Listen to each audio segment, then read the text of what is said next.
Get cool stuff for what you were going to do anyway. Drink beer. With Buy Beer, Get Gear from Labatt, you can just snap a photo of your receipt and upload it to the website to rack up points for exclusive merch. Get points for every purchase, whether you're grabbing a pint on draft, a case for a party, or a tall boy at the stadium.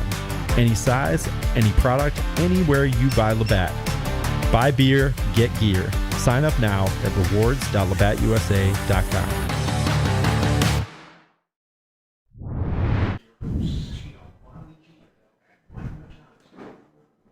Death Valley, a cauldron of chaos carved into the caverns of the Carolinas. And no question, one of the hardest places to play in the ACC. A Tiger team that season is on the brink of disaster as Syracuse heads down to Clemson, South Carolina, with a huge opportunity on the table to pick up its first marquee win in 2025. Welcoming you inside Shaughnessy's Irish Pub at the Marriott downtown Syracuse. I'm Giovanni Heater, alongside Mike McAllister. And Mike, we're here in week 4 of college football, Cuse and Clemson. So many awesome matchups between these two over the years, and we get to renew it once again this afternoon. Yeah, huge opportunity for Syracuse in this game. I understand that Clemson's 1-2.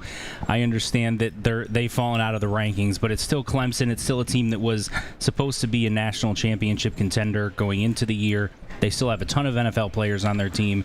And it's a place you've never won, right? So regardless of how good or not good they are when you're going into a place that you've never won, that's important for your team, your program, the direction you're heading, and all of that.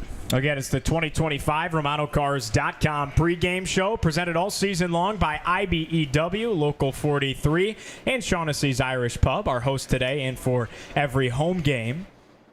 Give us a ring later on at 315-437-7644, the Charles Heating, Electrical, and Plumbing Hotline. And, Mike, we begin the show today by setting the scene, right? Talking about these two teams. You mentioned it. Clemson, not the start to the season that was expected in Death Valley. This was a team that many had slated as a serious national championship contender heading into the 2025 campaign. Hasn't played out that way.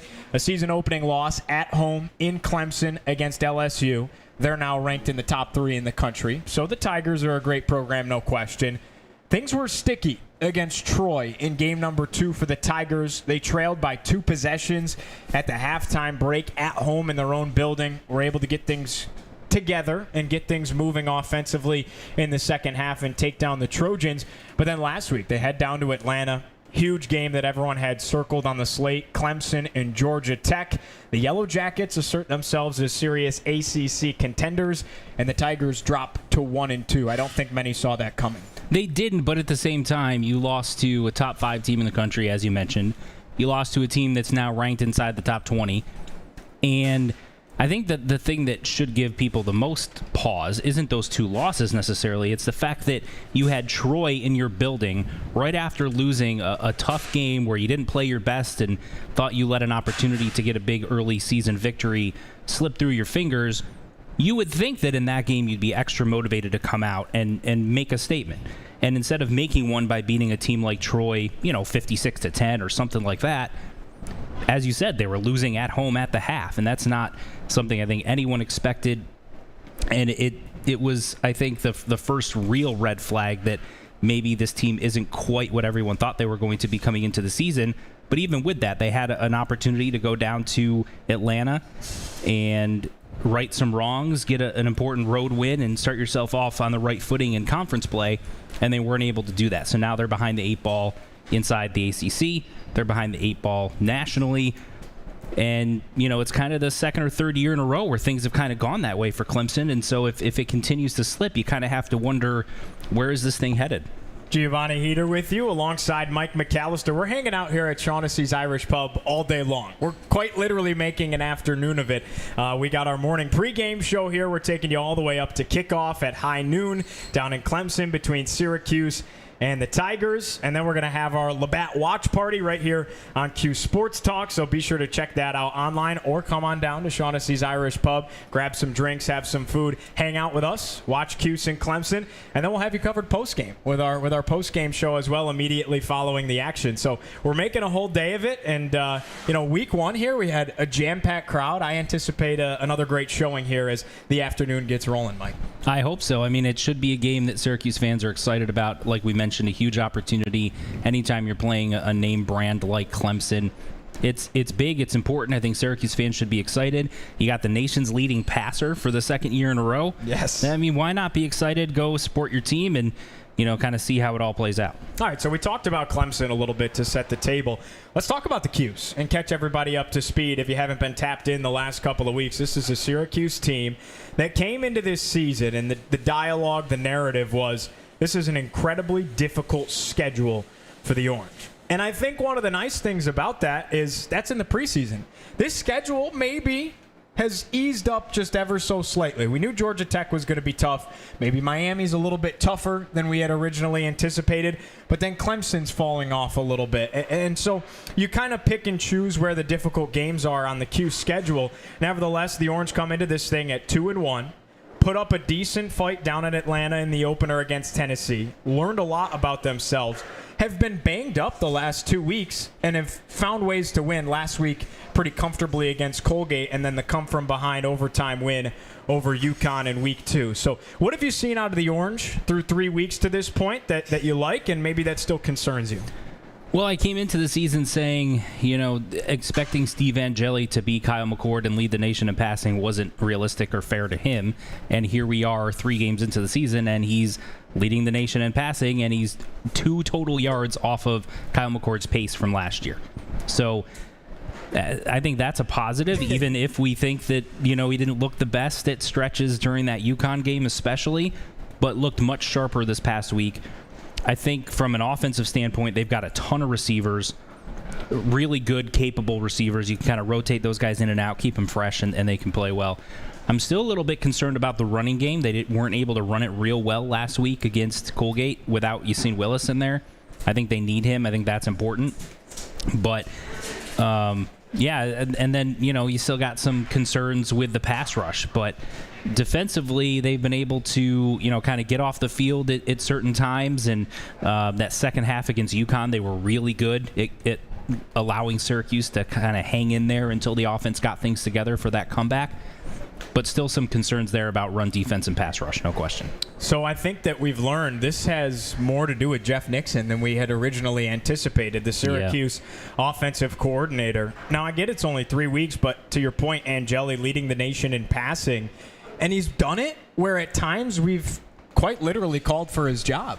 Early on in that UConn game, you and I texting back and forth, people taking to social media and whatnot, and we said, he's not playing very well. And then you look at what he was able to do towards the end of that game, what he was able to do against Colgate last week. You blink, he's leading the nation in passing, and I think he's really settling into his role as Syracuse's starting quarterback, and that has a lot to do with the support he's getting from offensive coordinator Jeff Nixon and company. There's no question that the job that Jeff Nixon is doing, and then I think you got to throw Nunzio Campanelli in there, the quarterback's coach as well. He works with the quarterbacks one-on-one, so the fact that you've seen notable improvement from Steve Angeli, especially from week 2 to week 3, where it looked like all of a sudden towards the end of that UConn game, some sort of light bulb went off, a switch flipped, and things just started clicking. He carried that into the Colgate game, was really good, to the point where when they were ready to put the backups in, the backups didn't perform, and he put Angeli back out there, and Angeli, after sitting out a series, came in and let him down for another scoring drive. So, yeah, he's certainly improved, and I think you credit the coaching staff for their ability to work with him. And it's understandable when you got a guy that's in his first starts, and his first ever start is a big environment against an SEC team that was in the playoff last year, nationally ranked, and expected to contend for that again this year. And that's your first start, and then you go home week 2. And you're not playing well, the home crowd's booing you, and yet he's still able to figure out a way to rally and come back from that. I think all of that was huge for his psyche. Now, have you been down to Death Valley? Have you had the opportunity to see a game That's there? a place I want to go there. I'd love to go to Notre Dame. I'd love to go to Florida State. Those are 3 of the venues I'd really like to go to. So this is one of the only spots I have not been either. I've been super fortunate in my time in school to go everywhere in the ACC. Not the new West Coast editions. Everywhere in the ACC as we've known it the last 15 years or so, except Clemson and Boston College. Tech never played them in football down there, and I never made the trip for basketball, so still have never seen Death Valley. Florida State's awesome. You got to get out to Florida State. Miami was really cool on a Friday night, so lots of awesome spots. I don't think that there is any place better to see a game, granted I haven't been there, than Death Valley, especially in recent time. I know Doak Campbell Stadium's definitely had its heyday. Awesome place. Florida State's rolling once again. But Clemson games, Clemson fans, they seem to be special. I think your top threes probably like Clemson, Florida State, Virginia Tech.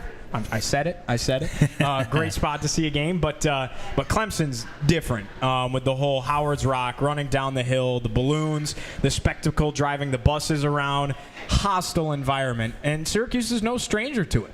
Yeah, I mean, listen, the Virginia Tech thing, I'll just say this. There's fewer things that are cooler than seeing a night game at that stadium with Enter Sandman playing and the crowd going crazy. Like, that's just one of the coolest things in sports. That's why college sports is so great. For stuff like that, Wisconsin with a jump around, yes. And, all of those traditions are really cool. But, yeah, I mean, listen, the Syracuse coaching staff played in some tough places last year, right? The environment down at Pitt, even though that didn't go well, that I think helps them be able to sort of navigate this. Even this year, going down and playing at Atlanta against Tennessee when it was a very partisan Tennessee crowd, for the most part there, that helps them in this environment too, because you can sort of point to that and say, listen, guys, we went down there, we made a couple of mistakes, sure, but we know what to expect with this type of an environment, with this type of crowd that's going to be on the other team's side. I think they can point to that in some of their experiences last year as something that could help them get through this and just focus on the football part of it. Because if that's the biggest thing, if you can do that, then I think you have an opportunity to go down and win this game. I think the only argument to that is so many of the players from last year's team are not here anymore and not playing for Syracuse. So it will be the first time. Like you heard Yassine Willis say after the game in Atlanta against Tennessee, wow, that was the craziest atmosphere I've ever played in. And I know it was packed with Tennessee fans, but brother, you got another thing coming when you go down to Clemson and it's a real home game for somebody, because a neutral site, I'm sure it was great as far as the Tennessee showing. This is probably going to be another level. It is. I mean, it's going to go from 65-70% Tennessee fans to 90-95% Clemson fans. Right. So that there is a difference there. But to your point, there's a lot of players on this year's team that didn't experience some of those things last year. The Pitt game, even at UNLV, I think was a unique experience. And so that the game at Tennessee, you have more people in the stands overall as an NFL stadium. And that is really, I think, what they have to point to. And they can say, look, we came out early in the game. Yeah, it took us a little bit to get used to it. But then we got used to it, and we played, a top 15 caliber team, a playoff contending team, one of the best defenses in the country. We played them even for 3 quarters.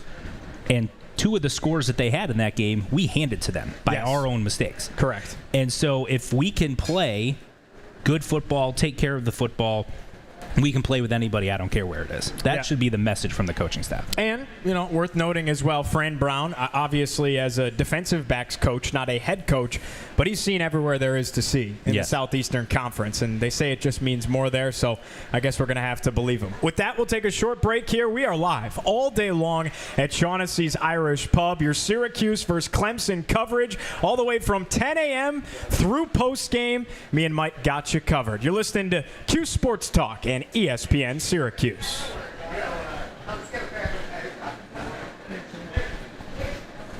What's up, chat? Happy game day. They're already claiming we're worshiping Clemson. The Clemson worship. It's not worship.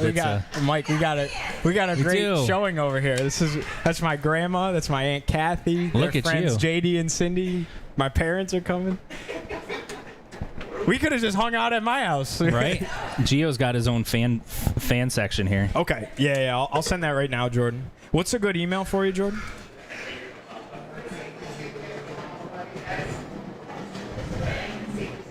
Okay, I'll just do it to Paul since I have his from the last couple weeks. Cool.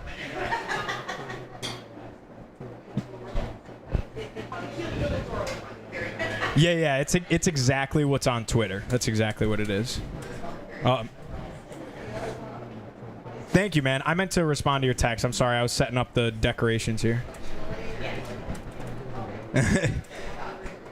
Appreciate you guys holding down the fort back there, making us look good, sound good. Let's see. This is the... Are we running interviews from the desk? Or any audio or video from the desk? There will be one segment, yeah. All right. It'll be in hour number 2. Okay. I gotta grab a cable then. Okay. Is that okay if it's a pain? Yeah, I've gotta add a cable to feed it into headsets and PA. Gotcha. You gotta get back here. Sweet.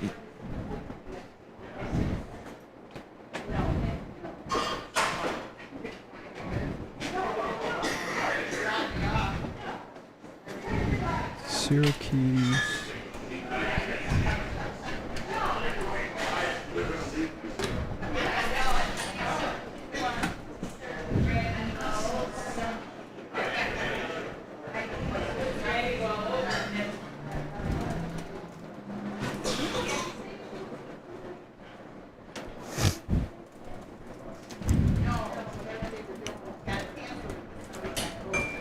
We are watching the chat. Sorry, guys. I had to send a video for hour number 2, but it's worth it because it's going to be, you guys are going to enjoy it. Promise.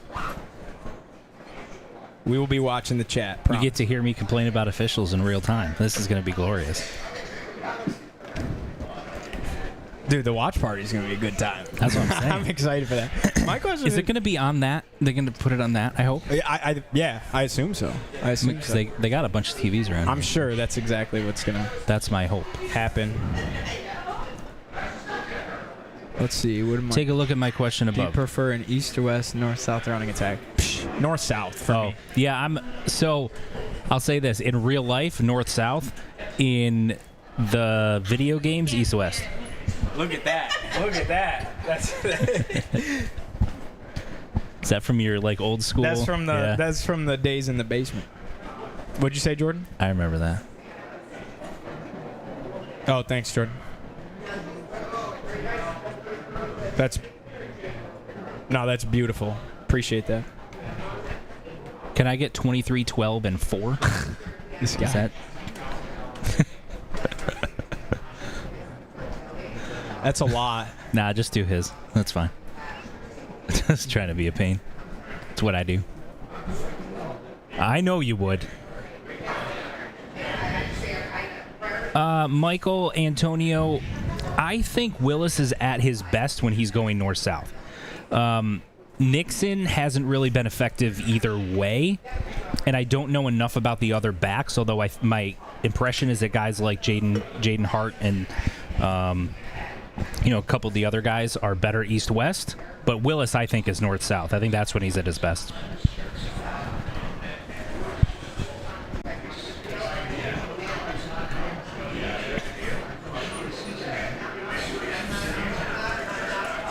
I got to tell you what. That hype intro never gets old. We're only 4 weeks in, but I love the music coming back in from break. We're getting you set and ready for Syracuse and Clemson down in Death Valley, one of the biggest games of the 2025 season for the Orange. I'm Giovanni Hader alongside Mike McAllister of 247 Sports, and we got you covered all day long. Starting at 10 a.m. early with our pregame coverage. We got our Labatt watch party live right here at Shaughnessy's Irish Pub during the game. Come on out, have some drinks, have something to eat, hang out with us, and then we got you covered post-game as well. So everything you need to know, Syracuse and Clemson, you can find it right here on Cuse Sports Talk and ESPN Syracuse. Well, Mike, I think it's an awesome time to go ahead and give our scouting report on the Clemson Tigers. And there's a lot to talk about here because we mentioned it. This is a team coming into the year with so much hype. They return more production on paper than quite literally anybody else in the entire country. They've played two really good teams. They've lost to two really good teams. But they sit here at 1-2, staring 1-3 in the face.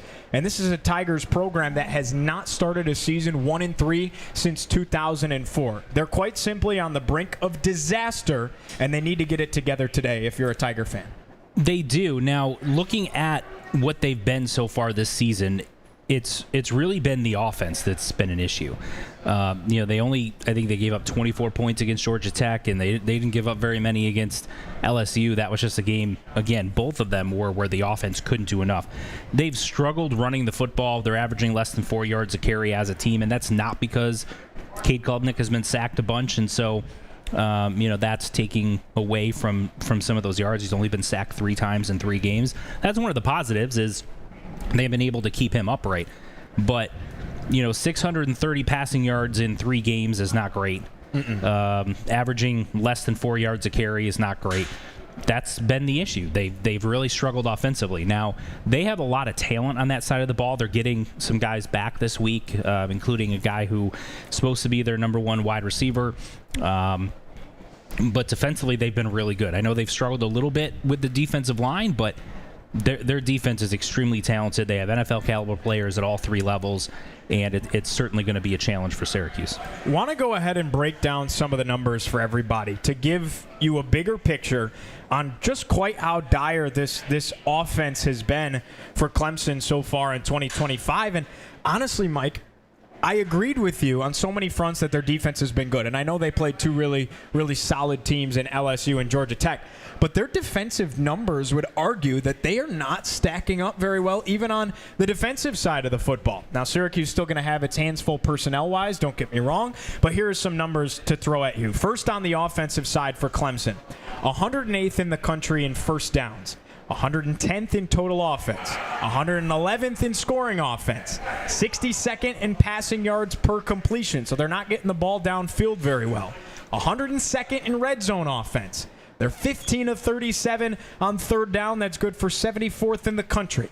They're 79th in passing offense. They can't run the rock. They are 120th in rushing offense, and they've generated 5 turnovers offensively this year, 3 picks, and 2 fumbles. What stands out to you there? Because you are not used to seeing Clemson stacking up on the 3rd page of the NCAA stat rankings, and that hasn't happened in quite literally my entire lifetime. Yeah, I mean, again, the talent that you look at on paper doesn't seem to match with what the production has been. Now, LSU's defense, I think, is really good.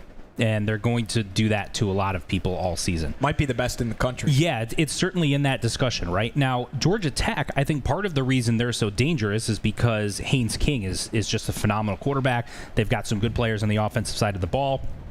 I don't think anyone has looked at them as a potential defensive stalwart, right? This just elite level defense that's going to give offenses a hard time. So I think that's that, and the fact that they really struggled for most of that game against even Troy moving the football. As you mentioned, they were down, I think, was it 17-7 or something like that at halftime? That's really where the concern is. There's something that's not clicking because, again, on paper, this should not be what this team is. So the fact that they are that far down, one of 2 things is going on. Either people have completely misrepresented what the talent is and completely whiffed on a lot of that. It's just not clicking together, even if the individual talent is there. Or 3, it's just a rough start to the season. They're going to figure it out, and they're going to have some big games and turn some of those numbers around. The fear from a Syracuse perspective is that it's that 3rd one, and this is the game when they start putting things together and they put up a 40 or 50 burger on you. Our boy Tim Leonard thinks that's exactly what's going to happen. I've been messing with him all week. Of course, you can catch him weekly every night from 5 to 6 on Drive Time right here on ESPN Syracuse and Cuse Sports Talk. Looking at some of the defensive numbers for Clemson, right? You had mentioned really strong defense, and I know they've played good teams, but you could argue that their numbers have not been super impressive. Now, they're not in the hundreds, but they're not towards the top echelon either. 27th in red zone defense. That's pretty solid. That's fine. That's fine, right? That's the best number on the board, though. And that's part of why they've been able to keep teams to low point totals, though, as well. Exactly. 53rd in scoring defense, okay? And you think that was almost surprising because LSU only scored 17 on them. They were giving up the most of their points to Georgia Tech and Troy. Troy scored a lot on them, so I know. Interesting things to think about there. So 53rd in scoring defense, 70th in sacks. They're averaging 2 sacks a game, 6 in total on the season. Still better than Syracuse, though. That's very valid. 74th in total defense. A massive tie. A slew of teams tied for 26th in forced turnovers. They've gotten 2 fumbles and 3 interceptions on the season. 94th in passing defense, and they have been okay against the run, 50th in run defense. So I just was a little surprised to not see them up a little higher, but you have to understand they've played 2 top 25 teams, one of them in the top 3. Yeah, now 94th in pass defense. Michael Antonio in our chat is making comments about Syracuse's offense, and they've got the wide receivers to make some deep plays, et cetera, et cetera. To me, this whole thing starts with being able to protect Steve Angeli. If you can protect him and give him time, to Michael Antonio's point in the chat, they've got the receivers, I think, that can get open against this Clemson secondary from what they've proven so far this season. The biggest question is whether that defensive line of Clemson's that everyone thought was going to be one of the best in the country puts it together this game and is just wreaking havoc on Syracuse, and that disrupts everything.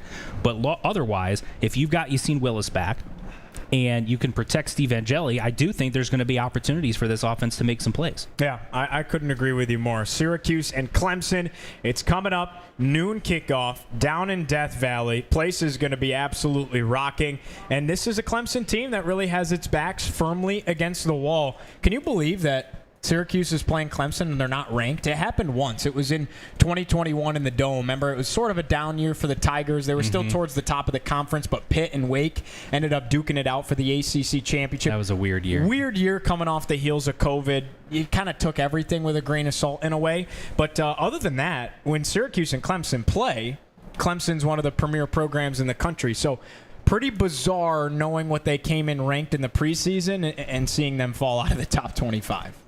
It is. I don't think anyone going into the season thought that when Syracuse played at Clemson this early in the season, they'd be an unranked team. Now, that said, you could make an argument that they deserve to be in the rankings ahead of Notre Dame because they both lost 2 close games to ranked teams, but Clemson has a win. I don't care that it was against Troy and they were losing at the half, whatever. Notre Dame doesn't have a win, and they're still ranked. And Clemson has a win, and they're not. That makes you wonder, is there some Notre Dame bias, anti-ACC bias, whatever the situation is, or people were so put off by the performance against Troy, even though they won, that the fact that they lost to Georgia Tech was just really the icing on the cake to give them an excuse to drop them out. Either way, I don't think anyone expected coming into the season that when Syracuse traveled to Death Valley, they'd be playing anything other than a top 10 at worst type of team that was a national championship contender. I will leave everybody with this before we take a break here from Shaughnessy's in downtown Syracuse. I don't think that there are 25, usually I don't agree with the AP voters, but I don't think that there are 25 teams better in the country than Notre Dame. So I know that they're 0-2, first-ranked team since 1988. It's bizarre, but I think it's fitting to be there. And Clemson has played one more game against a weaker opponent. You pair them up on a neutral site, I think Notre Dame might blow Clemson out. But I mean, that's fair. And I'm not arguing that Clemson is definitively better than Notre Dame. I just found it interesting that the voters took a team that lost 2 close games to ranked teams out, but has a win, and kept the team that has 2 close losses to ranked teams, but doesn't have a win in. I think if you just kind of look at it from that high level, it's like, okay.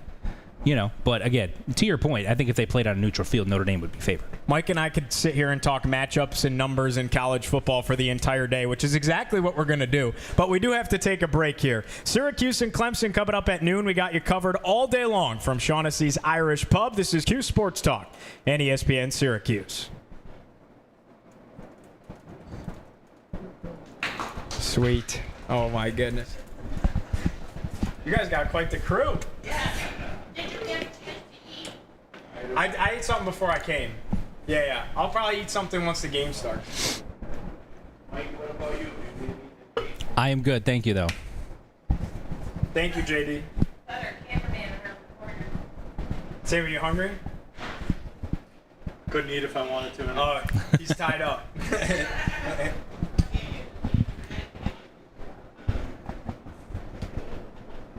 Oh, it's toasty with the sun beating right there. Yeah, even though it's like You guys are 50 some odd insane. degrees outside. Full brunt. Yeah, you're getting it. At least it's not a 90-degree day.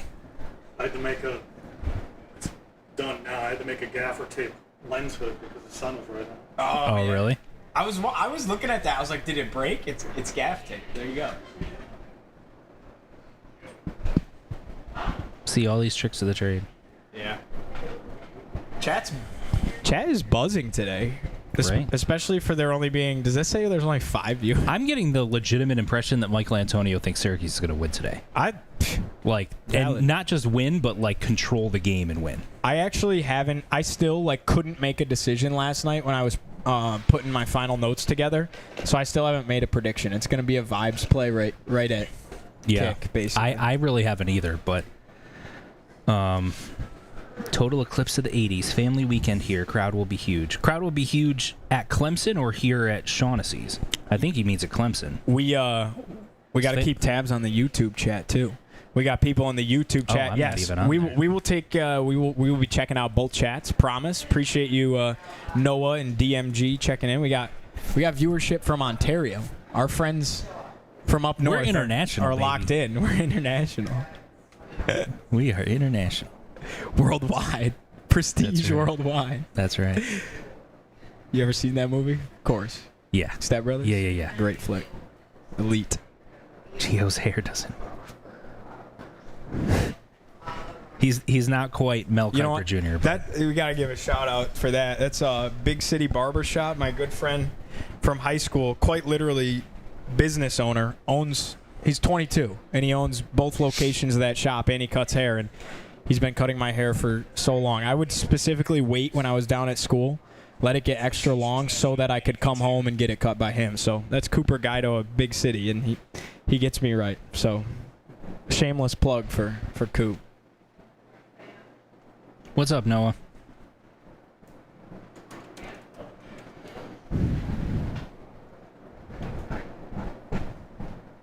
I'll have to keep an eye on both here. Yeah, I know. See if I We can, got Super Cat in the house. If I can do a little this action.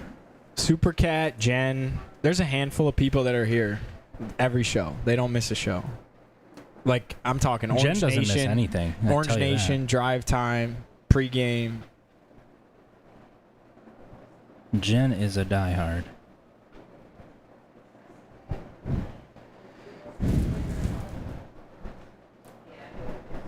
I thought he was going to say Actually, to he was- win, and then he said sneak back door and cover.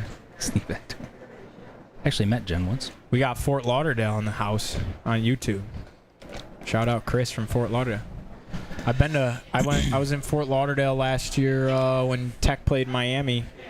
Cool spot. Liked Fort Lauderdale. Liked Miami even better though. South Beach, North Beach, Mid Beach, all of the beaches. Miami was a really cool city. I enjoyed that. Michael Antonio, I'm a Philly fan, but I am also a Josh Allen apologist. So I will defend that man. Josh Allen. He's my favorite player in the NFL. Over Saquon? Yes. I love that. I mean, trust me, I am very happy we have Saquon. Do not get me wrong. Yeah. And I will also defend Jalen Hurts. Oh, I'll defend Jalen Hurts. Sure. He gets a lot of flack, but He does. Favorite player in the NFL is Josh Allen. Josh Allen's the best quarterback on the planet right now. Yeah, I agree. That defense is they did not play well against Miami for sure.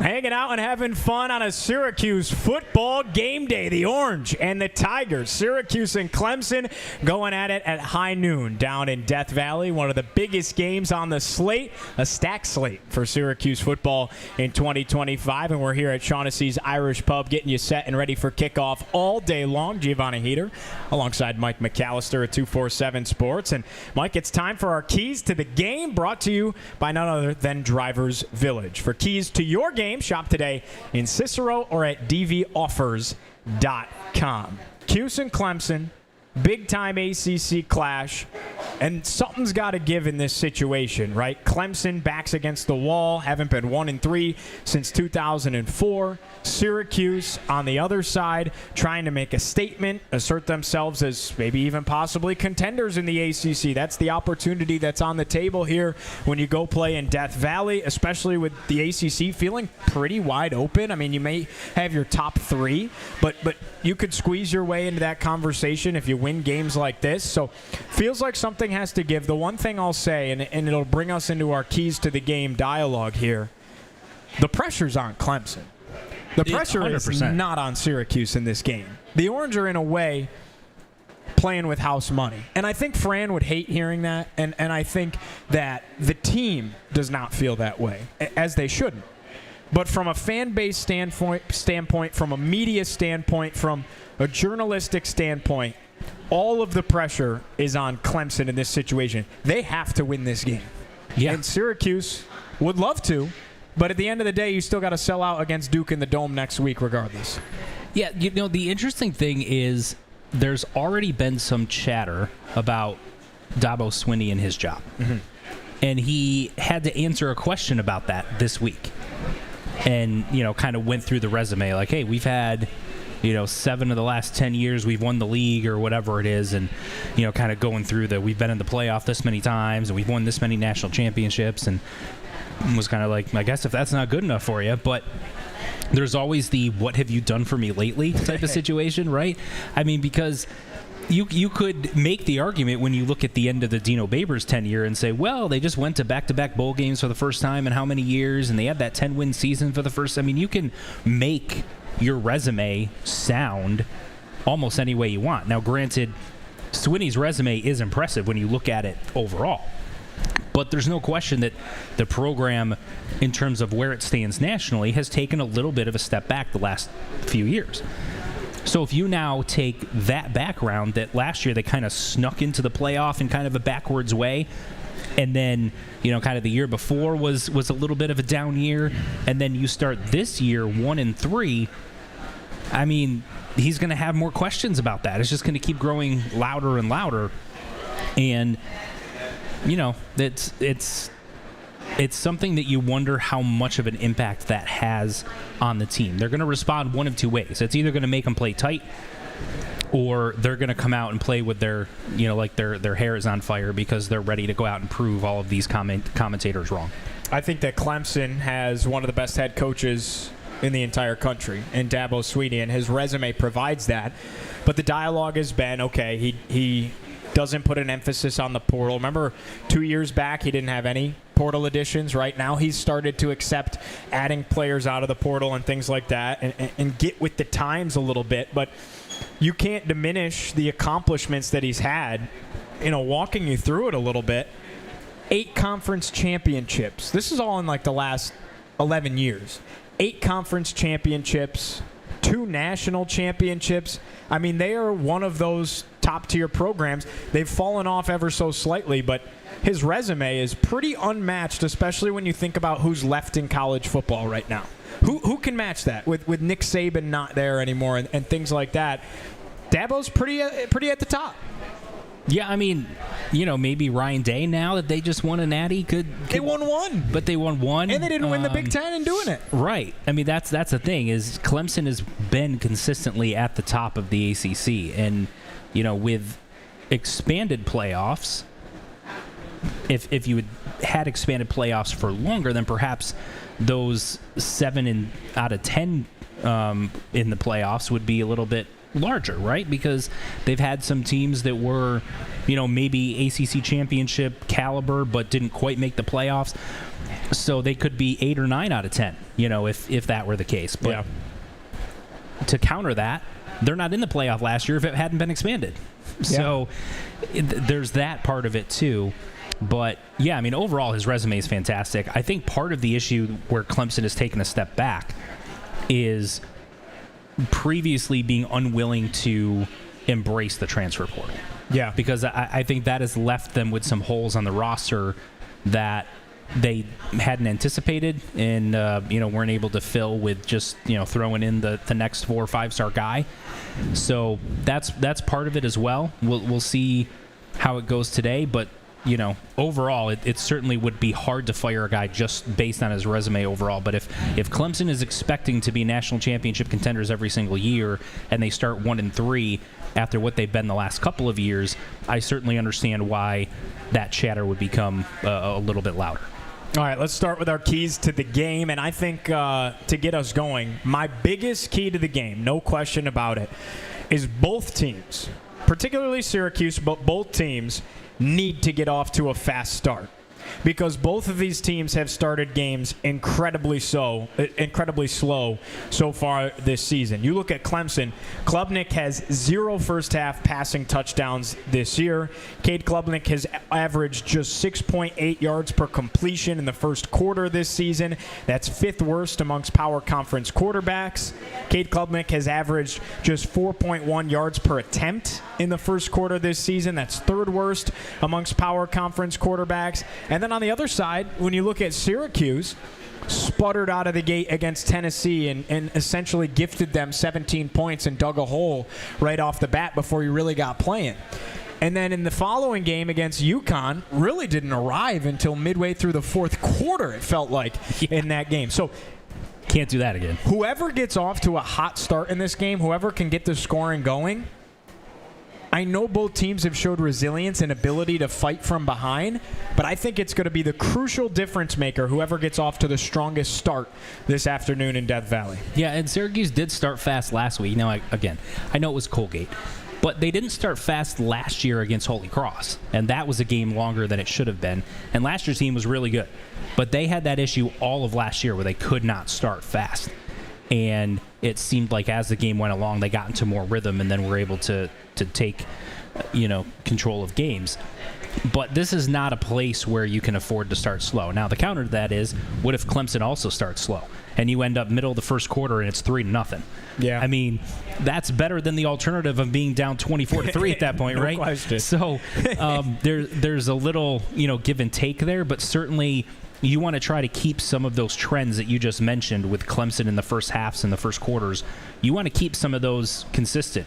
And I think the longer you can stay in this game and be in the game or be in control of the game, then the more pressure, as we talked about pressure early on, the more pressure it puts on Clemson. That pressure is going to build and build and build the more you can stay in the game. If they get out to a big lead and sort of are comfortably ahead throughout, then they're not going to feel any of that. Right. But if it's a tight game and you're coming into the 4th quarter and it's 17-13 or Clemson's playing from behind, they're down 21-17 and they're trying to score to get ahead, all of that pressure is going to be put on Clemson, and the crowd's going to be restless and they're going to feel that. That can certainly play in Syracuse's favor. Got to ask you this, Mike. What is your biggest key to the game? It's the turnover battle. You mentioned that Clemson has forced 5 turnovers on the season. Syracuse has not done a great job at forcing them themselves, and they've turned it over in every game. I think they've turned it over 5 times in 3 games themselves, 2 in each of the first 2 games. But the fact that they fumbled against Colgate and weren't able to get out of that game when a turnover-free contest was a little bit concerning. It was nice to see Angeli get through the game without throwing a pick, but it's been an issue in 3 games. So they've got to take care of the football in a road environment like this. There's no question. And if you can force a couple yourself, if Clemson's defense, is good in the red zone and keeps you out of the end zone as they've done a good job so far this season, then giving your offense a short field can play to your advantage. It's time for a break here from Shaughnessy's Irish Pub in the Marriott downtown Syracuse. He's Mike McAllister. I'm Giovanni Heater. More keys to the game on the other side of the break. We're going to talk so much more Syracuse and Clemson. Getting you set and ready for kickoff at high noon down in Death Valley. You're listening to Cuse Sports Talk and ESPN Syracuse. Sweet. How you chilling back there, Jordan? Love it. Love it. Game day. How's the new gig?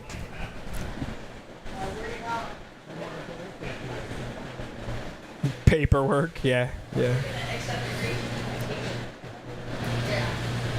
Right. That makes sense. That makes sense. What's that? That is so normal. Yes, I yes. promise I won't get it too loud. Thanks. Jen, I wonder why that is. Is that because there's like a volume issue, or is he have a hearing issue himself? I don't know. What, Jensen? She said, let's hope Angeli can get the signals he can never hear. Honestly, I feel bad for the guy because I also feel like there's often times where wearing headsets I can't hear, so that must be tough because, like, how do you... I'm sure they have volume control and stuff, but if you're in the middle of it and you can't hear, there's nothing you can really do.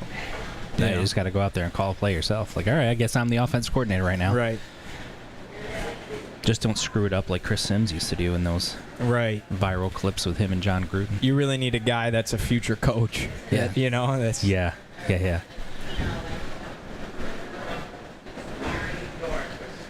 That was always the funniest part, is Chris Sims is always out there criticizing quarterbacks and whatever, and people would just always reply to him with a clip of him being unable to call a play in practice. Right. And John Gruden getting absolutely furious with him. What do you think about John Gruden to Virginia Tech? Is that a rumor? It's a rumor, but they also it's a rumor in the same sense that they're saying Shane Beamer and Michael Vick to Virginia Tech, which neither of those even have a shot in the dark at happening. So I can't see Shane Beamer leaving South Carolina for Virginia Tech. people are saying, like, okay, they're struggling, so they're going to fire him. Even in that case, he's said before he doesn't want to go there because he wants to, build his own legacy. When your dad has a statue outside of the stadium, the pressure that comes with that, you know what I mean? Because think about how aclysmically bad it would be if he went there and then it didn't work out. It'd be rough for Beamer. And then Michael Vick has literally coached 3 college football games.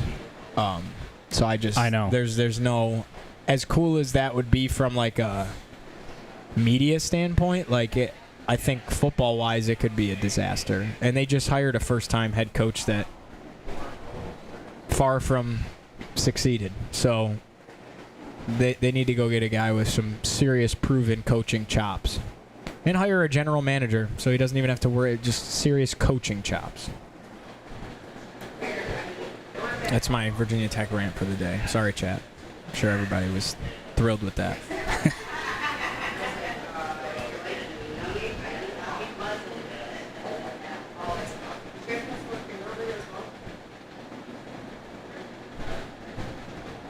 I can't wait to watch football all day. I know. College football is the best. And then the best part about it is you get to watch the pros do it tomorrow. And it's like, I used to love college football so much more. But now the Bills being so good and Josh Allen being what he is, I think they're pretty equal. Like, I like the NFL equally as much. Such a different style of football, though. Yeah. Virginia Tech does not have. Yeah, no, Tech doesn't have a general manager. I'm just saying in the future, I think I could see him doing that, Chris, just because there's a lot of schools that do not have a general manager. That's a pretty new thing. But the Cuse has one.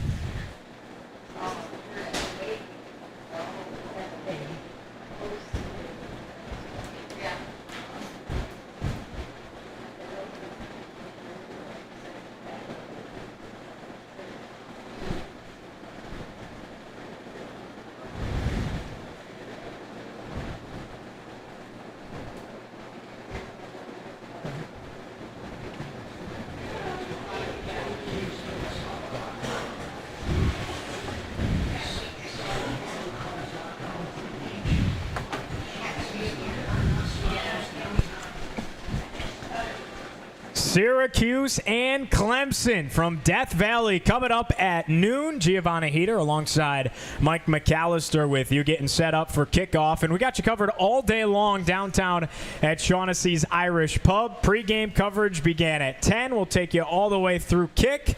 Then we got our Labatt watch party on QSportsTalk.com.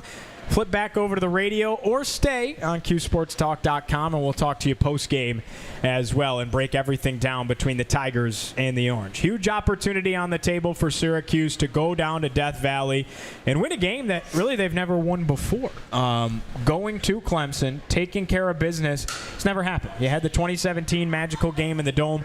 Later on in the show today, we are going to kind of take a trip down memory lane, talk about the series history a little bit. But, Mike, we cut our last segment a little bit short, and I want to go back to our keys to the game because I think there's a lot here, and we'll kind of blend that into our Q&A with Mike segment here. This segment of our show, as always, brought to you by Shaughnessy's, which is our home spot this week. It's in the Marriott, Syracuse downtown. It's home of the home field advantage. Come out for breakfast, lunch, or dinner any day, and it's home of the home game tailgate. They have free parking. So this is the place to be on Syracuse game days. This week, even with a road game, it's the place to be. And, of course, for every home game, this is the pregame destination to get you set for Cuse kickoff.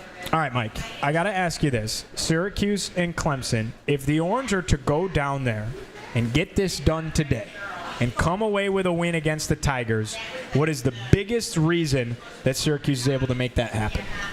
They're able to protect Steve Angeli, and he's able to continue what they've been doing the last couple of weeks, which is throwing the ball all over the place. We saw a lot of that last week, right? We know they've got some really talented wide receivers, as they did last year. But, you know, outside of the turnover battle that I mentioned earlier, I think protecting Steve Angeli is the biggest thing. You feel like if he is able to sit in the pocket and read the defense and isn't pressured immediately, that he's got an opportunity to make some plays. I think he did that against Tennessee. The biggest issue they had against Tennessee was when he was pressured right away. When he wasn't, they were able to move the ball on that defense. That's the biggest thing for me. I know you'd like to be balanced, so you'd like to run the ball as well, but that's the biggest thing. You have to protect him, give him time, and if you do, I think you'll have opportunities to make some plays against the Clemson secondary. Okay. I like what you say, and so to not say the same thing, I'll change mine up a little bit here. I think the biggest key, if Syracuse is able to win this game, it's because they generated pressure, and they got after Cade Klubnik because statistically he's been very, very poor when facing pressure so far this season. Some numbers to hammer home that point a little bit. Klubnik, he's been blitzed quite a bit. He's blitzed 51% of the time. That's sixth most in college football. Pressured 36% of the time. Last year, he was only blitzed 33% of the time. So teams are starting to figure out. I get it's only 3 games, but teams are starting to figure out, like, cat's out of the bag. This is how you get after this guy, and it's pressuring him, coming at him with the blitz. He's had 4 big-time throws so far this year, but 2 turnover-worthy plays as well. So just some numbers to kind of back up that he struggles against the blitz. LSU really saw it. They said, we're going to throw everything at him. They blitzed him 67% of the time in week 1. You know the only team that blitzed more than LSU in week 1? Syracuse. They blitzed Tennessee 68% of the time. So by 1%, Syracuse edged out LSU. So interesting there. Definitely things to be on the lookout for. But I think if Syracuse can get home, and I mean finally get home. They blitzed against Tennessee. They did not get after Joey Aguilar. He had plenty of time back there. And they have not gotten after the quarterback yet this year. It has been one of the biggest weaknesses on the defense is getting home and creating pressure on opposing quarterbacks. They have to do it today. And if they do it, I think it throws Cade Klubnik completely off his gears. I think they have a very talented wide receiver room. You can't let him have the time to spray the ball out to them. You have to make him force things, make him try and make the plays, because I do think Syracuse's secondary will be able to hold its own enough if you can generate that pressure. So whether it comes on the blitz, as much as I'd love to sit here and say they can rush 4 and get home, I don't know if that's the case. Whether it comes on the blitz or it comes with just straight up the defensive line, got to find a way to get after the quarterback. If Syracuse does that, I see a serious path for success because I think Clemson's offense has struggled mightily when their quarterback is under pressure this year. And then maybe piggybacking off of that, because it does correlate with the defensive line, continue to stuff that run. We mentioned Clemson being 120th in the country in rushing offense. They do not run the rock very well. If you're stopping the run, you're putting the pressure on Klubnik, and you're getting after him, how could you go wrong, right? And I know that's a lot pretty to good ask recipe, for, right? All right. Yeah, I mean, pressure Cade Klubnik and stop the run. You do that, they're not going to have much success on offense, right? But the biggest concern for Syracuse is, you mentioned the Tennessee game when they blitzed more than anybody in the country, but they didn't get to the quarterback. So, yeah, do I expect that they're going to blitz today because Clemson has really struggled against that? Sure. The biggest concern, though, is if you blitz and then you can't get home, now you leave your secondary in a more vulnerable position. So there's a give and take there. You have to pick your spots. I think you have to be a little bit more creative with how you're blitzing, where it's coming from, and how you disguise it, and all of those types of things. That's certainly going to be big. And your run defense is better if you're sacking them on first or second down and putting them into second or third and long, because now they're much less likely to run the ball, so you don't have to worry about it, right? If they're at 3rd and 12 or 2nd and 14, not really as concerned about them running the ball, unless they're just running a draw because they're sort of conceding the drive at that point. So it kind of all goes hand in hand. But, yeah, I mean, listen, pressuring the quarterback on both sides of the ball is going to be such a huge factor today. Definitely going to be a huge factor. Syracuse and Clemson down in Death Valley coming up at high noon. How about the fact that we get the national spotlight once again? It was going to be either ABC or ESPN. Clemson loses to Georgia Tech. They stick it on ESPN, but still an awesome window. Statistically, believe it or not, more people watch the noon games across the country than any other slate, even more so than the primetime games Which at is times. Crazy. It is crazy, but it almost makes sense, right? Because it's how you get your day going. And so the noon slate on ESPN, ABC, whatever it be, any national window, Fox, obviously Syracuse isn't playing it on Fox because of the TV contracts and things, but that's the spot to play to get the most eyes on your program. And people might think it doesn't help, but the more Syracuse is playing big teams on national television, the more that's helping for recruiting, the more that's helping the exposure of the Syracuse football program. It's exactly where you want to be. And on top of it, as a complete nut about broadcasters, you got Big Game Bob Wischusen on the call for the second time this year. I love Big Game Bob. He's one of my favorites, so you can't ask for anything better than that. Yeah, the only thing I would ask for instead is Sean McDonough. He's my personal favorite. And he does this game a lot. He's done so many Syracuse-Clemson games. He has. I mean, Syracuse, as much as we said they haven't won down there, they've been close, real close twice. And you could make an argument that a couple of calls were one of the biggest reasons why they weren't able to win those games. We'll get into it. And we'll get into it during the watch party when I can live react to officials' calls too. So you want to make sure you're paying attention to that. But I mean, listen, this is a tough environment for anybody, but you feel like it's set up as well for Syracuse to go down and play well and have a shot to win. And the biggest thing when you're on these national games and getting this exposure is, one of the biggest problems in the Dino Babers era was every time they got in this spot, they seemed to get blown out. Yes.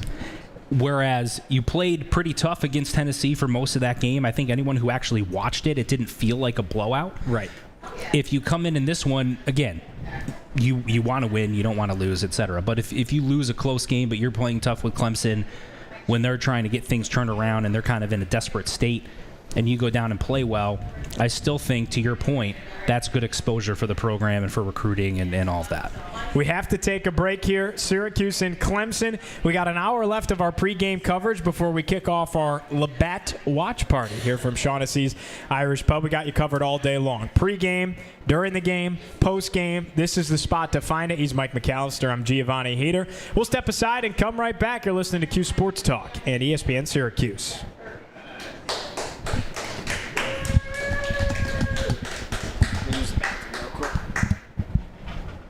All right, I'll go next break. So I'll sit here and chat with the chat while you go.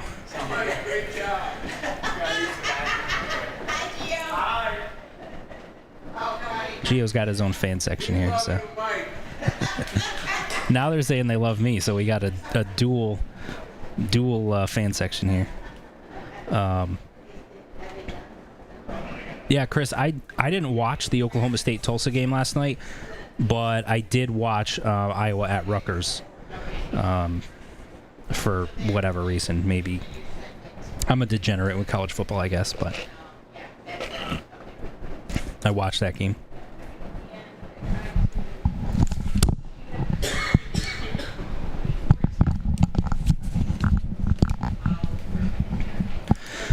Thanks, Jen. Yeah, Iowa actually looked really good offensively. And I don't know if that says something about the Rutgers defense, but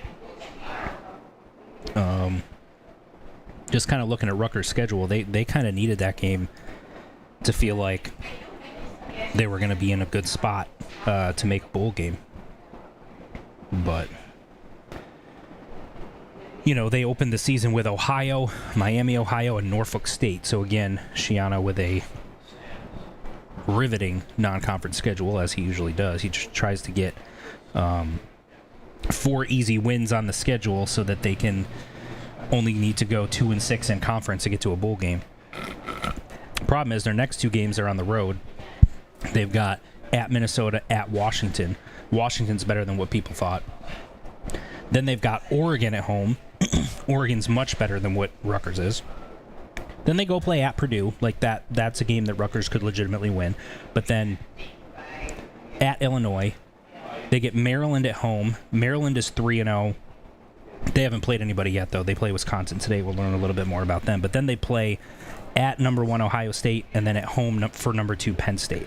So Rutgers, if they want to get to a bowl game, they probably got to win 2 out of 3 of these road games at Minnesota, at Washington, and at Purdue, and that's a tough ask.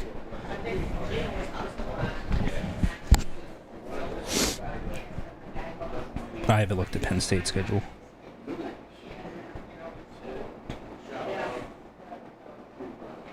They play Oregon next week. Then at UCLA, Northwestern, at Iowa. Then at number 1 Ohio State, Indiana at home, at Michigan State, Nebraska, and Rutgers.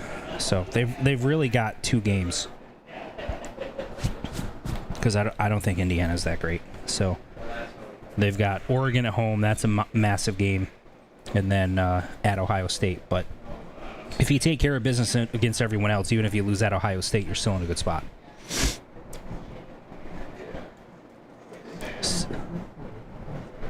What's up?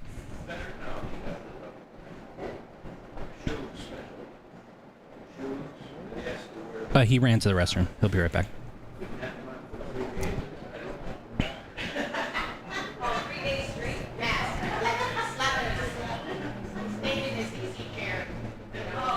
Okay. I know there was an issue with the bathroom. The one down here. Oh, he's come back right now. The one down here that's supposed to be the one that we use was locked for some reason. So we had to go upstairs. So it takes us an extra minute.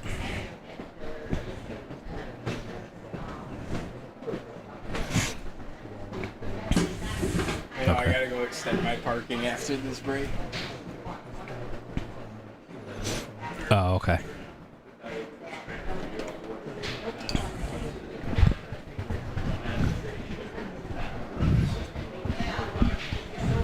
I mean, I would have talked about something.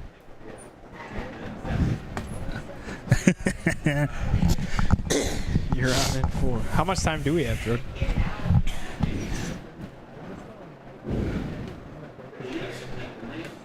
Oh.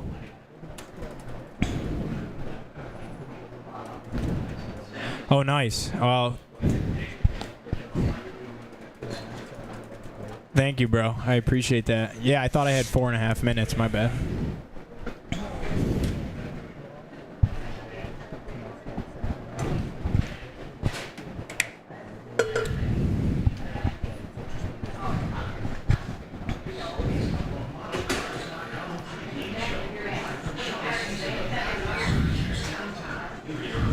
Heater and Mike McAllister. Rocking and rolling on a Saturday morning in downtown Syracuse. The Orange taking on the Clemson Tigers down in Death Valley on this beautiful college football Saturday. Giovanni Heater alongside Mike McAllister at 247 Sports, getting you set and ready for kickoff between Syracuse and Clemson. One of the biggest games of the year. Huge prove-it spot for Syracuse and a huge backs against the wall spot for the Clemson Tigers in a game where something has to give. We're excited to break it all down. Hour number one was awesome. We're getting ready to kick off hour number two, and then kickoff itself is at high noon. We'll have you covered with the Labatt Watch Party on Cuse Sports Talk, and we'll talk to you on the radio on ESPN Syracuse and on Cuse Sports Talk online as well post-game to break down the action between Clemson and the Cuse. So let's go ahead and start hour number two with our injury report. It's brought to you, as always, by Krause Hospital, just around the corner, down the road from Shaughnessy's Irish Pub here at the Marriott downtown Syracuse. And a lot to talk about here, Mike, because it's kind of a new thing in the ACC that we get actual injury reports. The coaches are required to report for conference games. Syracuse and Clemson have done just that. Earlier this week on Orange Nation with Stephen Fonte and Paulie Sibilia, head coach of the Orange, Fran Brown, even joked. He said, we got 80 guys that are questionable that are making the trip going down to Death Valley. But no, they did release a real injury report here, and we're going to break it down for you because there's some names to be on the lookout for, and Syracuse is really looking to get some key guys back. Yeah, I mean, listen, Clemson is getting Antonio Williams back for, I think, the first time this season, if I have that correct. And so he was listed as probable. But, right. He got hurt against LSU. Right. So Syracuse had listed as questionable Deuce Chestnut, Yassine Willis, Tyshawn Russell, Emmanuel Ross, Devin Grant, and Travion Mack. Obviously, most of those guys are starters. Ross and Russell are reserve wide receivers who play. But then they had listed as probables, so you're not real concerned about them. Tank Wilson, Justice Ross Simmons, Gary Bryant, Derek McDonald, and Demetrius Weatherspoon. So then they updated the report this morning. So there's an updated, it's considered the final injury report, and it just lists the players that are out. And none of Deuce Chestnut, Yassine Willis, Devin Grant, Travion Mack were included on that. So you think that's a good thing, but at the same time, I don't know that that's 100% official. We'll see how it goes, but that certainly seems to be a positive for Syracuse, the fact that none of those guys that were listed as questionable are appearing on the final report as out. Yes, no question about it. So Syracuse, Clemson, both trying to get key guys back and healthy. For what it's worth, Pete Thamel, who is obviously the main college football reporter over at ESPN, he had put out pretty much what we already knew, but that Yassine Willis was pretty much expected to play at this point and trending towards playing, and then said the same about Deuce Chestnut, actually, said that he was going to be a game-time decision, but he expected Deuce Chestnut to be on the field. They said that they're going to see how warm-ups go and kind of feel it out. And if there's anybody in the know, it would be a guy like Pete Thamel, probably a reliable source to follow for injury updates like that. He hit the nail on the head last year. Remember when they were going down to Pitt and they talked about getting Marlowe Wax back, and who was the other one? Maybe Trevor Pena, and Thamel was correct. So he earned my trust for the till the end of time with that one last year. So news on the injury front. Kind of. We don't have actual answers to our question marks, but things are looking the right direction for Syracuse ahead of their big-time game against Clemson coming up. Mike, you take the show in this direction. The relationship between Dabo Swinney and Fran Brown is a fascinating one because of how last year played out. Now, first and foremost, I think they knew of each other in some ways and just preparing because Georgia had crossed paths with Clemson in Fran's time down in Athens. And then last year it was certainly heightened. You know how Fran is. He is what they call content creator. He is content gold in far as what he brings to the table from that standpoint. Of course, last year after Syracuse takes down Miami in the season finale in the Dome. What an awesome moment. He said, hey, Dabo, I got you in, baby, because that knocked Miami out of the ACC championship conversation. That put Clemson into the ACC title game, setting up a date with SMU. Clemson would go on to win the ACC championship on a walk-off field goal in a great game against Rattleshley and SMU. And then Dabo gives it back to Fran as they're doing the trophy presentation. He said, I got to return the favor. Shout out my guy, Fran Brown, for getting us into this game. So there's a little bit of a relationship there. And then off the media, they've had dialogue, and Fran has picked the brain of a guy like Dabo Sweeney, who's been incredibly accomplished in the college football ranks. So it's a fascinating relationship, and there's more of a relationship here than typically you see week to week. Yeah, it's kind of a cool thing, right? And I think it goes back to what we all know about Fran Brown, is how authentic he is, how much he really values relationships. So it's not really surprising that he would reach out to a veteran coach, as he's sort of, in the early stages of his head coaching career.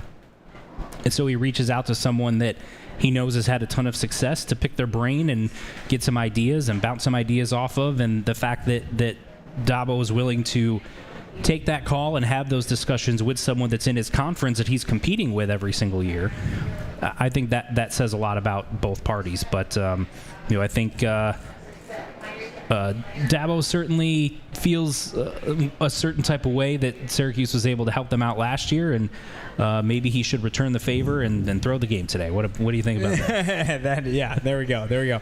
What does this game mean for both teams? A Clemson win, what does it mean?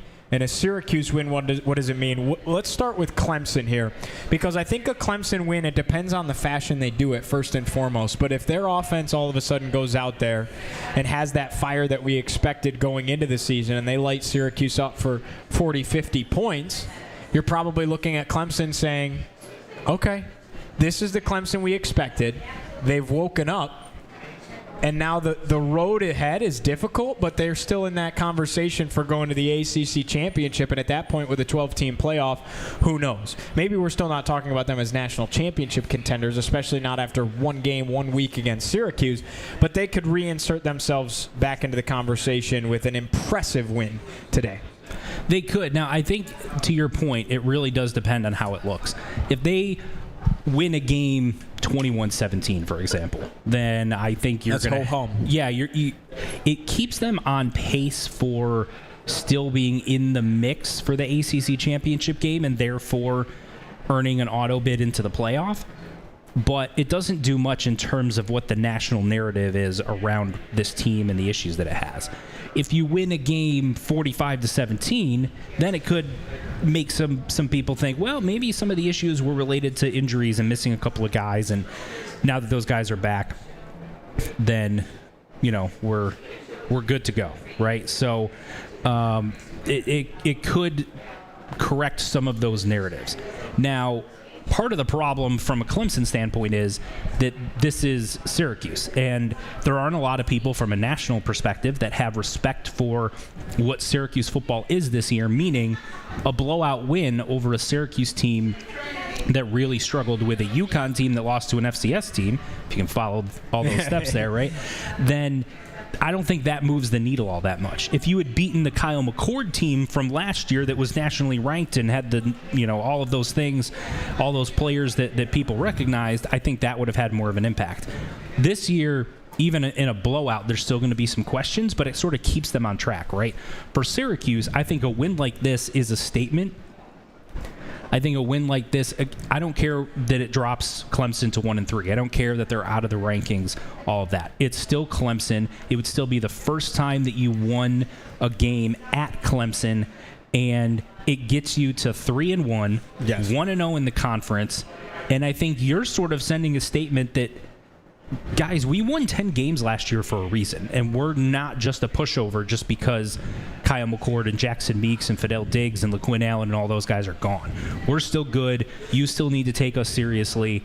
And then it gives Fran Brown another opportunity for a winners get washed viral moment once again. Yeah, I couldn't agree with you more. Syracuse really has the opportunity, forget Clemson's record, but the opportunity to arrive today. And I think you saw it with the Miami game and the performance in the bowl game and things like that. But then the narrative going into this season was how much Syracuse had lost and how do they keep it up.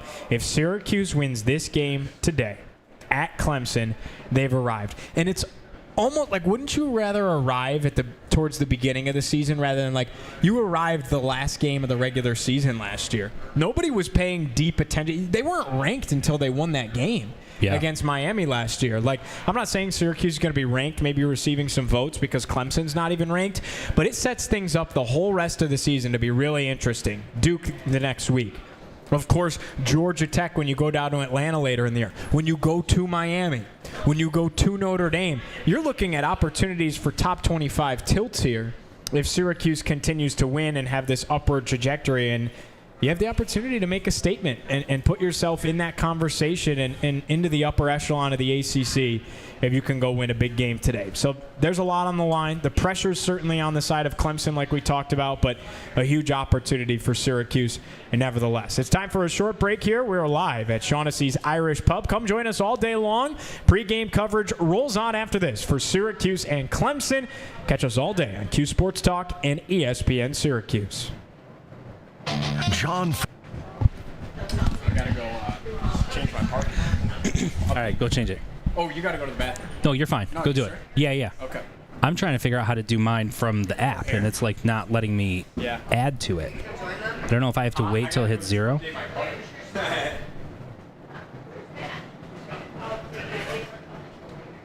You're parked on the street? Yeah. Is that where you're parked? I always go in the garage. Do you? Yeah, go on, take my park.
Yeah, Sunday's the only day they open. No, Saturday's the only day they open.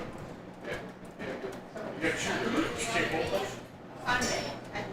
Well, you guys have one, okay. So, when you get your thing, it seems, so there's in the middle of it, there's a little square, and this thing's peeled off, and you stick it out, so you just stick it in there and open the gate.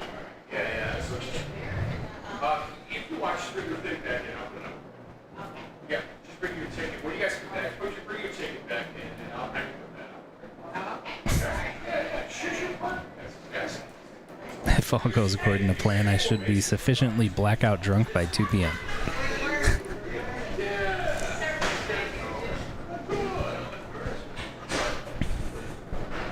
What's that? You know, I just showed her the thing, but I don't know when she did stuff up. I watched. Good, how are you?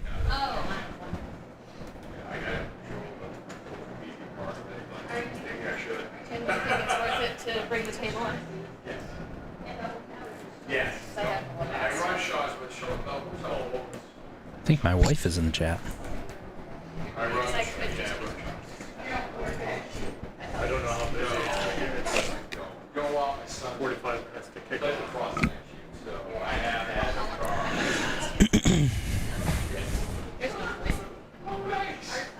Gio is updating his parking on the street at the moment. I think he's coming back in right now. My son, Jack, also played up there too. Hold on, I'm trying to see if I got eyeballs on him.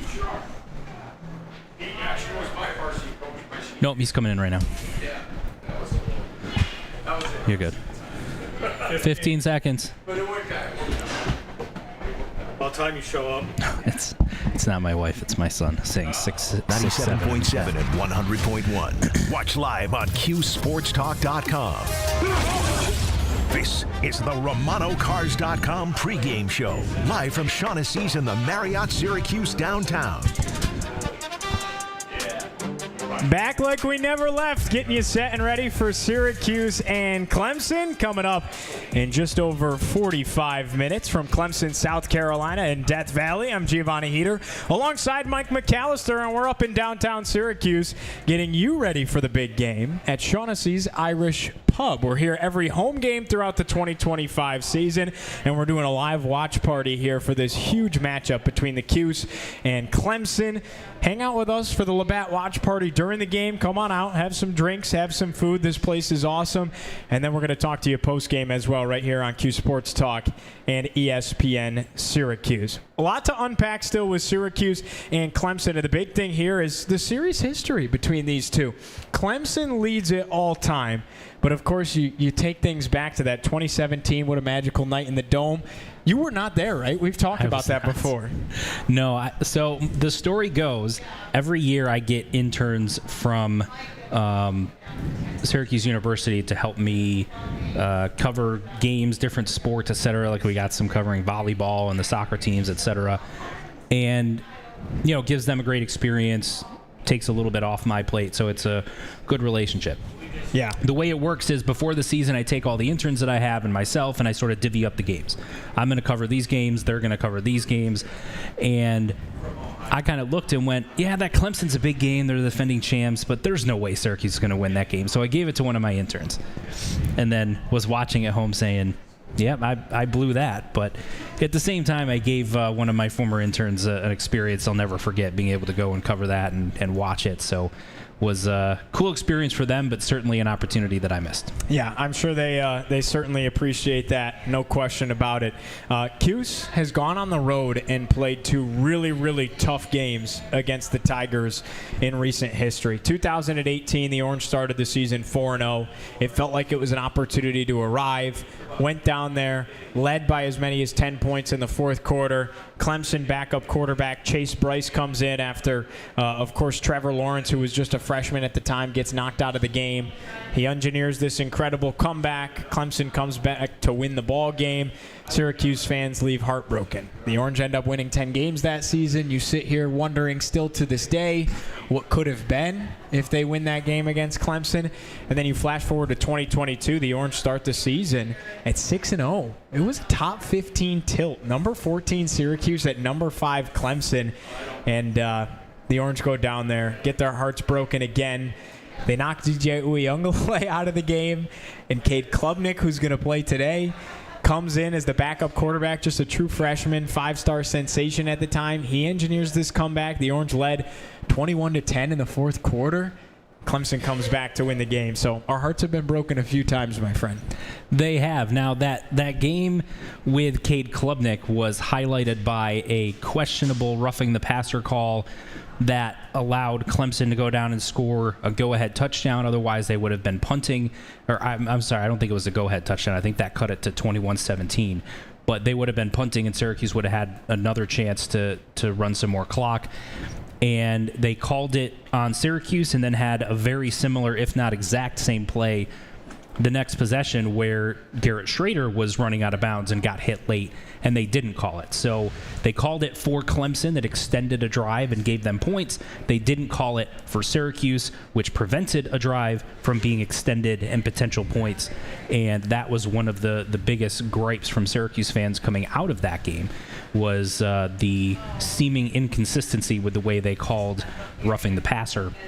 The one previous to that, where they won 10 games and, again, it was a backup quarterback that broke their hearts. They had a 4th and 7, I think it was, that Clemson was able to complete, whereas if they don't, Syracuse ends up winning that game. And they had a similar situation, I think, against Pittsburgh in that year, where it was a 4th down play. They had a lead in the fourth quarter, and Pittsburgh converts it, forces overtime, and wins in overtime. You had, again, similar to last year, 2 4th down plays that prevented Syracuse from being in the ACC championship game. They would have been undefeated in conference play because their other loss was against Notre Dame, which wasn't a conference game. So they would have been undefeated in ACC play and been in the ACC championship game with depending on how rankings worked out, a potential chance to work their way into the playoff, which would have been absolutely crazy. Yeah, no question about it. There's been some bangers between Syracuse and Clemson. There's some games that we didn't even talk about here. Put together this week a little bit of a passion project, kind of taking a trip down memory lane and looking at some of these marquee matchups between Syracuse and Clemson along the way, because it's not a deep history as far as Syracuse's time in the league, but Clemson has played a significant factor in the trajectory of Syracuse football along the way, and some really season-defining opportunities and games have been played between these two teams on the Syracuse side of things. So going to air that for you here, a feature, a trip down memory lane, the Chronicles of Syracuse and Clemson. Death Valley, a cauldron of chaos carved into the caverns of the Carolinas. And no question, one of the hardest places to play in the ACC. Home to Clemson. I'm well, how are and you? the Tigers, they've been the Working on a Titans of the Saturday. Atlantic Coast for the past decade. 8 conference titles. Good! At the buzzer! Clemson wins the ACC! A pair of national championships. Watson throws for a touchdown! In the right flat, Hunter Renfrow scores with 1 second to go! All in the last 10 seasons. Since Syracuse joined the league in 2014, it's played some of its most memorable games against Clemson. And more often than not, the Orange have put up quite the fight. It all starts with the 1995 Gator Bowl. This is the Toyota Gator Bowl. The Syracuse Orangemen versus the Clemson Tigers. A 41-0 bludgeoning by the Orange in a game that saw freshman Donovan McNabb throw for 309 yards and 3 touchdowns, while senior Marvin Harrison amassed 7 catches for 173 yards and 2 scores. McNabb still has it. Wings it down the field and wide open. Harrison for the touchdown. Wow. It wasn't until 2013, Syracuse's first year as members of the ACC, that the two would square off again. By then, Clemson head coach Dabo Swinney was on his way to building a beast and launching one of the conference's greatest dynasties. The Tigers welcomed Syracuse to the ACC with wins over the Orange in 4 straight seasons from 2013 to 2016. That included blowouts in the first and final games of that stanza. But in 2017, a full moon cast over the dome on a chilly Friday the 13th of October. Fresh off the heels of a national championship, number 2 Clemson rolled into a jam-packed Carrier Dome for one of the most memorable games in Syracuse football history. Dungy with everybody coming in. Jailback screen off his feet. It's Strickland. He keeps it 20, 15, 10, 5, cutting back to the end zone. Touchdown, Orange! Junior quarterback Eric Dungy set the tone with a touchdown-scoring drive to open the game, and the Orange never trailed through the entire night. Dungy passed for 278 yards and 3 touchdowns, while adding 61 yards on the ground, cementing himself as a generation-defining quarterback at Syracuse in a monumental moment for the program. And Dungy takes one more knee. The Orange pour out onto the field. It's the biggest upset in the Carrier Dome in more than 30 years. Flash forward a year later, week 5 of 2018. Syracuse was off to a 4-0 start with an opportunity to assert itself on a national stage as it met up with number 3 Clemson in Death Valley. Dungy keeps the ball.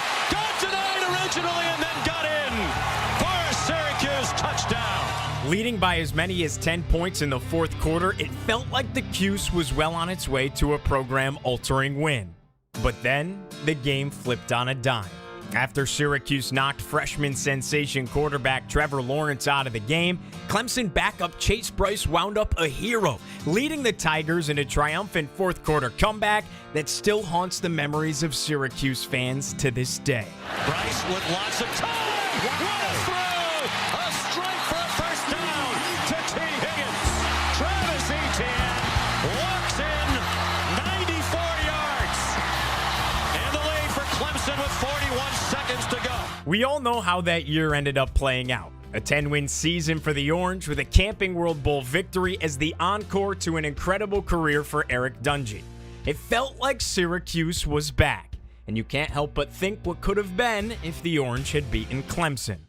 Jump ahead to 2021. Not many remember a one-possession slugfest in the Dome that saw Clemson outlast Syracuse once again to the tune of 17-14 on a Friday night. Lou Groza award-winning kicker Andre Schmidt had a chance to tie the game with a 48-yard field goal in the final minute. For the tie from 48. Schmidt's kick is up and no good. But he pushed it wide left, placing another stone in the infinity gauntlet of the Tigers.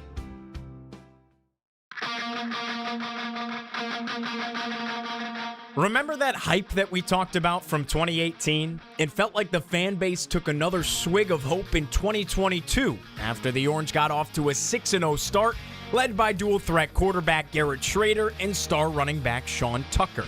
Back in the national polls, number 14 Syracuse trekked back down to Death Valley to square off with number 5 Clemson for a top 15 tilt amongst two undefeated teams. The winner in the driver's seat for the ACC Atlantic and a trip to the conference title game.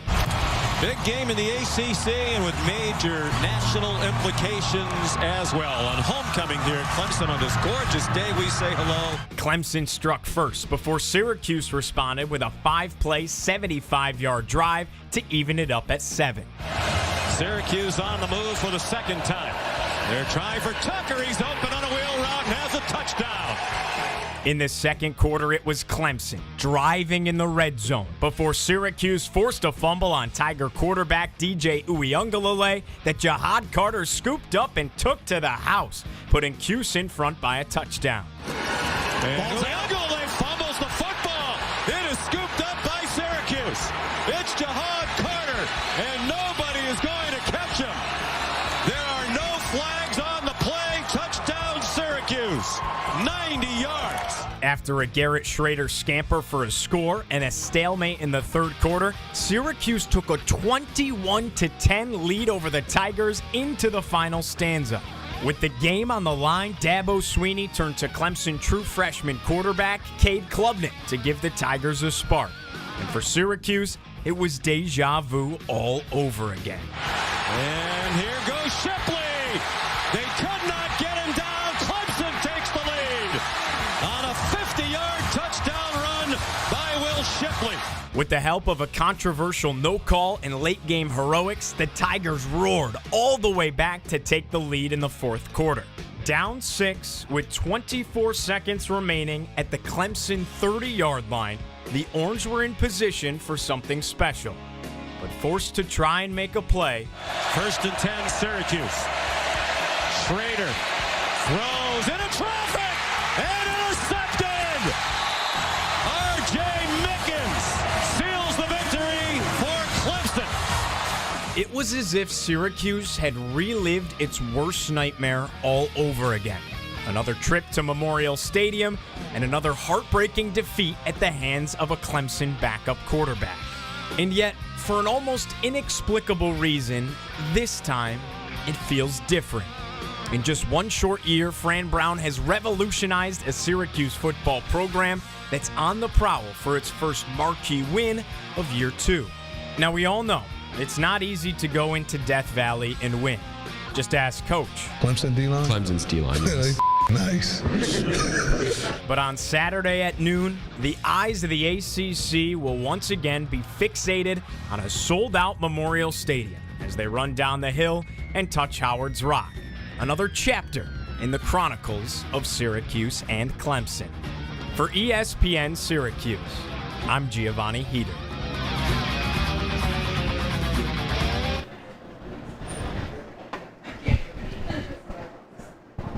Should go right to break. This Saturday, join Gio. Okay. Good.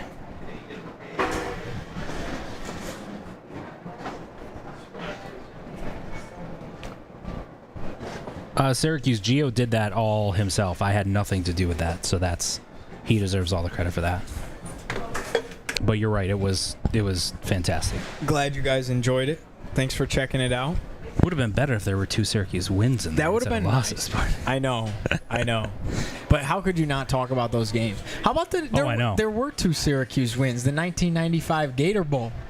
That's right. McNabb torched them. They won. Is that 42-0 or 49-0? 41-0. Yeah. So, yeah, something like that. How awesome is it too that that McNabb, it was his freshman year and it was Harrison's senior year, so their last game together, McNabb lights it up, and Harrison had 2 tuds, and just that was cool. I didn't even know that. Then the defense shuts out Clemson. Yeah. I mean, I didn't even know that game existed until I started doing this, to be honest with you. Like, just because I wasn't around. I've heard of so many iconic games. That one gets lost in the There's shuffle. like 3 iconic games that I remember with McNabb. There's that one. There is the comeback against Virginia Tech with the throwback to Berminski, right? And then the last game in the Dome when they blew out Miami like 66-13. I mean, that was a Miami team that then like a year or 2 later was like considered one of the best teams in college football history, loaded with NFL talent. But like Ed Reed was on that team that McNabb and Syracuse blew out. Yeah. If you've watched the ESPN 30 for 30s with the U and the U Part 2 and all that, that's one of those moments. They go through that game. That was one of the turning points for the Miami program, where they're like, we knew after that, like, something's not, we got to do something different. Wow. Yeah, that, man, to be a fly on the wall during some of that, man. I wasn't even here for the glory days. Yeah, that was like my favorite athlete ever until Josh Allen started becoming a literal alien. Was Eric Dungy for forever. Because McNabb was mine. Right. He was my favorite athlete of all time. Well, Andy is so are you an Eagles fan because of that? Yes. Okay. I didn't know if you were an Eagles fan before. Nope, I was not. I didn't have a team. Okay. And then I loved the Bengals helmets. I still do. I love their uniform. But I kind of rooted for some individual players. Sure. But I didn't have like a team. And then when the Eagles drafted McNabb, and I was like, well, I'll root for him. And then my dad took me down to a game. Okay. And that was just the atmosphere and the singing the fight song every time they score. And I just was like, all right, this is it. Yeah. And, I said, oh, this is my team. And then I rooted for them like crazy when McNabb was there. And then I was always like, well, what's going to happen when he retires or gets traded or leaves or whatever? And I was wondering if like my fandom and enthusiasm for the Eagles would diminish when he left, and it didn't. And you got Michael Vick. Yeah, that was weird. True, because you probably hated Michael Vick when he was in college. I mean, I rooted against him, obviously, when he played Syracuse. I didn't hate him. He was unbelievable to watch. Right. But there was obviously the recruiting story that he was supposed to follow McNabb at Syracuse. Right. And he was going to.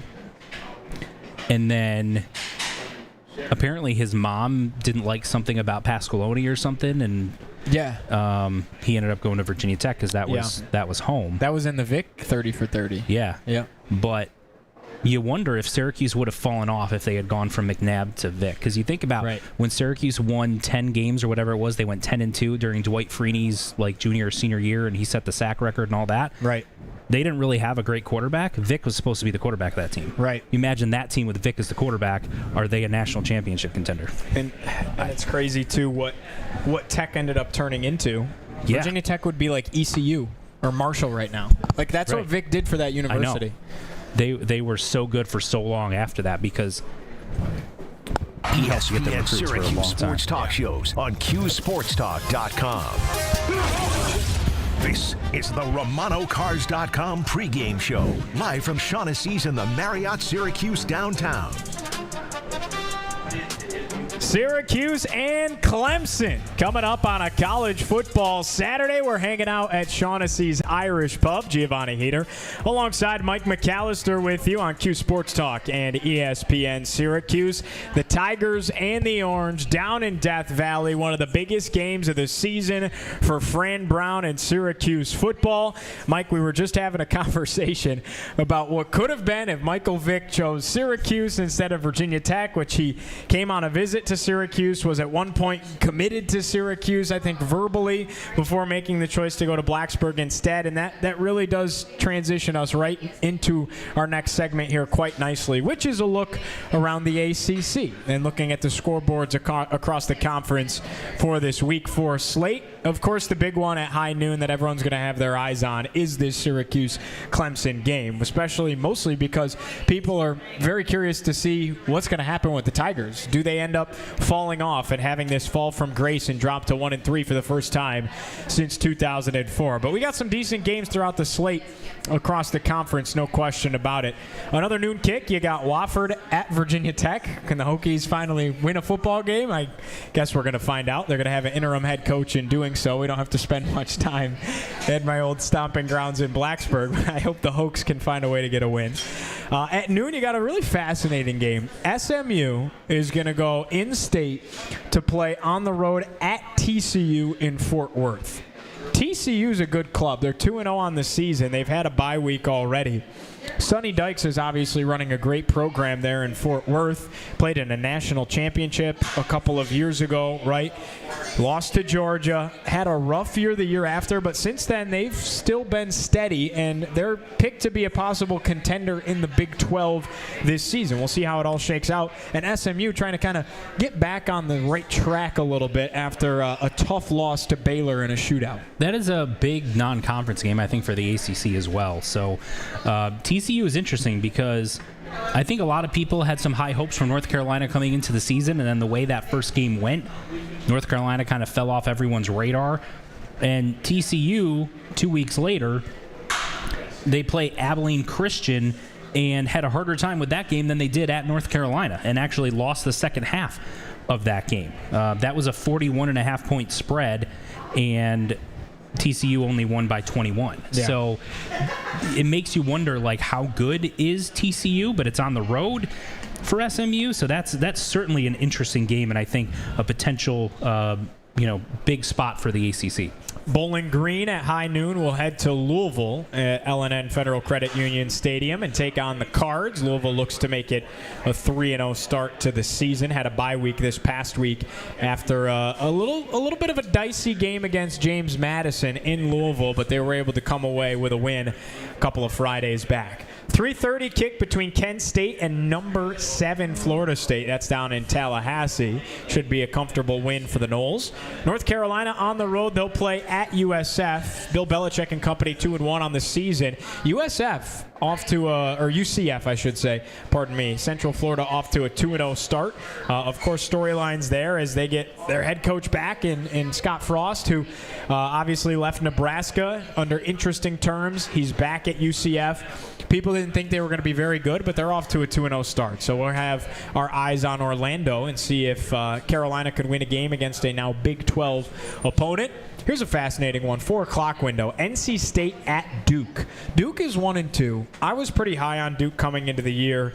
They've disappointed a little bit. Darian Mensah at quarterback, but it's been the defense that hasn't been strong thus far, which is very uncharacteristic of a Manny Diaz-coached squad. Feels like a must-win game to get things back on track in Durham, and then NC State, they're 3-0. Can they make it 4? Yeah, that's a real interesting game, as you said. NC State, they're 3-0, and I think some people are thinking, well, who have they played? Well, they beat East Carolina. They're always kind of one of those pesky teams that always seems to always play power conference teams tough.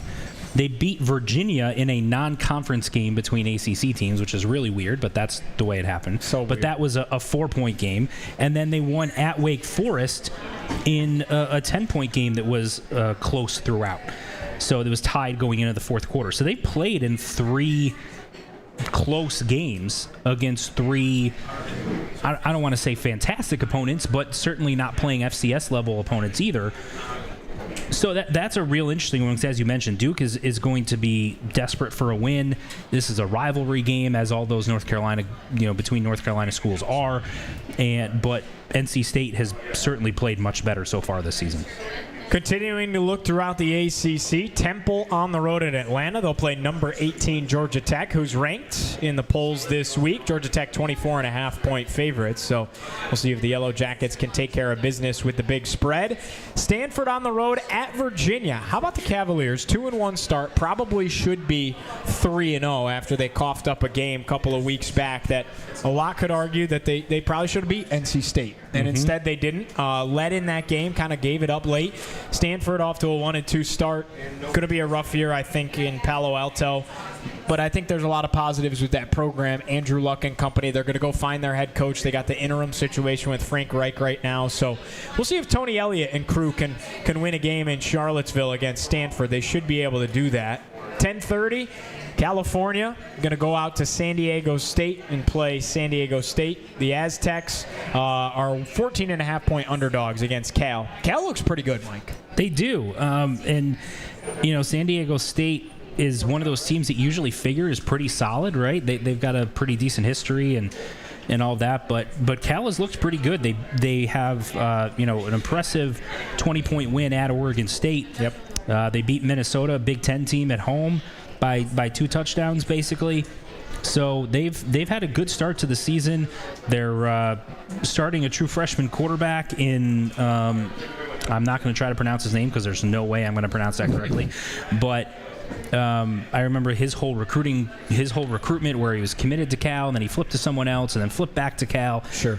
And now he's starting and had a really strong start to the season. I mean, you think about this as a true freshman who's starting and who started against 2 power conference teams, and he's got 6 touchdowns to 1 interception in 3 games. I mean, that's pretty impressive for any true freshman, regardless of the opponents. So they're off and rolling. I think they've got a chance here to get to 4-0. And the way that their schedule lines up, it could end up being a pretty good year. The biggest test for them, I think, on the schedule right now is at Louisville. That's a tough game. Louisville's a good team, but otherwise everything else is against teams that you'd figure they'll either be favored or at least isn't a huge talent discrepancy going in. Last big matchup on the Week 4 slate in the ACC. Very fascinating one. Classic rivalry down at Hard Rock Stadium. Number 4 Miami off to a 3-0 start. They look like a serious national championship contender. They host Florida. And this is a Florida team that's 1-2. Very high expectations coming into this season for Billy Napier and company. DJ Lagway threw 5 interceptions in Death Valley against LSU. Last week, Billy Napier feels like he's coaching for his job. Is it a lost cause at this point? Certainly on the hot seat. That's part of the national conversation. So Florida playing for everything, and Miami looks like a serious title contender. Always an interesting time, though, when 2 rivals square off in the state of Florida like that. No question. And the chatter around the Florida program and their head coach is only getting stronger. And if they lose this game to Miami, and Miami does it in blowout fashion like they did last year when these 2 teams played, it's going to grow even louder. And there was some of that chatter last year as well, but they started to really play well down the stretch of the season. And then they recruited really well in the offseason, got some really good transfers. So I think there was some hope that they'd take a step forward this year. But, when you lose to South Florida, that's, I think, where people started saying, look, South Florida might be a good team, but Florida should not lose to them. Yeah. And so when you do, now you lose in a game against LSU where your defense played well enough for you to win, but your offense couldn't get out of its own way. All the chatter is going to grow louder, especially because Napier's the one calling the plays on the offensive side of the ball, and that seems to be the area where they're having the biggest struggles. 2 places where it feels like the sky is falling, and one is Gainesville, Florida. The other is Clemson, South Carolina. That's the site for this afternoon's noon kick between Syracuse and Clemson. Our pregame coverage wraps up after this. We're going to make our predictions right here for the Orange and the Tigers, and then we got the Labatt watch party on QSportsTalk.com throughout the entire game. We'll talk to you post-game on ESPN Syracuse and Q Sports Talk. We're making an entire day of it here at Shaughnessy's Irish Pub. He's Mike McAllister. I'm Giovanni Heater. We're back at a GIF. This is Q Sports Talk and ESPN Syracuse. This is Orange Nation.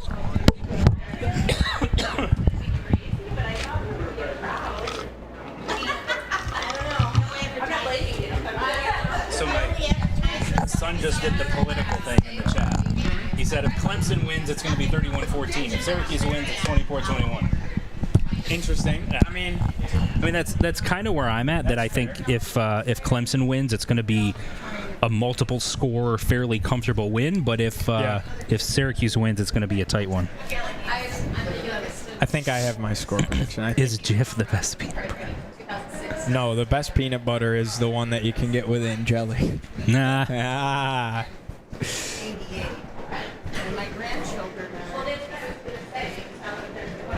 No, the best peanut butter is... Jif's pretty good. You know what's funny, though, is so there's regular Jif and then there's reduced fat Jif. I like the reduced fat Jif better than the regular Jif. I'm a big... Just because I'm into the gym and stuff, I'm a big PB Fit guy. It's like just a lot better for you, but you mix it with some water and it turns into peanut butter, and it tastes pretty good. It tastes pretty good. I've never It's tried just that. basically powdered peanut butter, and, Okay. it has less fat. To your point, like you said, you like the reduced fat one better. They probably throw more sugar in there. That's probably why I like it, but I don't honestly know. Peanut butter is the best. I love peanut butter. Anything peanut butter chocolate, I'm sold. There's never a bad time for that. No. Although it's Truth hurts in the YouTube chat. 43-23 Syracuse. If Syracuse puts up a 40 spot on Clemson, that would send a major statement because, we ain't putting up 40. Despite the fact that LSU and Georgia Tech beat Clemson, I mean, they weren't close to a 40 spot. 43 is a lot of points, folks. There's a lot of points. But, if you get a pick six and then a special teams touchdown, I mean, all of a sudden that's not that huge of a... Yeah, right? But pick six and a special teams touchdown is a lot to ask for. It is. Yeah, I think I have my prediction. You know what's funny? So, I got season tickets for SU football this year to take my son to games. And whenever we go to games, I've been continuing a tradition that my dad used to do almost all the time when we would go to games as kids, which is when the other team's lining up to punt, he would always yell, "Snap it over his head." So I started doing that with my son last couple of years, right? Every time they line up to punt, "Snap it over his head," and they never do. The one time I didn't say it, they did it? was when they snapped it over the UConn punter's head. And Syracuse ended up tackling them and got the ball inside their 15 or whatever it was. Right. The one time I didn't say it was when they actually did it.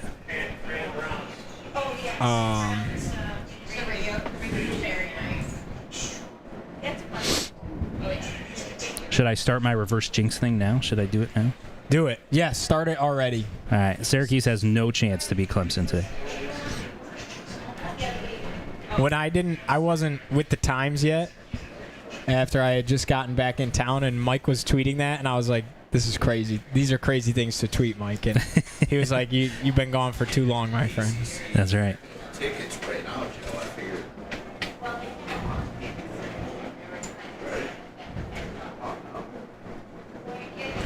My dad just texted me, "Snap it over his head is the origin of the reverse jinx." See? And my son has confirmed that story in the chat. If anyone thought I would make that random thing up for no reason. Do you guys need anything? Water? Water would be great. Chris, high five too. I'm okay. Thank you, Katie. Tim, water? We're high-fiving already over here, chat.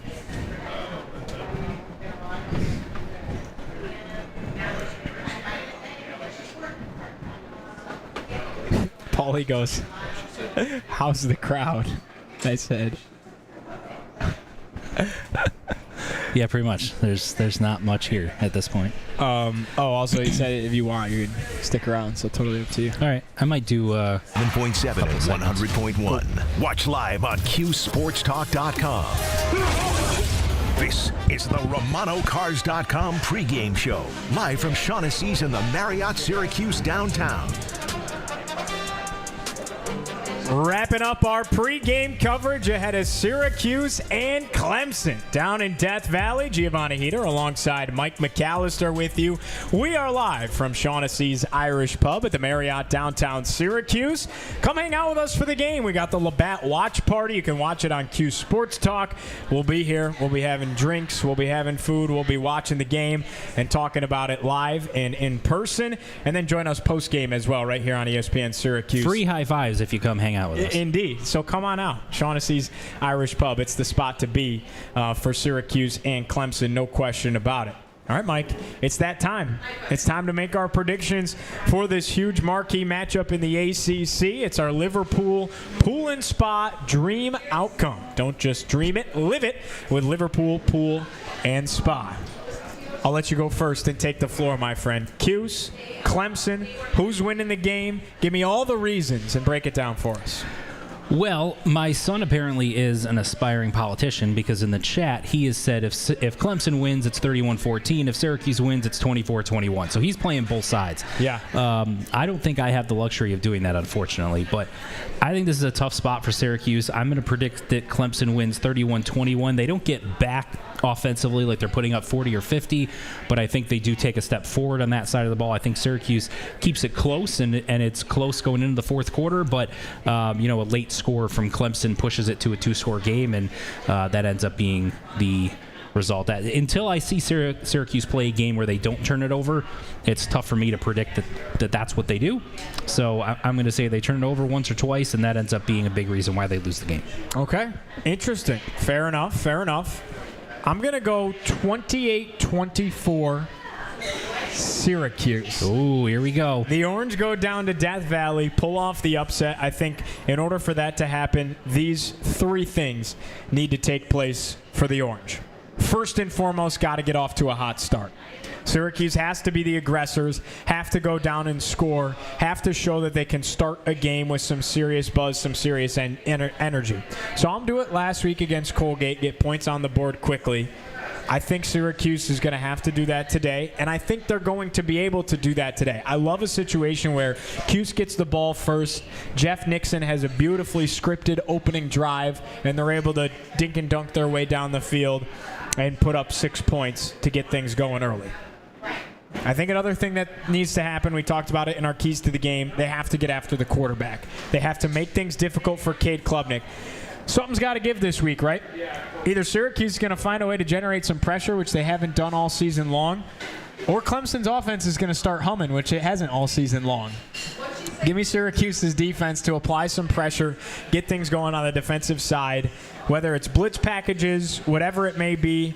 And I think the guy that I'm circling is Kevin Jobity to get in the backfield. Grabs 2 sacks today. Kevin Jobity, a 2-sack performance, and that propels Syracuse's defensive line. I think Tank Wilson could have an impact, especially in the run defense. Clemson doesn't run the ball very well, so that's my final key to the game for Syracuse in getting this 28-24 win. That's my prediction. They absolutely shut down the run.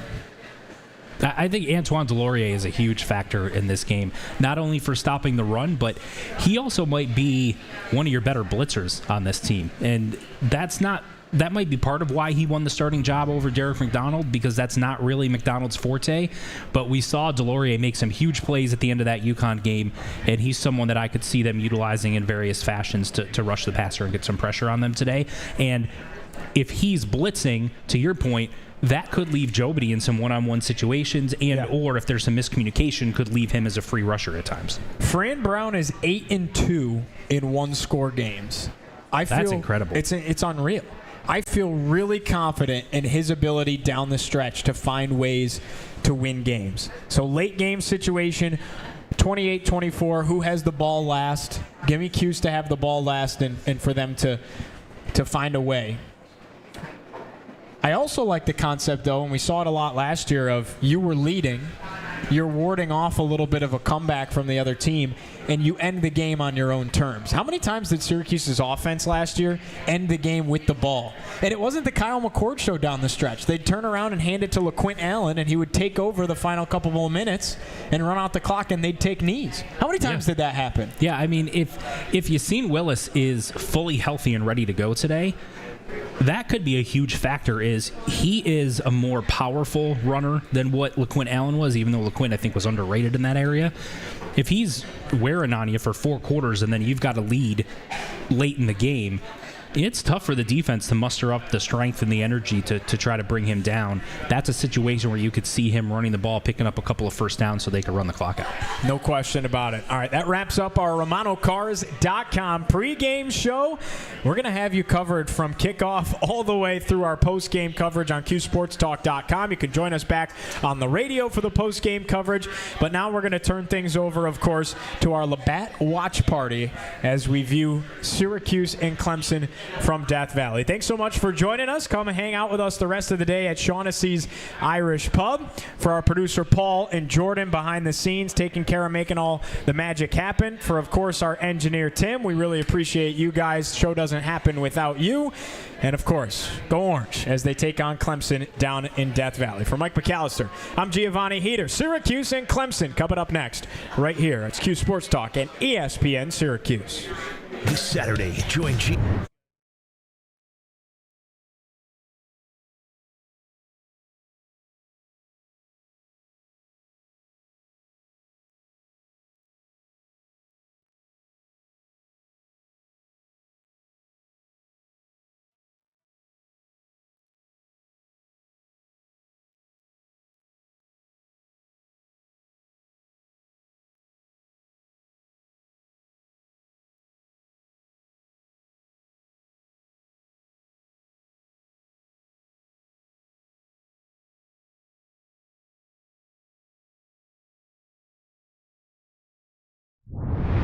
if I could talk, and that's about it.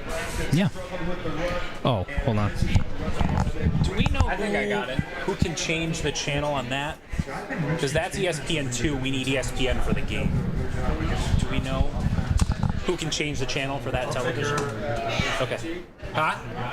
I think so. Just your email and the use, right?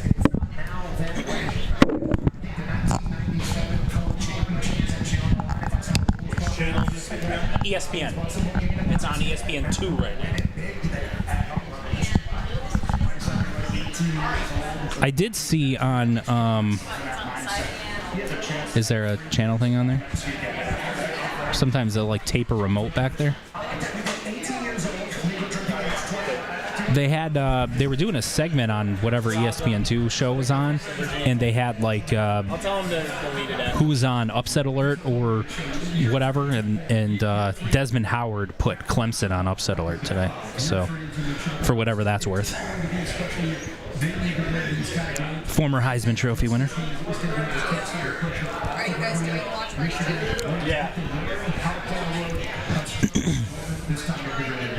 Last game of the suspension for Sherrone Moore. I'm with you. We're honoring the 1995 national championship team in Lincoln.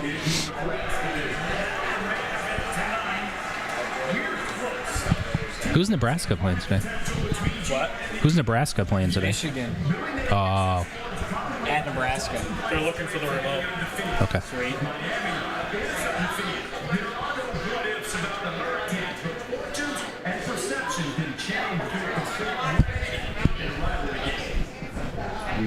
Yeah, chat, we're just going to stay right here, so you can feel free to stick around.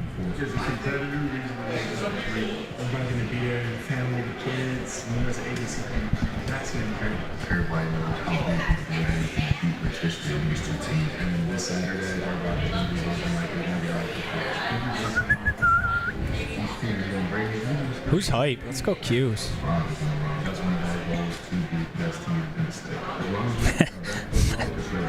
You know Mike Lindsley? Yes, yeah. Okay, so he just posted he does these little like video clips of like analysis and stuff, and he posted Syracuse can end Clemson in 2025. That's true. It's just a funny way to put it. I mean, it's like you said, it's true, but it's funny. I would love to see that. You wonder what their mental fortitude would be if they lose the game today and how they navigate the rest of the season. Like, you know, the end of the year, you play South Carolina rivalry game, like you can get up and play for that regardless of what your record is. Right. But like random game in the middle of the season at Stanford, like, are you going to get hyped for that when you got 3 losses and you're out of everything already? Right. Like, I don't even know if they play Stanford, but just as an example, you know, or even like a Thursday night game at Chestnut Hill against Boston College, like. Right.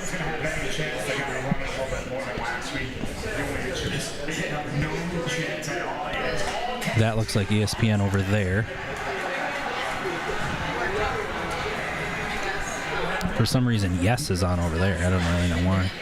I'll pull it up here.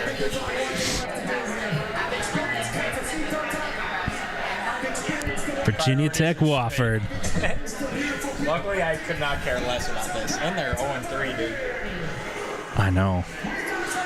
I thought after that opener against South Carolina, I was like, they looked pretty solid. Like, I'm like, you know, maybe should have even won that game. And I figured, you know, they had a couple of things offensively to fix, but at least there was enough there where you felt like win a couple of games while you're figuring some stuff out and get yourself back into things. And they just went completely the opposite way. Well, they proceeded to get beat between the second half of Vanderbilt and the first half of Old Dominion, 62-0 in 2 halves of football. That's tough to win games. 62-0 against Vanderbilt and Old Dominion. Like, let's not. I get Vanderbilt's better. Those helmets are fire today, though.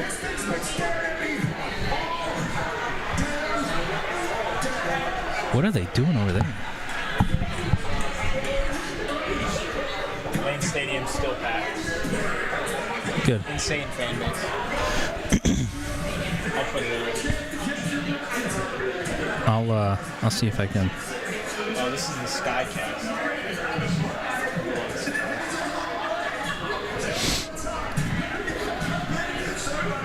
I mean, ESPN hasn't even switched over to the game. They're still doing Pat McAfee acting like an idiot.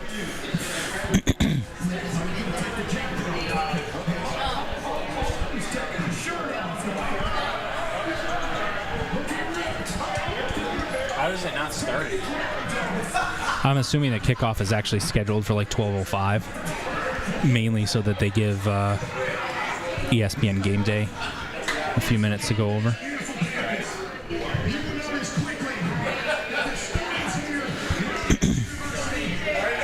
Game Day's running late. It's 12:03. I know. Usually they're out at like 12:03. McAfee hasn't even made a pick yet.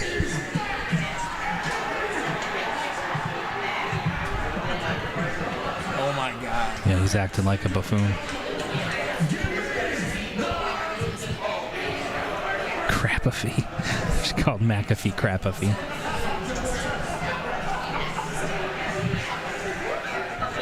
Oh my God. He's wearing... Oh, I thought he was... Oh, he is wearing a Speedo.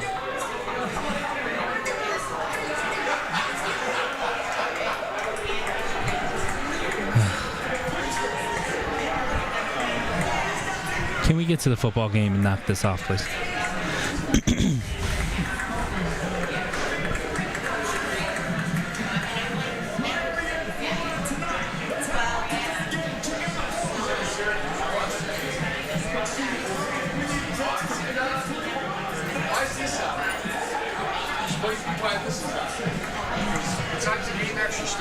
It should be starting any second here. Okay, so let me show you what's on. Should be on ESPN. Yeah. No, John, it's not necessary. It's just nonsense.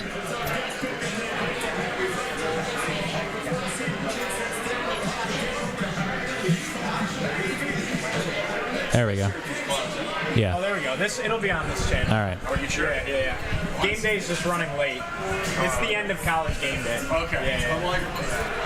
Jen, Pat McAfee did criticize it. I don't remember whether or not he specifically said it was performative. I remember it was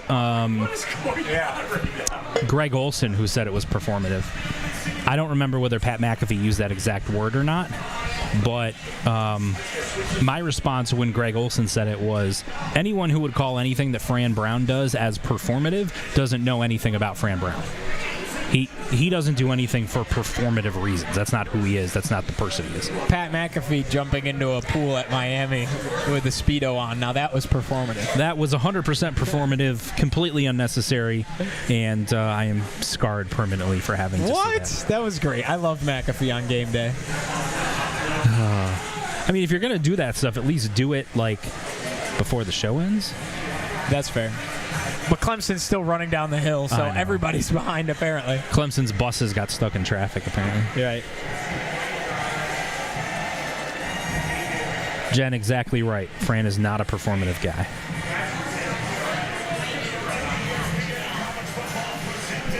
Big game Bob in my ears. This is fantastic. Truth, I like that. He said Fran does things that are symbolic, not performative. Yeah. I like that. In the YouTube chat. We got YouTube and Twitch going on at the same time. Look at this.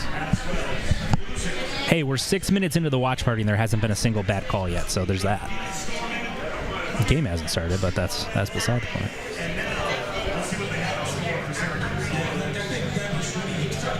Accuse others of what you are actually doing. Yep.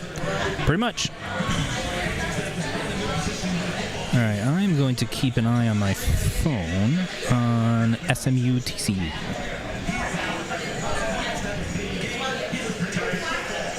Virginia Tech's on the 26-yard line of Wofford. Oh, yeah. Let's get hype.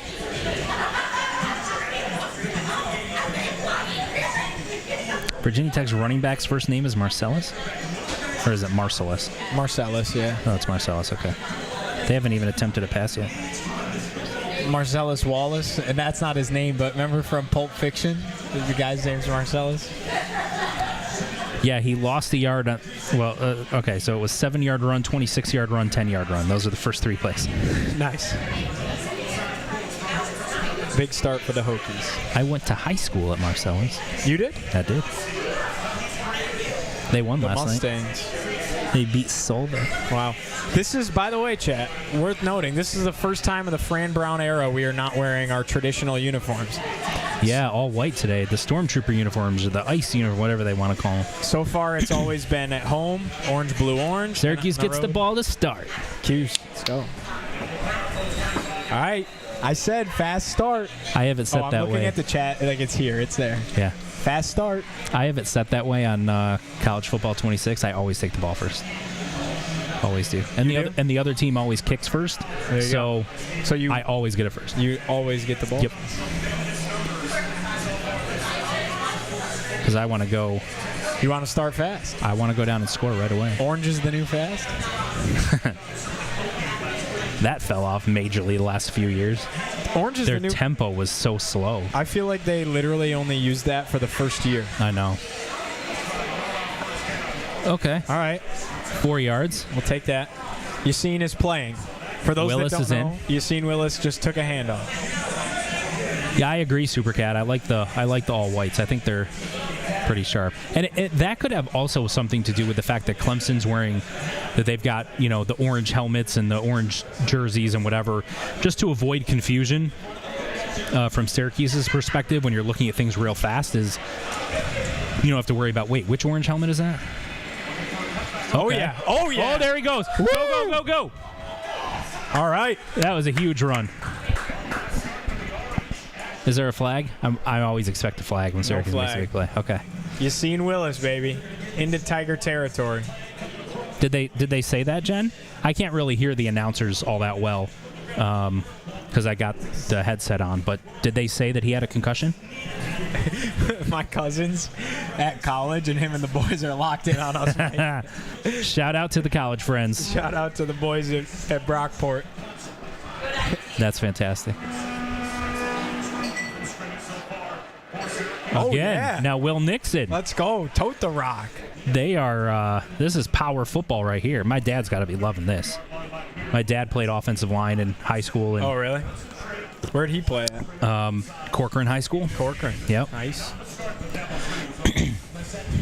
Played semi-pro football for the Salt City Aces. Wow. Yeah. I've never heard of it. That's awesome. They don't exist anymore. Where'd they play at? I don't even know, to be honest with you. Oh, really? Yeah. Oh, my God. Okay. Steve's running. Go down. He's basically Michael Vick at this point. Yeah, right. Oh, my God, he's hurt. Oh, of course. What the heck? Oh, my gosh. It didn't even look like anything. Oh, no. He literally went, the knee is not, he's looking to be very uncomfortable. Oh, boy. I hope it's just like a weird cramp or something. But that doesn't look good. Yeah. 1 minute and, yeah. Oh. Minute 155. minute Less than 2 minutes in. Is this where we're going to say, if Angeli hadn't gotten hurt, they would have won? He's chilling. It was a cramp. He's chilling.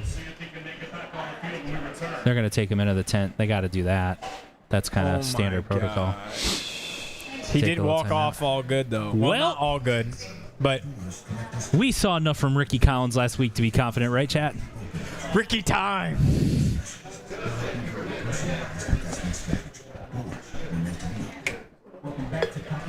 I mean, maybe they should just throw out. Why is his name escaping me? The freshman quarterback who had a touchdown last week.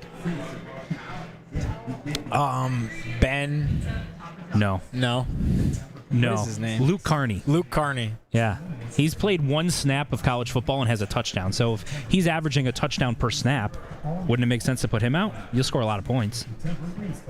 Yeah. Just throw him out there. Someone fell on the back of his leg. Yeah, I mean, hopefully, Jen, it's just one of those things where it's like it twisted wrong and it's fine. It's like one of those where it's He's like, all right. Yeah. like when sometimes I've had it happen where I'm playing basketball and I land on someone's leg and I twist my ankle and it like feels like my foot's coming off at that exact moment, and then a minute and a half later you're all good. So yeah, that was YouTube chat. That was not ideal. That was not ideal. Yeah, Sport Boy Luke Carney was what I was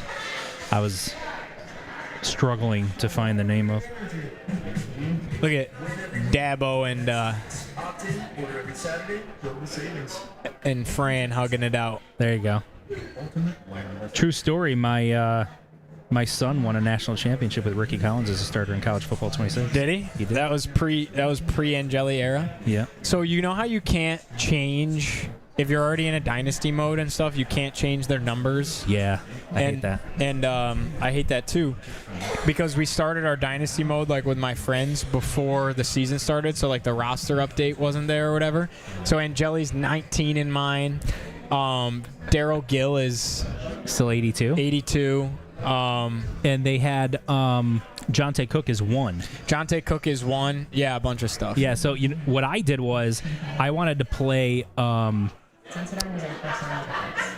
Why is his name? Everyone's name is escaping me. The freshman corner plays both ways. Demetrius Samuel. Yeah. I wanted to put him on offense in a couple of formations, so that I could throw him out there randomly, like Syracuse is planning to do. And so I had a couple of formations where I've got Jonte Cook on one side, Demetrius Samuel on the other, and they're both wearing number 1, which is illegal. You can't do that. Right. Interesting. But it's funny to me that that the game allows that. Virginia Tech last year at Vanderbilt had that happen. They had 2 number 0s on the field. Oof. Yeah, he fell right on the back of it. Oof.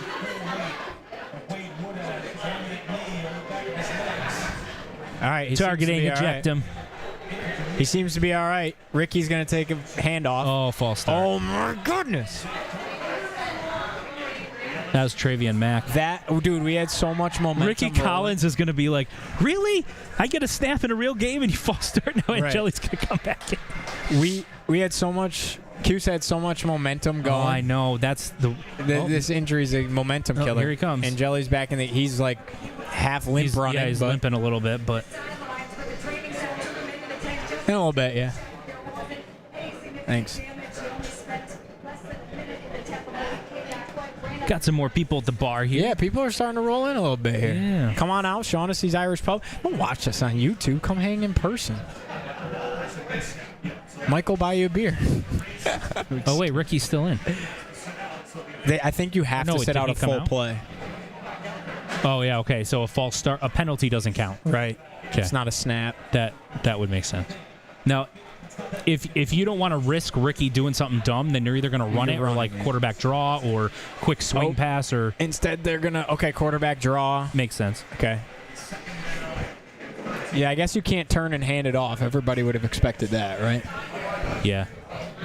That was too obvious. So try to take advantage of Ricky's athleticism and see if he can pop something for you. That stinks. That stalled all of the downhill momentum we just had. Because even if you run the exact same play on 1st and 10, you're 2nd and 8 now, right? Which is totally different. Right. Because you feel like you can still run the ball, you can go short passes, and you put yourself into a 3rd and manageable. Right. Now you feel like most coaches go to pass-only mode at 2nd and 13. Nice. That helps. Oh, yeah. Jonte Cook. There you go. First down. Yes, sir. First down.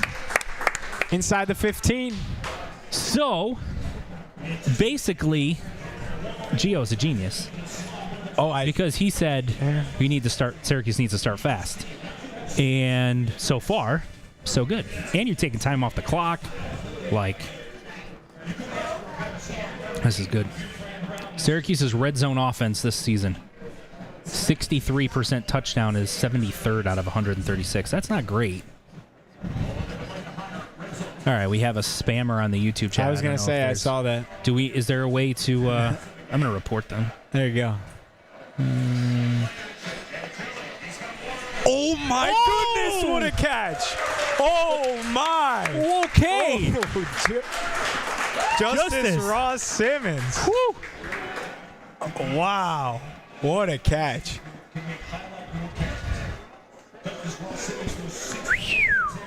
That was a touchdown. All right, what a catch. Oh my goodness. Oh, yeah. Foot's easy. down. He's got 2. Yeah, he's got 2 NFL feet and a touchdown. hand. 2 feet and an arm. That's a Sunday touchdown. Look at that. That's almost a one-hander. He grabbed that with one hand before he got the second. And the second, oh my goodness, what a catch. Okay, so last week, Daryl Gill got the You Got Moss #1. Yeah. I don't know what's going to happen the rest of the day, but that's got to be in contention to get a mention at least, right? I mean, that's a gutsy throw by Angeli, too, because the coverage is good. Yeah, cover, and you got the safety coming out. Yeah. I was a little worried when he threw it, personally. That was a ball, though. He put it in a spot only he could get. Yeah, to Supercat in the chat, to his point that it was a great throw. Like I said, I think it's a gutsy throw because the coverage is right there. But he threw it in a spot where that's either going to be incomplete or it's going to be a touchdown. Yeah. He didn't put it in harm's way. So that was, again, Gio's a genius. We are in fast start territory. No, maybe I should hit the FanDuel. It sounds like it's going to be a good day.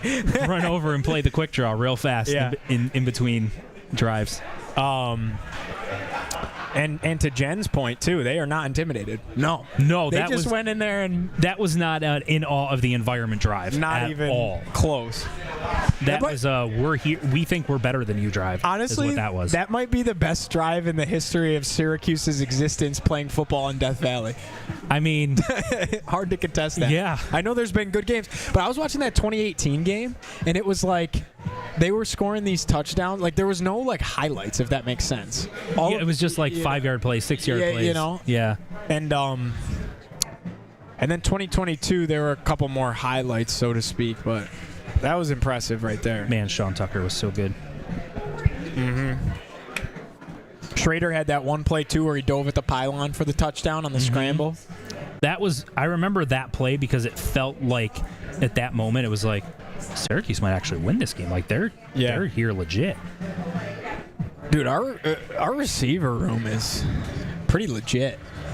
Yeah. I know there were a lot of people that were worried when Pena left. And understandably so. Because he was slated to be the #1 guy. He was going to get the most targets. But they did an incredible job replacing him with Jonte Cook. And the fact that Justice Ross Simmons is healthy, Daryl Gill looks like he's taken a bit of a step forward. My son in the chat, that defender got mossed. Yeah. True story, sir. Easy head tap on his head.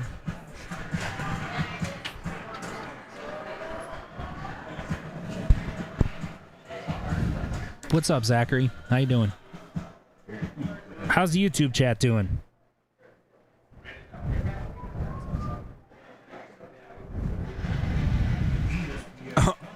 To rub it in for the Clemson fans as if the catch wasn't enough to play. Georgia Tech's walk-off field goal. Things you love to see. Good for the Yellow Jackets, man.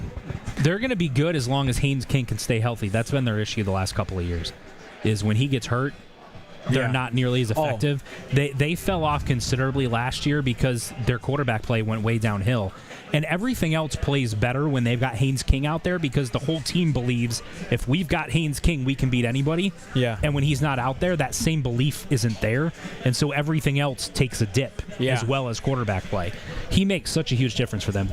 They legitimately could be an ACC championship game contender if he stays healthy all year. Why they choose, and I get it, it's Haynes King, but they still choose to run him 20 times a game. He ran it like 25 times last week against Clemson. And that's pretty. Oh, an onside kick, and they got it? Oh, my gosh, and they got it. Okay. Wow. Francis, Okay. I love you. I love you, Surprise onside. Now, you can't even do that in the NFL anymore. That is forbidden. But, yeah, they are pumped. I mean, what? That is a play call right there. Fran is sending a message. I mean, oh my! They had no idea. None. And he caught it at the exact right time. He made sure it went 10 yards. That was beautiful. But they clearly noticed something on film. You can tell because as soon as he got to within 2 to 3 yards of the ball, the entire Clemson front line started running backwards. Yeah. They turned back. They must have noticed that on film and said, we can take advantage of this. And if you see it, do it. Yeah. And they saw it right away, which means for the rest of the game, you'd figure Clemson won't be doing that, which makes their blocking on kick returns that much worse for the entirety of the rest of the game. That's But back to Gio being a genius again. You want to talk about starting fast. They're going to review this. I mean, he's past 10. Fran knows he's past it, too. I know. He's like, what are you doing? How are you reviewing this? He was 2 yards past. So it's the 45-yard line is the line that you got to look at here on this. Yeah, he's past the 45. 2-3 yards His past entire it. body is past the 45, and the ball is almost at the 46. How you even decide you need to review this is the part that gets me. Like, this should be a quick review from the officials that are in charge of doing that, and then immediately saying, nope, that's easy. See, he doesn't touch it till right there. He's almost at the 46.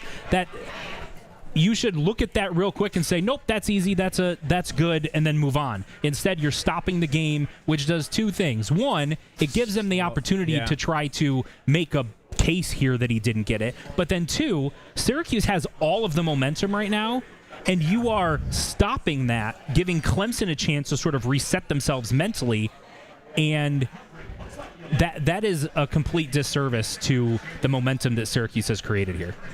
This is why they pay Mike the big bucks. I hadn't even thought of that.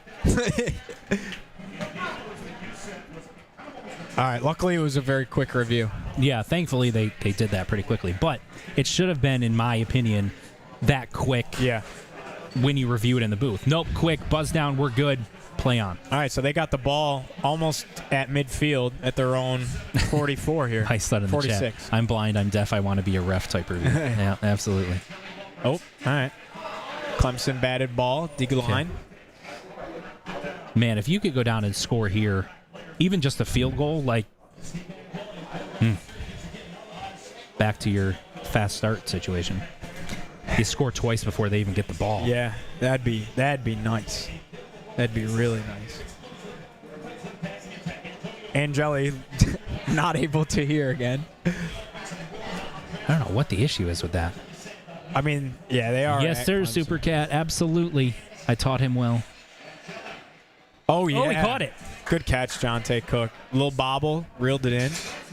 Third and 3, 2.5, 2. Might be 4. I don't know where his knee went down.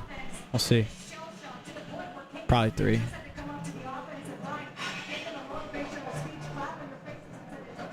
How is Cook not an impact player? Good question. I think they're just you can only highlight so many players when you post those graphics, because if you listed like 7 players on each team, it would be a little. So they just kind of, it's like one offensive and one defensive. Yeah. You know, that type of. Quarterback makes sense. Cook doesn't get the ball without him. Oh, he overthrew him. He had him. Throw. Yep, bad throw. All right, 4th and 2. Go for it. Midfield, go for it. Go for it. Go for it. Go for it. Yes, Please. I go for this. I mean, you They're going for it. Yeah, you were aggressive there. You had what you needed here. They didn't do anything. I'm assuming that they didn't put Cook out there as the impact player because offensively they went with the quarterback who's leading the nation in passing. Yeah. And then defensively they went with the guy that's kind of like their biggest name or most talented player. Guy. And Demetri Samuel is actually leading the country in passes deflected so far this season. Coming into this game, I think he had 6. Run the rock here. I'm okay with a run play. See, I almost would have run it on 3rd. Just run it. Okay, First down. Jonte Cook to the Clemson 30. Yeah, I agree, Supercat. You can't be aggressive and go for the surprise onside and then punt on 4th and short in their territory. That sends mixed messages, you know? Angeli. Okay. Oh, okay. All right. That's all right. That's fine. It was good coverage. That's all right. I like the shot, though. And I forget, it might have been Michael Antonio. I don't know if he's still in the chat, but he made the comment during the pregame show that he thought Syracuse would have a chance to take some shots and go down the field on Clemson. And they've shown that a couple of times so far already that they're looking to do that. So either Michael Antonio is maybe Jeff Nixon in disguise and was letting us know what his game plan is going to be, or did some good film study himself.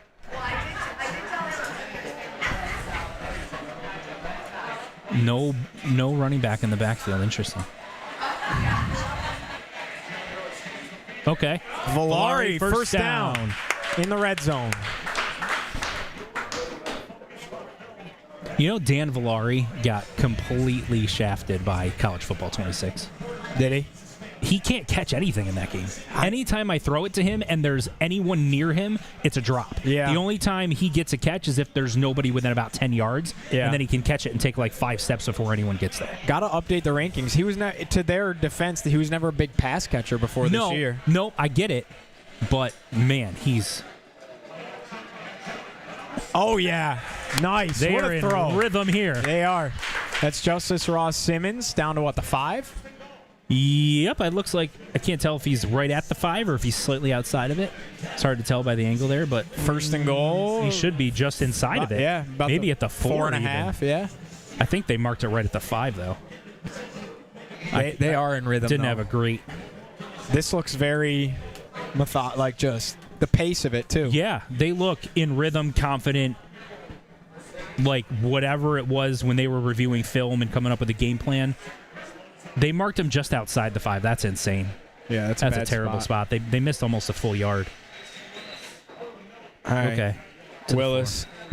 He had a hole, it looked like. Yeah, too. it looks like he got tripped up a little bit. A couple of guys fell and tripped him up a little bit. And Jelly looking great out there. Quick, sharp, confident. Yeah. Yes. He's really only missed one pass on the 3rd down play.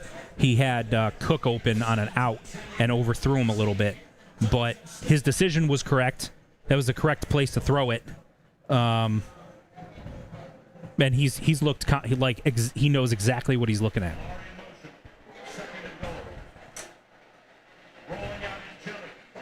Oh, good batted. I thought he had a guy in the back of the end zone. He did. I think he did. It was a good batted ball. Yes, Zachary. It's his first game against Clemson as a starter.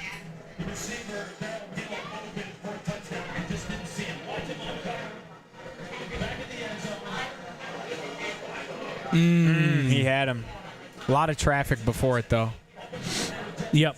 Honestly, maybe good it didn't get to the second level. That could have been dangerous. There was a guy, there was a corner that was covering the out, and he was lurking and was going back there. I don't know if he would have gotten there in time, but it certainly would have been close. Big 3rd down. Yeah. 3rd and goal from the 5. Batted again. And it's incomplete. All right. So I think you kick it here. Clemson's adjustment so far has been we're not getting to him. The offensive line has done a great job so far, but they are getting their hands up. So Syracuse is going to have to do something about that if they're going to continue to get deflections like this. Yeah, he had Gill open. That would have been a touchdown for sure. But still, yeah, you take the points absolutely. If they had gotten down to like the 1, then maybe. But 10-0 before their offense sees the field. I'm happy with that. If you're a Syracuse fan, all right. Would have been nice to see 14, but it would have. But you've already... We can't have it all. You've made a statement to Clemson at this point, you know. We haven't seen the defense on the field yet. I know. We got to get the defense going. If there was any thought from Clemson's perspective that this is a get-right game, we're going to come in and blow the doors off. Now there's still a lot of game left. But Syracuse sends a message that, not today, sir. Yeah. I'm going to use the bathroom super quick. Go for it. I will chat with the chatters. Yep.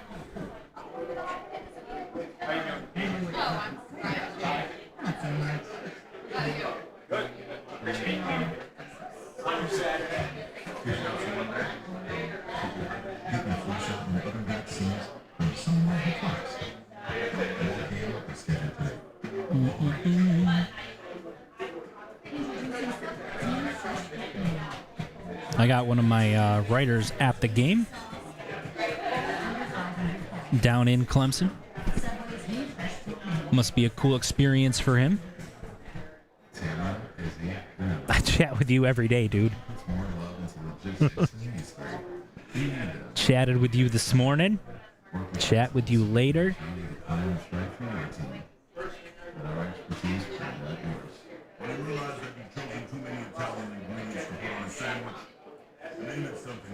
Just make sure you're behaving yourself, because if Mom tells me that you're not, I'm going to have a problem.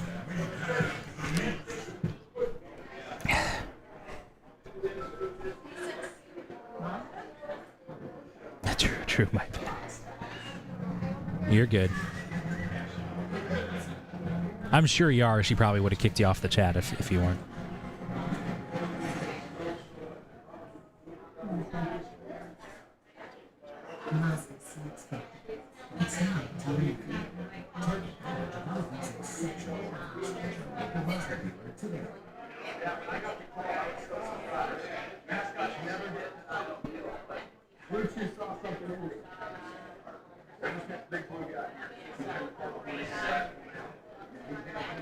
I wonder if they're saving Yasin Willis a little bit. Like, I don't know what his situation is.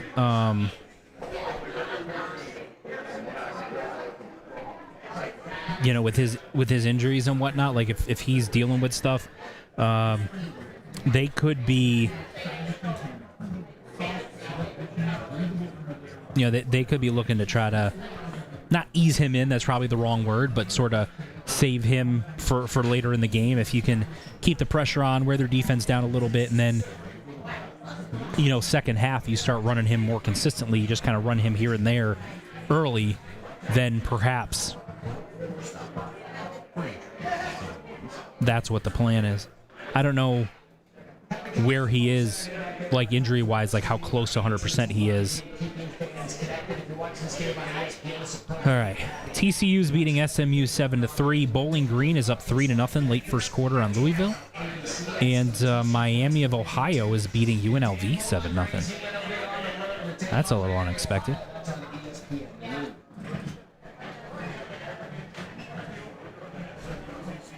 Yeah, Supercat, you're absolutely right. He loves to throw it. Absolutely right. Yeah, Jen, I know you said that earlier. I couldn't hear. I can't hear much of whatever they're saying, so I couldn't hear either way.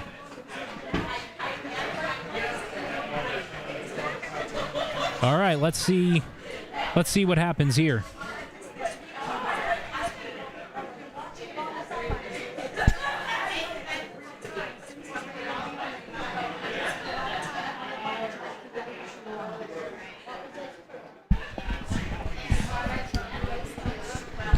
Back in business. Yeah, apparently the broadcasters, the announcing team said earlier that Yassine Willis was out with a concussion. That's what kept him out last week. It was a good run defense to start, just 2 years. It is, yeah. So that apparently was what his injury was. That's what the chat is saying that they mentioned. Interesting. So, all right. Yeah. Again, Clemson 120th in the country in rushing offense. They don't run the ball very well. Well, and Syracuse doesn't stop it very well, so. Something's got to give. Who's hurt? Oh, good. Okay. Clemson. Offensive lineman. Who already had a knee brace on. Don't they all wear those nowadays? They might, Yeah. for preventative. I mean, being an offensive lineman is tough on your legs. Yeah, I think they... As my dad will attest to.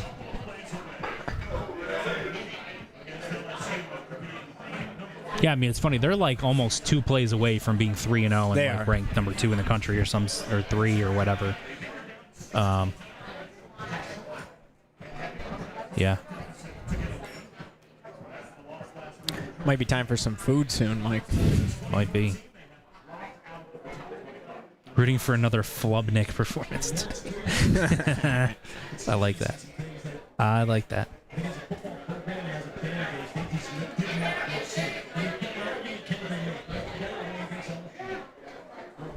Man, 14 would have been sweet. Yeah, at the same time, if you can get a stop here, the way your offense has moved the ball, You're feeling good. I mean, yeah. And Jelly Feeling real looked good. surgical on that drive. Yeah, I mean, without that deflection on 3rd down, that was another touchdown. Yeah. Gill was wide open in the back of the end zone. They were not expecting that route combination. They had the slot kind of did like a curl, and then Gill did a little like post behind him, a little skinny post. Yeah. And they didn't have anyone back there in the middle, and it was up for the corner to try to recognize that and run with him. You know what I heard listening to the College Game Day podcast? I'll let the play come. Nice tackle. Okay, That's yeah, an really open good tackle. field tackle by Devin Grant, who's in the game. Hey, there we go. All right, 3rd and short. They went to Williams, so he's in. Yeah, I kind of figured they might try to Same. get him a quick early pass just to, here, touch the ball. Yeah. Feel like you're getting back into it because he hasn't really played much this season. So Big 3rd and 4. yeah, huge. Klubnik rolling. Oh, I thought he was going to get there. I know. He got Williams for the first. I thought Sparrow was going to get a hand on the ball. I was listening to the College Game Day podcast, and Reese Davis, who's a brilliant writer, like his opens to Game Day are like insane. I think he's so good at what he does. He is. And he said lower intestinal fortitude. How about the lower intestinal fortitude by Fran Brown to go for the onside kick? Right. It's an awesome way of saying that.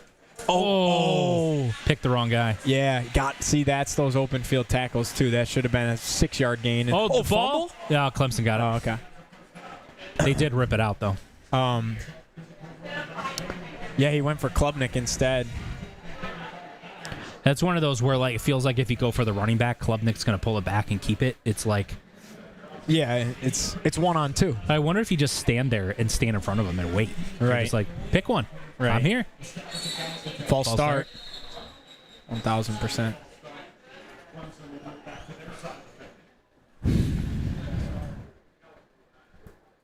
How can we call this on Syracuse? Guys. Guys. Did they do anything? Well, they're wearing white. Is that a penalty? No, I don't think so. Do we have to call it on the offense? I guess. See, I make up the conversations with the refs. Snap infraction against... Well, why did that take so long then? That's the thing I don't understand is you threw the flag. Multiple refs threw the flag. You all saw the same thing. Why are you talking for 10 minutes? Right. So we sure we want to call this? Are we positive? Well, that's where the conspiracy theories come in because what other reason is there to talk for that long? Right. Unless you're trying to get the number right or whether is it false start versus snap infraction. You want to make sure you call the actual penalty correctly. Sure. Maybe. But. Oh, bad throw by Klubnik. Yeah. They got instant pressure almost like that was supposed to be a screen. But it wasn't really a screen. No, it was more just kind of a quick out, yeah. But the way that the Syracuse pressure right up the middle came that quickly, I thought they were going to throw a screen back to the running back. Big games like this just hit different. And the fun thing about this schedule is we're going to do this like every week from here on out. Every game's going to feel similar to this, you know? Yeah. Which is epic. Get him. Oh. Okay, that's a good open field tackle. Yeah. Who was that? Was that Cornell Perry? I think so. I can't tell if it was 18 or 19. Yeah, I couldn't tell either. And they're subbing out now, so. That was a huge open field tackle. I thought he was going to break that. Whiffed on the first one, but. I'm going to see if they. Does the official play-by-play tell me who the tackle was? Nope. 3rd and 5. Huge third down here. They sent blitz. Pressure coming. Devin Grant going to get him. Oh, he missed him. They got other guys there, though. Short. He's short. He is short, but that's a catch. Now you're 4th and less than a yard. Yeah. If you get that sack, they punt for sure. Now you've got a potential go for it. Right. But my question is, did that ball bounce? I didn't think it was a fully clean catch. I think he caught it, but I definitely think it's worth peeking at. You're telling me they're going to look at that onside kick? Yeah, he caught that. That's a catch. Yeah, it's a catch. That's a good catch. Don't review that crap. Don't review it. Just go. Yeah, all right. That's a good catch. Yeah, they're going to try power run game. They might do like tush-push type of. Oh, he got it. Yeah. They had him initially. They brought in the defensive lineman Peter Woods. I love that stuff, man. Remember when they used to do that with Christian Wilkins? Yeah. Yeah. That's like such a Clemson thing. They do that. That was under Tony Elliott, though, when they used to do that with Christian Wilkins. So maybe that's a Dabo thing. It's, it's obviously a lot harder to tackle a 300-pounder, right? But, right. Man, they got some penetration there right away. It's just, he's hard to get a. When you only need that much, it's hard to get a quick grasp on him. Right. Oh, Klubnik heaves it way deep. Oh, my God, what a catch. And pass interference. Yeah, it's DPI. I'm not really sure that was DPI, but whatever. That was a high throw. That was an insanely high-arcing throw. That'll get Cade going, unfortunately. Yeah.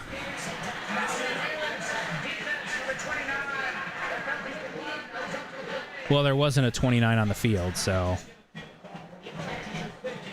The crazy, he like chucked that up there. Look at the. Oh, maybe it was 29. I guess it was. The angle on that ball coming down, it was like coming directly down. It's almost too bad he couldn't get his head around.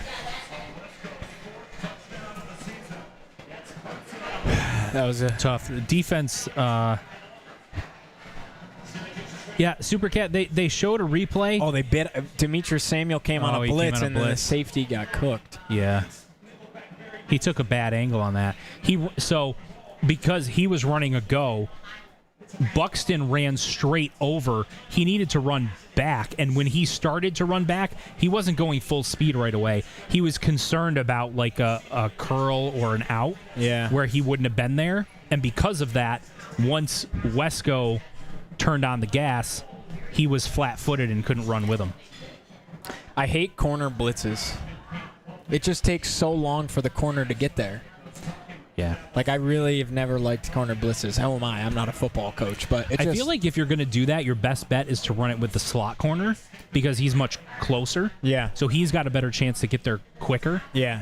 Than your boundary corner. And if we're being honest, Demetrius Samuel is their best cover. Well, Chris Peel's been really good this year, but Samuel's at least one of your better cover corners. Right. So with somebody else. Yeah. Yeah, I agree. Yeah, I didn't love that, to be honest. It's just he had so far to go to get there, you know. And as soon as Klubnik noticed that and he saw one-on-one with a safety, he's throwing it up. And they're leaving probably I know Antonio Williams is supposed to be their best receiver, but Wesco's been their best guy. So you're leaving a very good receiver open. Wesco is the only reason they were even in that game last week. Yeah. Against Georgia Tech. Yeah.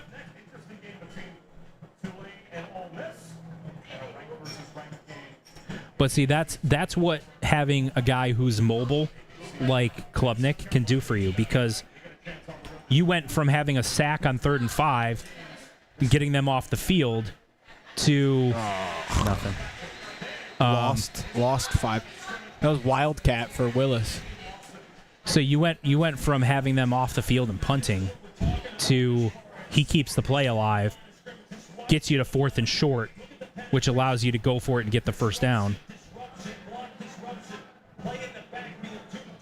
That just wasn't blocked very well. Yeah, that was a weird Clemson play. had like 3 guys standing there waiting for it.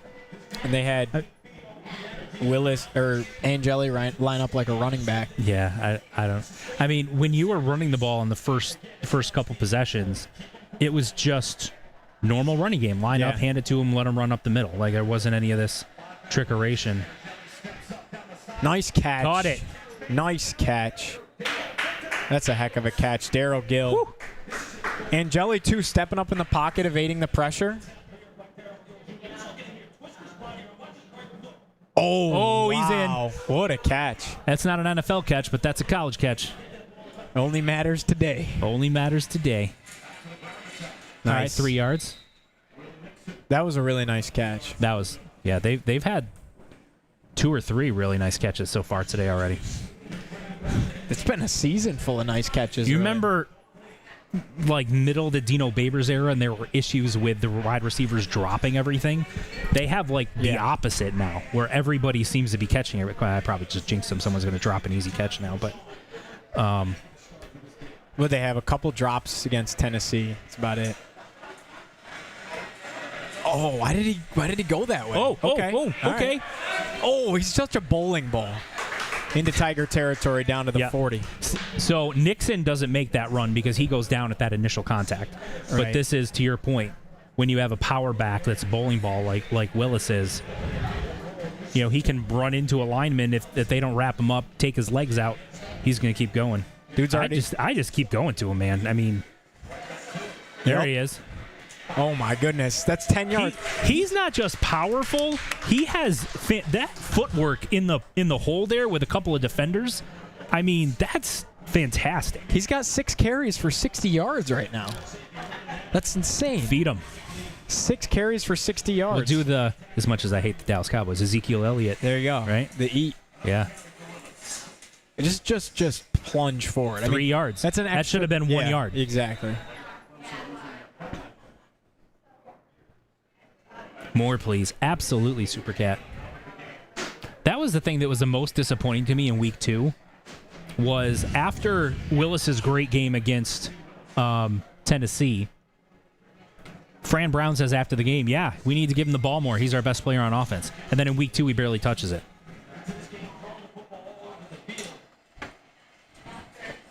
Nice. Will Nixon darts. 3rd and a yard. Run it again. Don't stop running it until they show they can stop. Now, the game clock and the play clock are synced up, like, exactly. Yeah. So would they call that a delay if you let it? They're not going to let it go. But oh, wow. Nice cut. Will Nixon. All right, Will. Inside the 10. That was great vision right there. He could have just gone right up there. He would have got the first down. Yeah. But he saw no one on the outside, and that got him about 10 more yards. They are running the ball more than they have all season long. Yep. And this is beautiful. And very well. Very well. Yep, they're going to let that go. All right, my turn to run to the restroom. I will be right back. Lay it on us, chat. Be kind, people. Big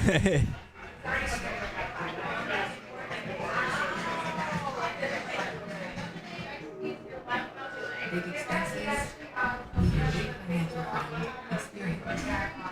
Their BFF can be a surprising rates to help you save. That way, you're always ready. As expected, or whatever the case is. So, achieving your financial goals becomes easier because you're one step closer to achieving with your big financial fund. All right, what are we saying? What are we saying, chat? What do we got? What do we got? This is awesome.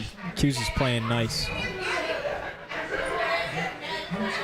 Just an absolutely ideal start. Couldn't agree with you more. Could not agree with you more. other than like the home run ball, like even the defense had spurts where they looked pretty solid on that drive. Home run ball, whatever.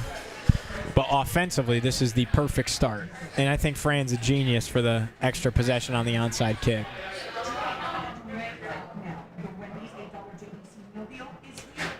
This is impressive how they've been able to run the rock.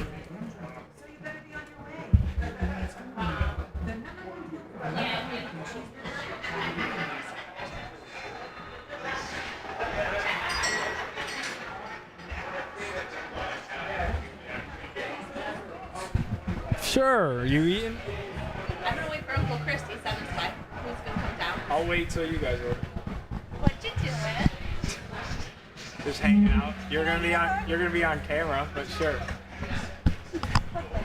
Yeah, for sure. Doing a great job. I listened Thank to you. the thing all the way over. Thank you. Yo, Grandma's the biggest SU fan in the room. All the trips up to the dome. I'm on delay there. Yes, it's delayed just like. All right. You're gonna edit 10 me seconds. out, right? No, you're on. That's you. You're Let me on. move slightly to the left.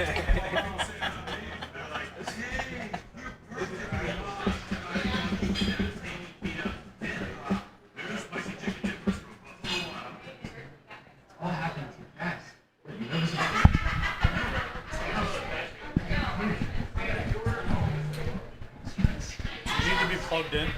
Huh? Do you need power? I'm okay for right now. Eventually I will be though, or I'll need to, if possible. It's down there. I hope the cord will reach. Okay. Yeah. It should reach. Cords are notoriously short. Yeah. I think it'll reach that though.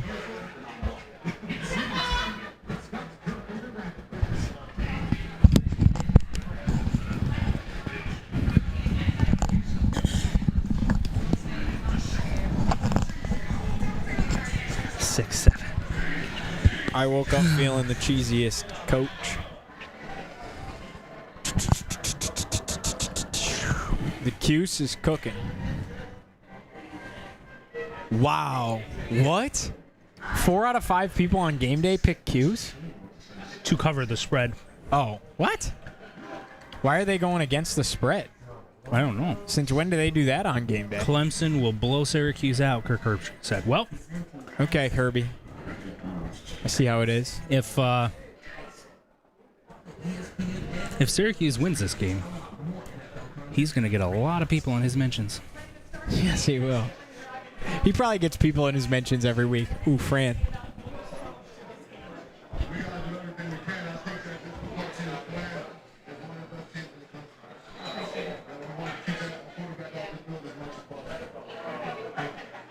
I love that guy.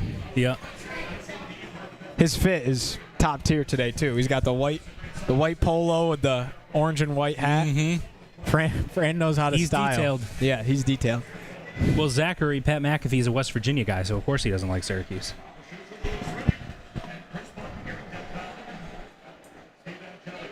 Tote the rock. Will Touchdown. Nixon touchdown.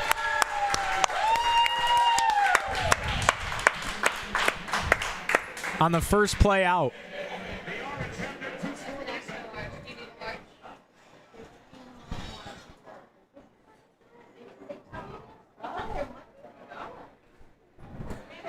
Fran's out there jumping up and down.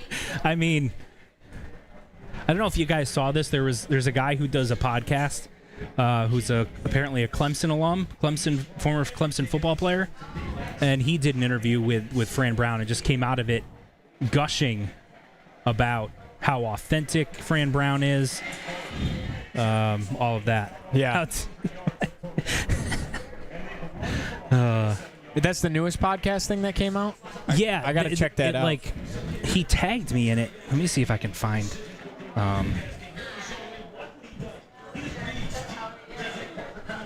Yeah, they let the defensive end go, and his only chance to get to him is he had to crash down right away, but he doesn't know where the play is going. So, let me see if I can find it, because here he is. Cuse is looking Darian good. Rencher is his name, but like, let me see the picture of him. It's the one. It's that interview, right? Yeah. Yeah. I've seen clips of it. I haven't had a chance to watch the whole thing. I haven't watched the whole thing either, but he's like every time he posts something about it, he tags me. That's sweet. That means you're one of premier. I mean, we already knew that. Things we already knew is Mike is premier coverer of Syracuse athletics. Bad kick? Did it? It's out of bounds. Yep. Dude. Can't do that. Come on. Good point in the chat. That defensive end that was coming couldn't crash because he's got outside containment. And so if he crashes, then the outside's wide open. But that puts him in a tough spot because if he doesn't crash, the middle's wide open. If he does, the outside is wide open, which from a Syracuse perspective is exactly what you want. Yeah, I agree, Bixby. You can't. You've got the momentum right now. You don't need to do anything to give Clemson any help, right? So, I mean, they don't need one. The announcer, Clemson needs a response right now. I mean, they don't need one. The response could be a pick six. That would be. Yeah. False start again.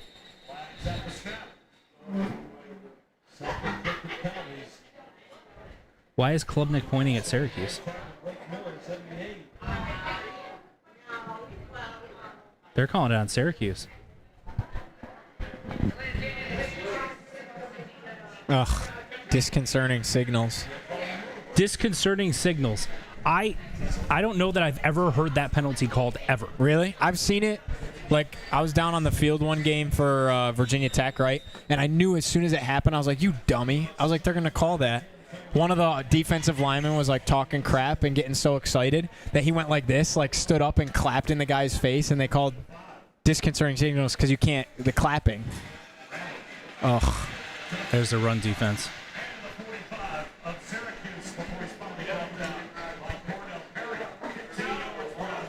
That was something.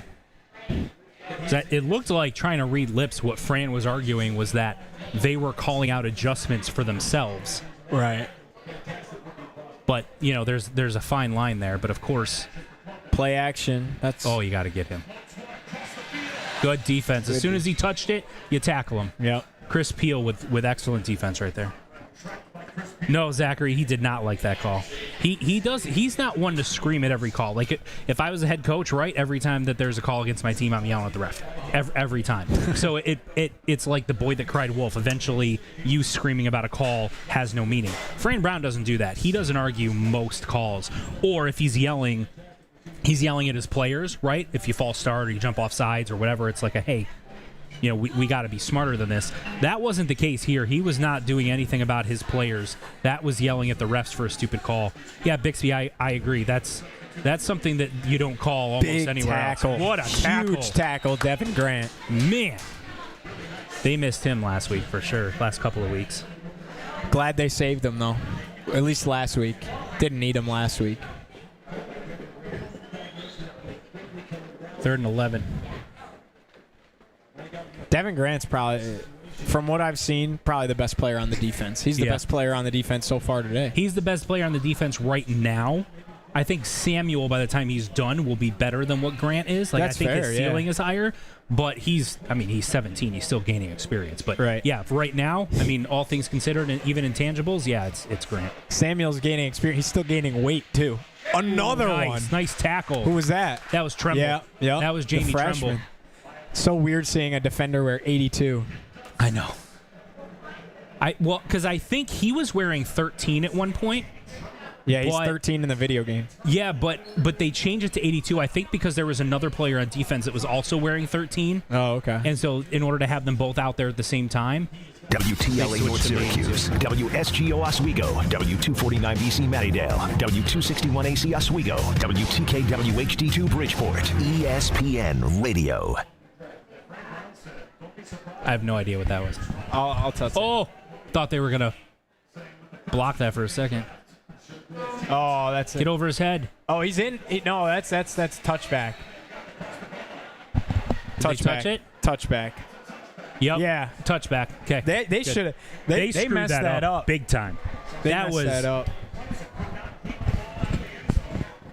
like right here, 45, or if you're going to let 5 catch it, you need to like toss it backwards into.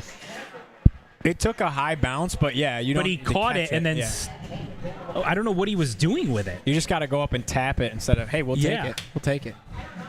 There was we one got from, it at the 1. There's a clip from the Patriots doing that from like several years ago. Yeah. Where they had like one guy dive in the end zone to save it and keep it in, and then a second guy came in. He dove into the end zone and tapped it back in play, and then the third guy caught it at the 1 and set it down. It was like an incredible special teams play.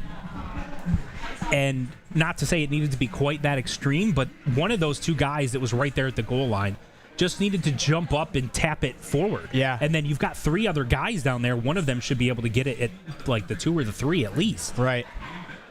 The tweets about Fran and his lower intestinal fortitude in the onside kick is just, I love it. Unheard of. Got some big ones. People are fantastic. Syracuse fans Love are the amazing. boos from the home crowd in Death Valley. Really? A lot of that at Lane Stadium the last couple of weeks. Speaking of that, what are the Hokies up to? 74-0. I don't know. Virginia Tech versus Wofford. It's the Mike Young Bowl. Don't underestimate Wofford. 14-0 Hokies. 20-0 Hokies. They scored as I just watched the score change from 14 to 20. If you keep refreshing it, they'll keep scoring. You could set a record. That's a good idea. Yeah. Louisville's up 7-3 on Bowling Green, and they're at the Bowling Green 2. That's phenomenal. These people with the signs are incredible. College There's game day always signs creative signs. are undefeated. That one was particularly impressive, though. TCU is up 14-3 on SMU, although SMU has the ball at the TCU 11. Oh, they just scored. They just did what Virginia Tech did for you. SMU just scored as I was checking the score. So there we go. Should be 14-10 midway through the second quarter. As he mentioned, 21-0 Virginia Tech over Wofford as expected. And Louisville, which was down 3-0 late in the first quarter, they are now up 7-3 and look like they're down at the 1-yard line on 3rd and goal, so could be going up by multiple scores if they're able to punch that one in. Justice Ross Simmons, his catch is going like viral. Everywhere's posting that. Oh, I don't know. It should. I mean, that was insane. So, I got to update my parking. The video literally ended as I flipped the camera. Move down to the next video. College football presented by Surf Pro. Is brought to you by Coca-Cola. Ben is thirsty work.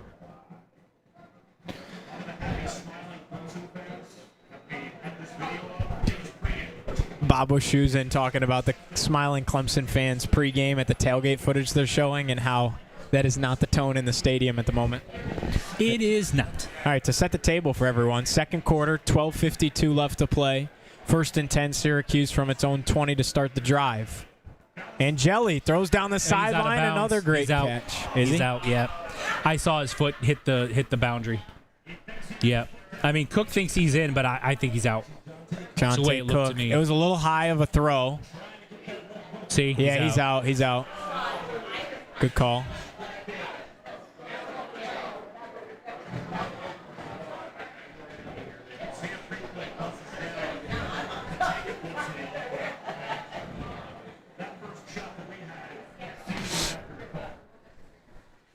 Little high on that from Angeli.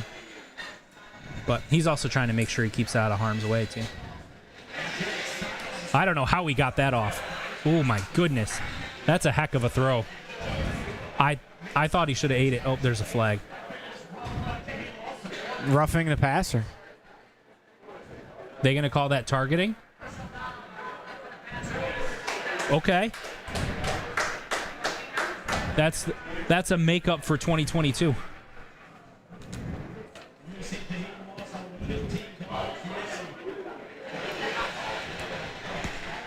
I don't like that call, if I'm being honest.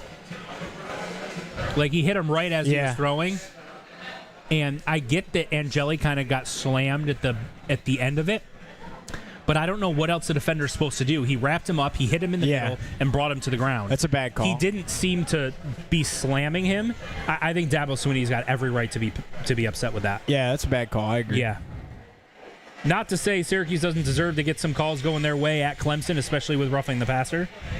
But late hit out of bounds. What is this flag? This is going to be a makeup call. It's going to be a phantom holding or illegal motion or right.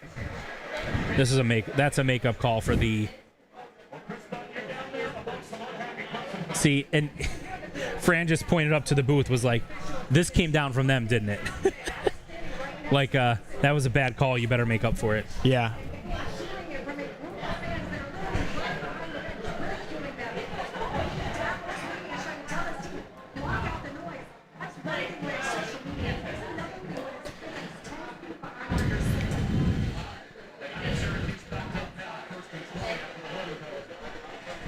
Well, if you get a 66-yard play, it won't matter how that you're first and 20. True. Same. Okay. All right. All right. They got what, 6? Yep. 6. These spots have been.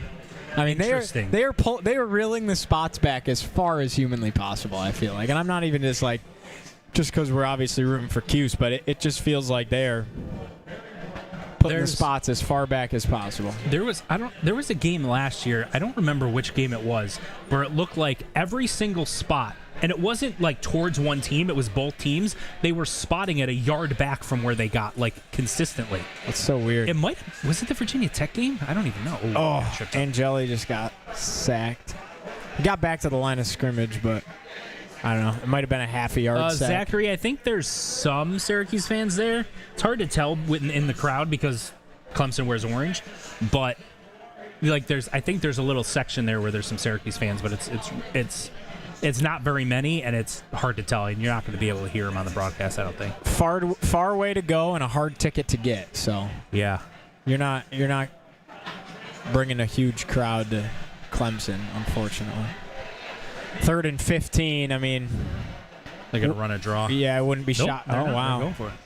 Pressure, little dump out in the flat. I mean, that's fine. You're just getting some yards, and then. Wow. Oh, they could get another one? They hit Angeli? No way. Wow.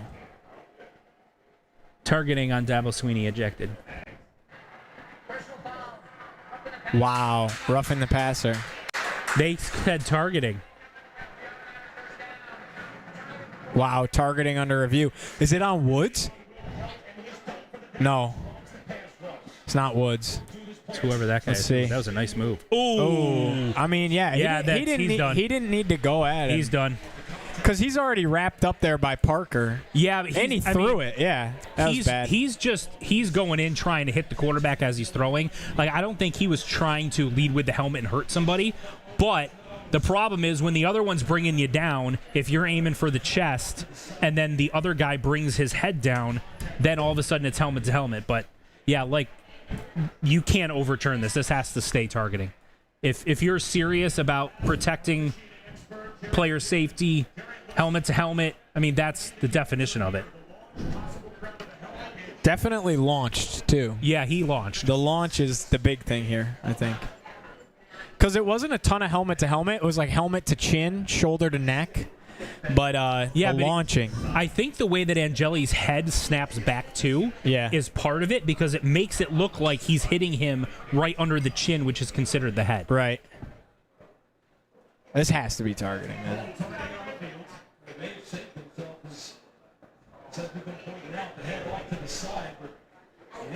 When you launch like that, though.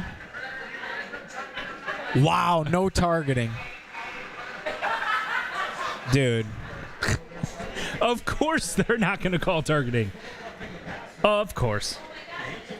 Now, they overturned it, guys. I agree with you. I thought it was a good call. I thought it was targeting forcible contact to the head and neck area of a defensive opponent or forcible hit with the helmet crown. He led with the crown of his helmet. I mean, that's terrible. But it's the ACC.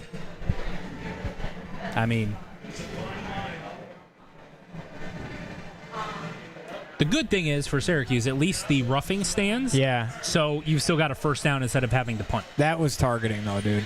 I can't believe that Dabo was that furious about that. I mean, I get he's going to defend his players to some extent, but You seen. That dude is a beast. yeah, We need to seriously start putting That's him all in- you need. I mean, Oh, no, he's hurt. oh no, Oh, he's fine. it's okay. If this is the thing, you average 4 yards a carry, 2nd and 6, 3rd and 2, first down. Yeah.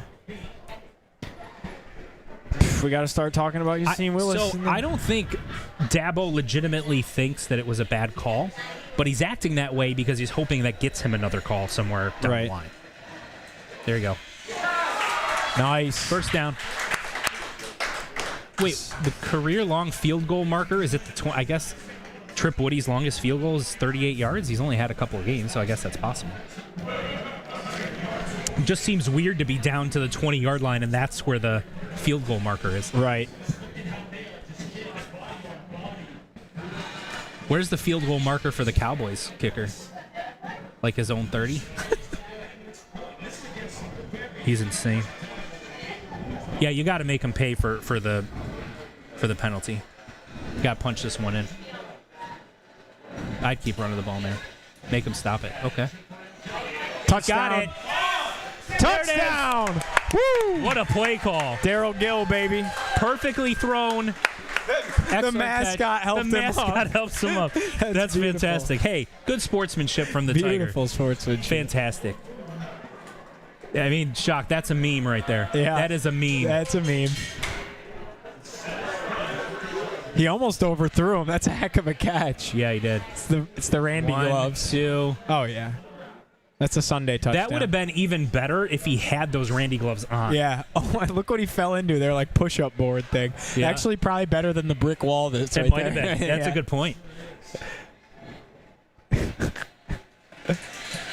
Yeah, baby. So I'm in. There's a little group Twitter message, direct message that I'm in with like 3 or 4 people that I know, friends with, etc. And one of them sent a message before the last drive and said, "This is like definitely the last year that we have Jeff Nixon, right? Like he's 100% going to get hired by somebody else." And I mean, listen. I'd say enjoy him while you can. He's not going to be here forever. Yeah. And the Houston Texans were taking a real hard look at him last year. Yes. Like, I legitimately, it would not shock me if he got hired by an NFL team next year as an offensive coordinator. I think your that hope... would say a lot about Syracuse, too. Yes. I think your hope is that it's not another college team that plucks him away. Because then he takes people with him? Yeah, I mean, that is part of it, but it's also... Like, if you go as an offensive coordinator of Syracuse to an offensive coordinator of, I don't know, or Oklahoma. Yeah. Just throw out random team, right? It makes it look like Oklahoma has more financial resources than Syracuse does. True. So if he goes pro, Yeah. then I think the thought is he's going to the NFL. Right. Like, who wouldn't do that, Right, right? right. That's a promotion. Whereas if he takes a lateral move to another school, it makes it look like Syracuse is down the rung in terms of college football prowess, etc. And with what Fran is trying to do, and with I know there's more financial resources now than there have been. I don't have exact figures, but I know that there's been a lot pouring in as far as NIL and pool of money to pay coaches and all that type of stuff. If you're able to keep him from going to another school, and the only way he leaves is going to an NFL team, I think that also speaks highly of Syracuse and how serious it's taking football. Yeah. No, you're 100% right with that. He's been the reason. I mean, we talked about it in the pregame show. He's been more the reason than we thought. Like, we thought it was all McCord, and yeah, it very much seemed to be a match made in heaven type of thing. So is Truth Hurt still in the YouTube chat, or are you still watching? Because he's the one who said earlier, I don't know did mine freeze? Did my YouTube freeze? I'm going to refresh it. Maybe when I reported our spammers. Yeah, I did the same thing. I haven't seen an update in the chat since then. But Oh, yeah. Okay, so it was that. So, Truth Hurts is the one that said earlier 43-23 Syracuse. And I think we both said, there's no way Syracuse is scoring 43 on Clemson. Right. I mean, where they're at right now, they're on pace to score much more than that. So, but it's been just, I mean, they were in good positions the last couple of times they've been down here with those couple of games that you highlighted. Yeah. In your piece during the pregame show. But this looks different than what those did. Because that looked like you jumped out on a better team early and you're just trying to hang on. This right now looks like Syracuse is legitimately the better team. All right, Rich, I'll try to remember that. I can't promise I will, but I'll try. But you're looking pretty smart right now, not going to lie. Yeah, Salt City Ace brings up a good point. If it's the coaching and system rather than the quarterback specifically, that bodes well for recruiting. Yeah, because it means that bringing in guys, obviously you want more talented guys, right? But if you bring in guys that, take a little bit of development and, you got a guy like Angeli that can play for a couple of years and then someone else develops and they come in and should be able to keep that consistent. Great job. Ooh.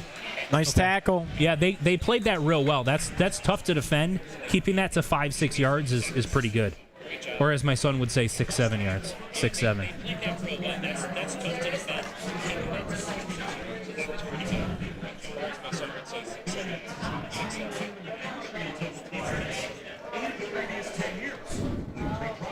Sport Boy said Nixon signed a multi-year contract extension this past spring, and he's good friends with Fran. Yeah, I mean, that's all stuff to keep him here, right? So, but, if someone really wants a nice tackle, woo!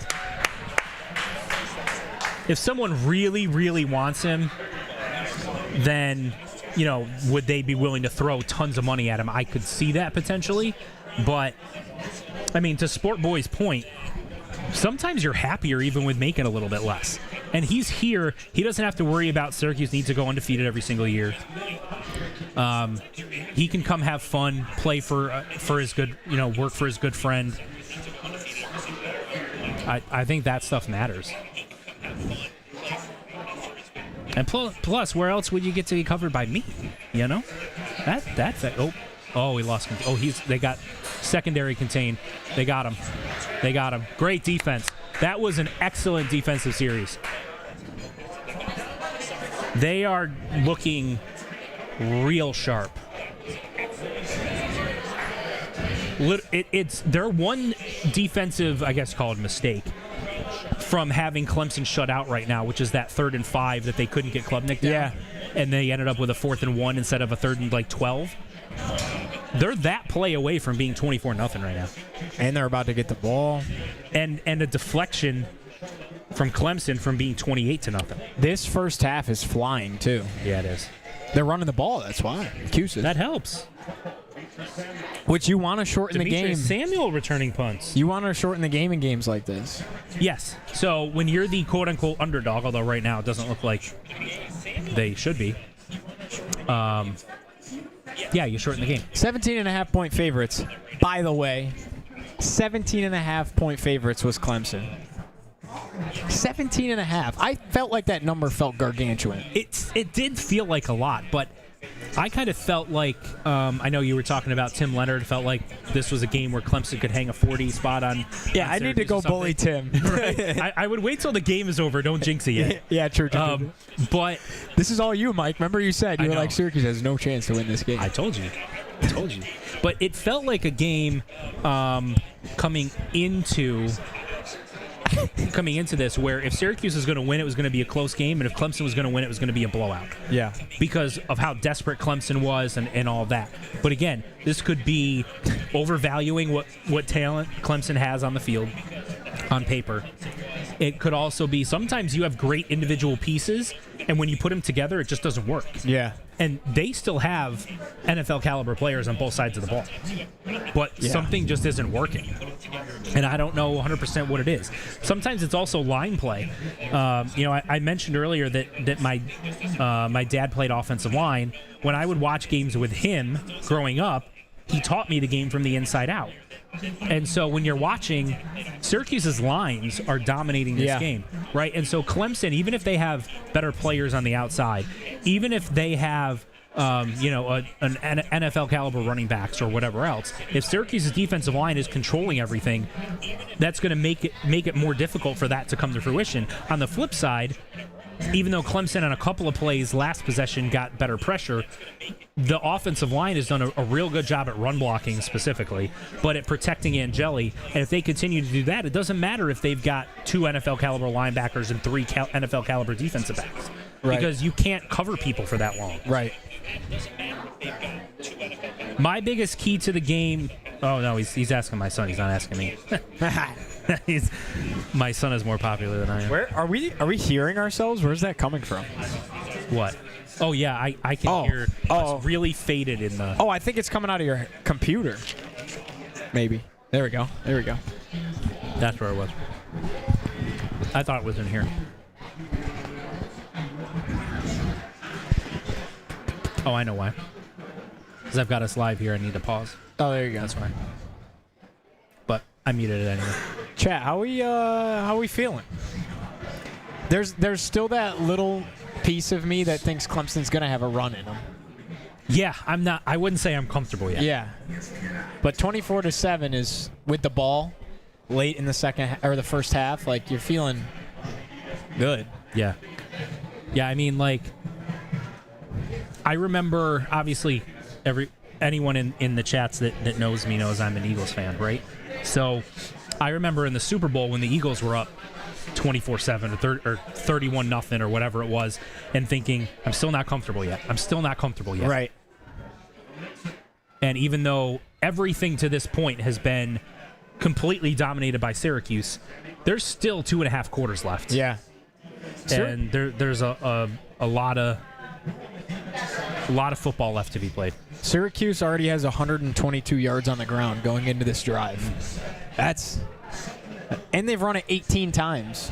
That's impressive. It's beautiful like mix on the video game. They've thrown it 17 times and ran it 18 times. Wofford's driving late first half. I'm shivering my timbers. Nice catch. Stay on. Okay, you stayed up right there. Oh, that's a hit. You got to call there. Yes, they called it. That was that was really stupid. That was a frustrated player who is not having fun. Zero discipline.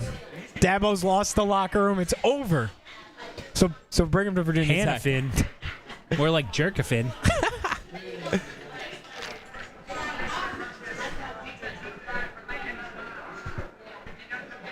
If you're watching this game, Syracuse looks like the more disciplined team, the better coached team right now.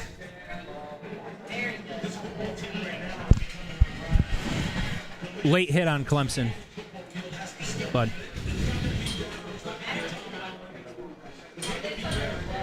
four penalties for 50 yards in a quarter and a half. That's a lot.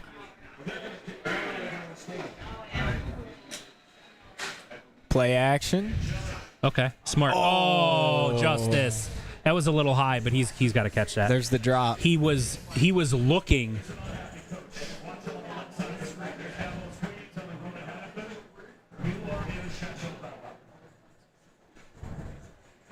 Yeah, he's got to catch that. That was here. The foots. The ball could have been down a little bit, but he was looking to see, to your point, where players were coming from to see if he was about to get hit or whatever else, and took his eyes off the ball.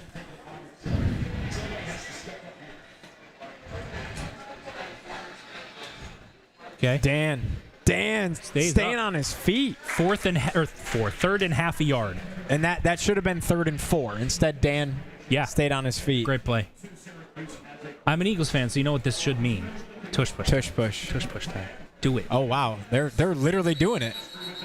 Full start. Oh, they're going to call it in college now? They don't call it for the Eagles, Mike. Number 6. The quarterback false started? Oh, no. You seen Willis? Oh, dude. I got to see a replay on this.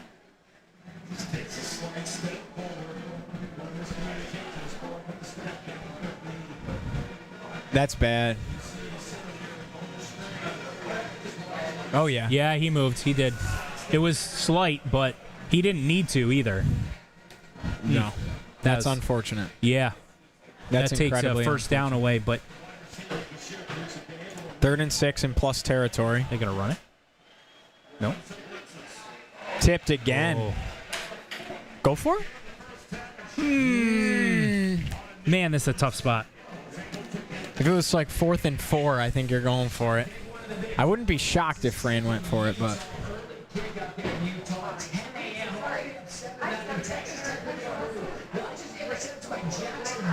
Whoa. Nice pick by Utah.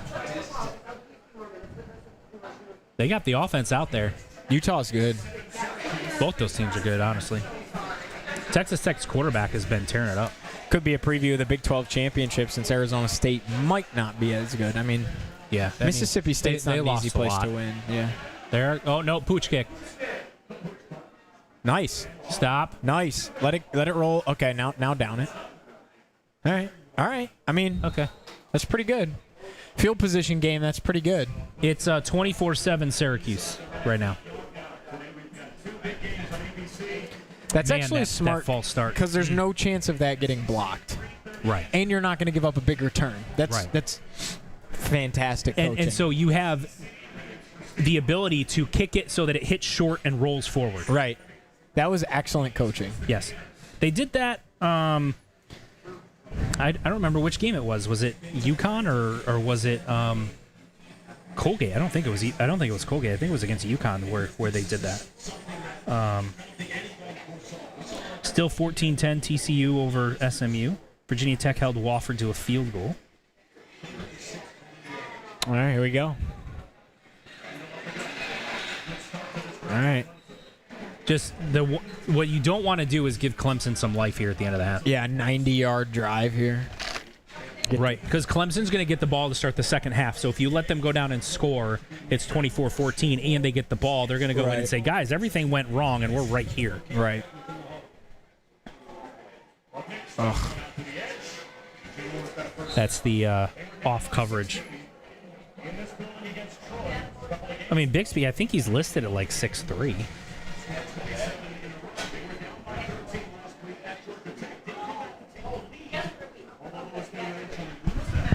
Yeah, he's listed at 6'3", but he's had a lot of passes tipped. Although this one was because they had a rusher right in his face. So,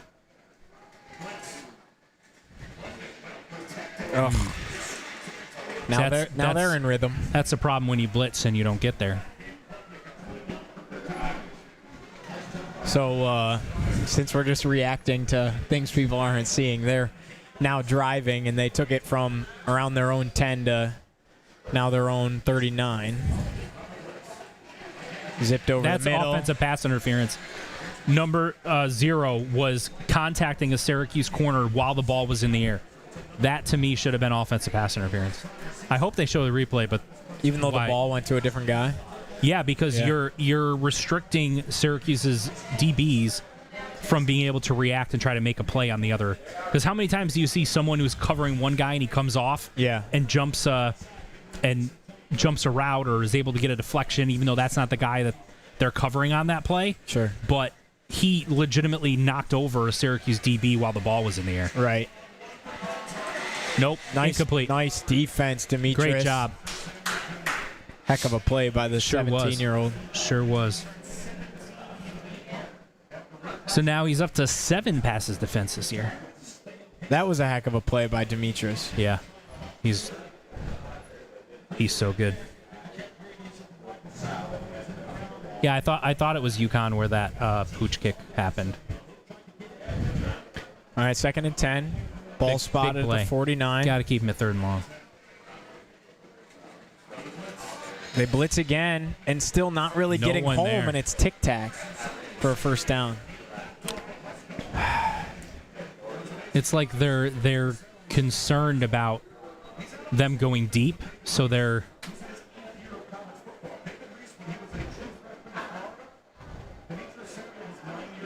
That's crazy. That's fantastic. For those who couldn't hear, he just said David Reese, who's in his 8th year of college football for Syracuse,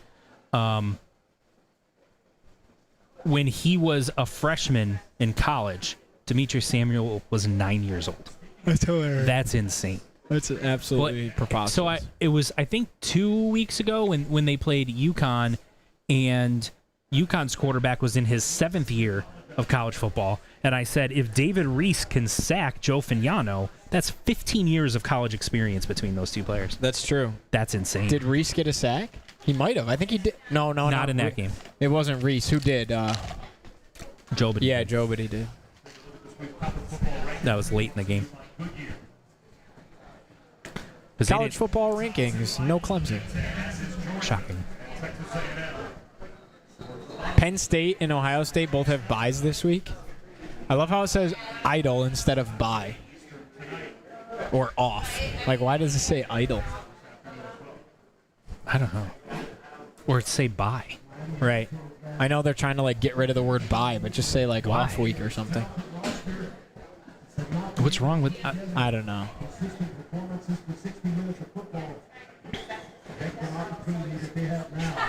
All right, let's see how top 25 is faring. It's only 2 games. Tennessee's up 21-0 on UAB. Texas Tech is up 7-0 on Utah. Just wide open. They're not even close. Peel was in coverage there. But see, I don't think that's a coverage issue. To me, schematic? It's a schematic. Like, they're so off. Yeah.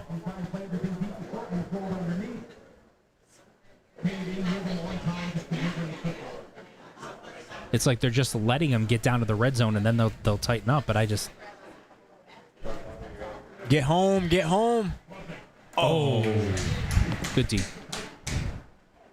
You see that? Shaughnessy's Irish Pub during the Bills game, 17-cent wings all game long.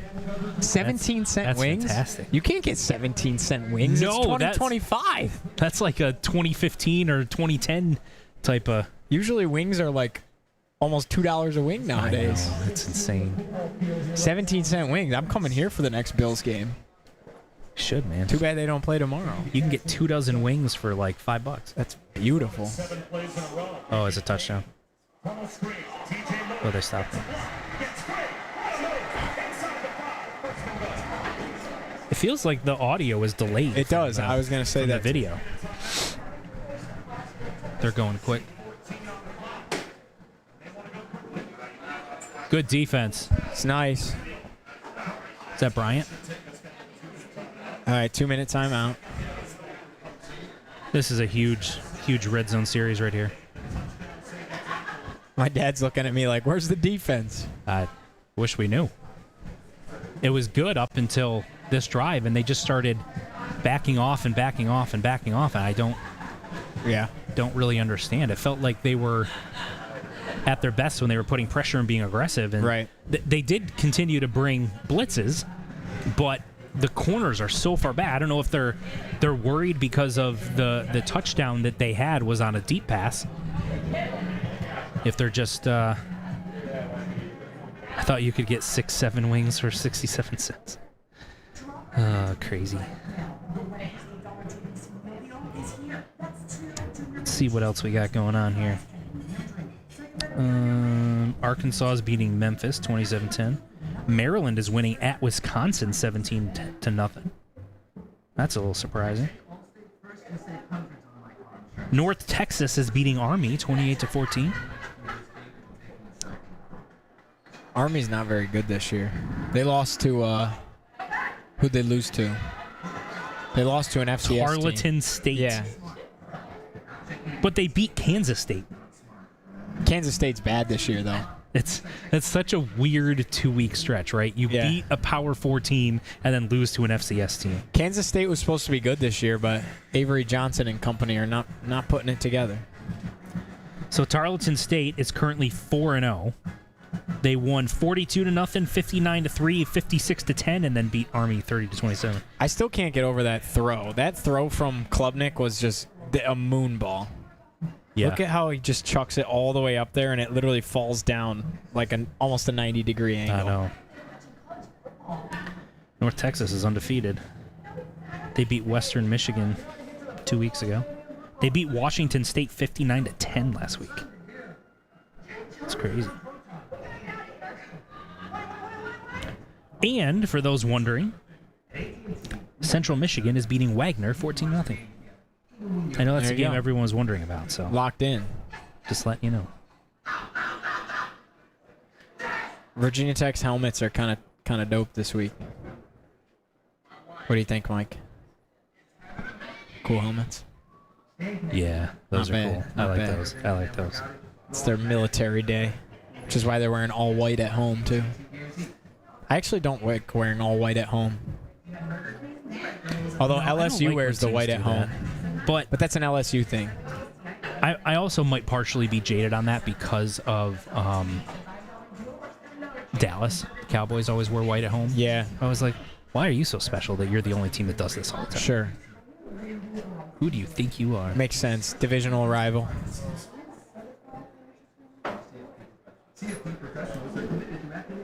It's getting to be lunchtime around these parts here shortly. I know. Do they have food out that we can go grab? I'm not sure. Might have to put in an order. Angeli is 13 for 21 for 161 yards and 2 touchdowns. Be like, you do 17-cent wings for Josh Allen. How about some 44-cent wings for Right? There you go. for Jim Brown? Syracuse averaging 7 yards a carry running the ball. And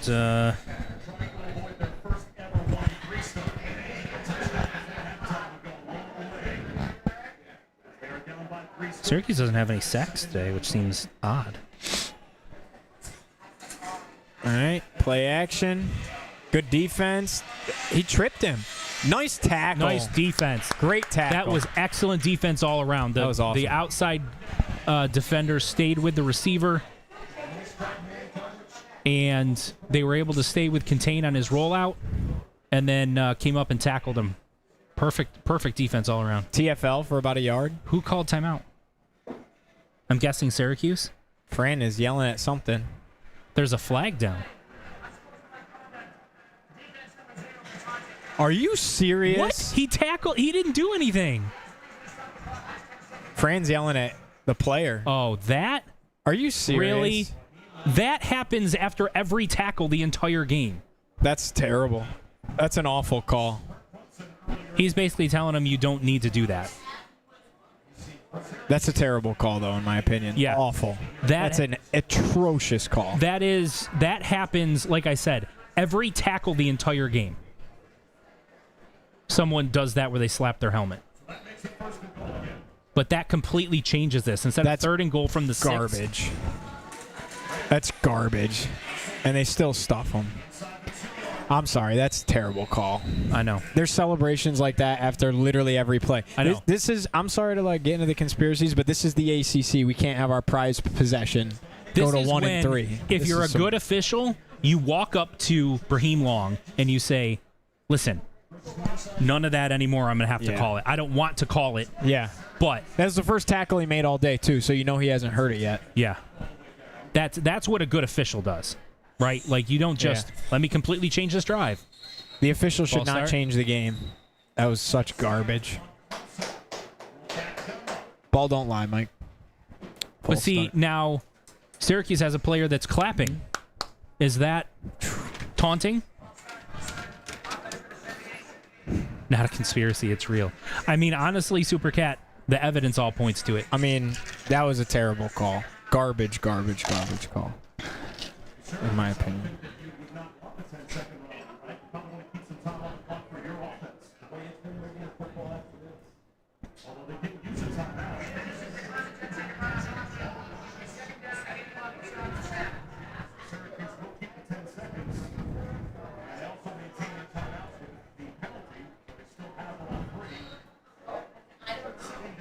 If I'm Syracuse, I just get an interception and run it back for a touchdown right here. Because then that'd be nice. None of that other stuff matters.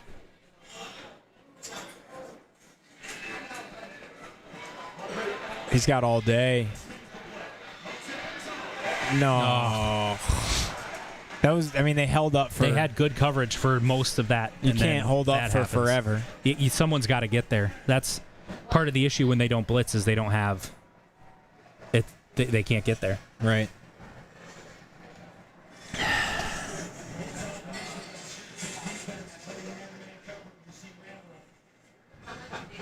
Yeah, you got that. That's a touchdown.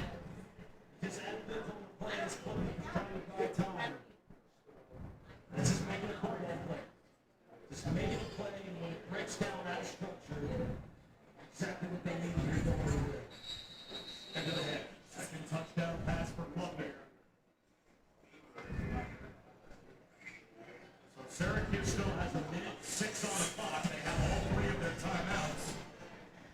Their lead, once again, though, is down to 10. This is just going to be a very battle ramble against the linebacker, Gary Bryant, as this play breaks down. And he's just going to have Will because of his route. A little head back angle. He sees the Cade starting to scramble, puts his hand up, he's going to push it back to the end zone. Gary Bryant can't keep vision on him. Mike, you want to peek at this? Nah, I'm all No. set. All right. Yeah.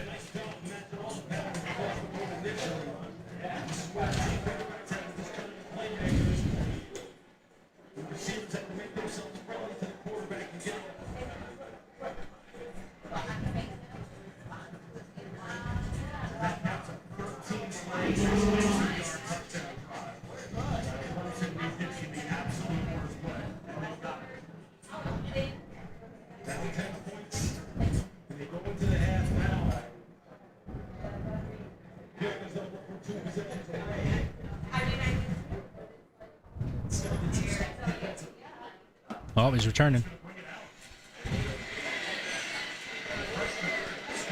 Who was that? I'd have to see it again. It was number 39. I can't place that off the top of my head. A minute. How aggressive do you think they are in this minute? Part of me thinks that they come out and run like a draw on first down and see if they get anything. Because the problem is, if you come out throwing the ball and you have 3 incompletions, you don't run much time off the clock, and Clemson doesn't use any of their timeouts, and now they got a chance. Oh, that was Tyreek Hill, true freshman.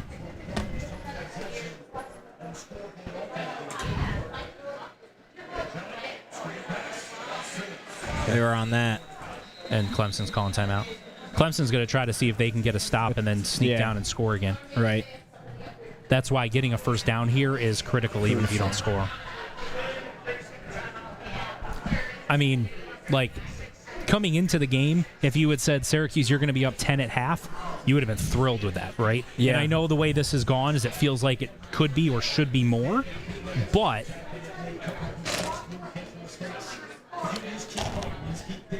it's still important, I think, to get a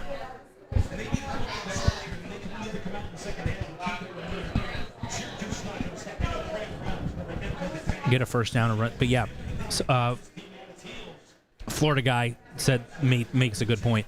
Let's hope that half-yard false start drive doesn't come back to haunt them, because Syracuse was legitimately looking like they were about to go down and go up 31-7.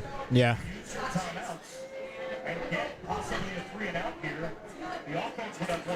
Syracuse going to run the ball here? Nope. Nice. First down. All right. Well, now you can go. Now I would run like a good 10 to 15 seconds off the clock and then go if it's me, because again, I'm trying to make sure they don't get the ball, but they're just going to go. Like Mike, you don't know what you're talking about. Oh, I thought he had another one. That would have been crazy. JRS. Man. Almost had a one-hander. Yeah, Zonka was 39 super kick.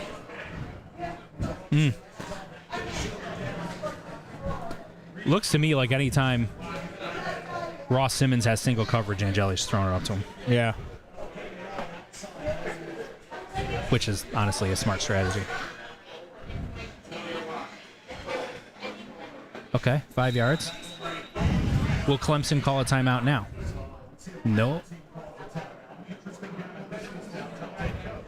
Someone did. Clock stop. Wow. Cuse called the timeout. But it's 3rd and 5. I know. But there's 30 seconds left. Yeah. And so the problem is if you rush a play and don't get it, like, yeah, you're going to run, I don't know, 6 to 10 seconds off the clock on a play. So then you figure another 6 to 10 seconds on a punt. You're talking, 15 to 20 seconds off the clock. Clemson's not going to have the ball with much time left. Right. They might just take a knee at that point. Right. But if you call timeout and now you complete a pass and you got 25 seconds left, you're in their territory, call another timeout, you've still got a timeout left, you're close to field goal range, give yourself a chance to try to get a score before the half.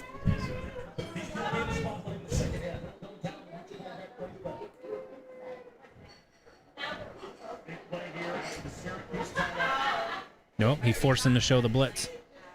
There you go. See, that's... We'll see if 47 still comes or if they made an adjustment. Nope, it's not coming now.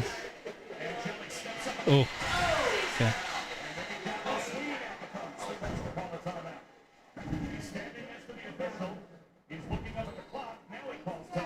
He wasted like 6 seconds not calling timeout. That was really bad by Swinning. Sure did. And Jelly thought he was going to step through and run for a first down.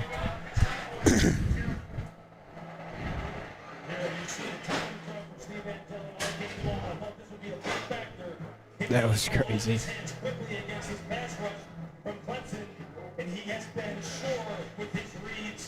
Yeah, he's been quick. Yeah, he didn't have much on this play. He didn't like what he saw, so he was trying to step up and get into scrambling mode.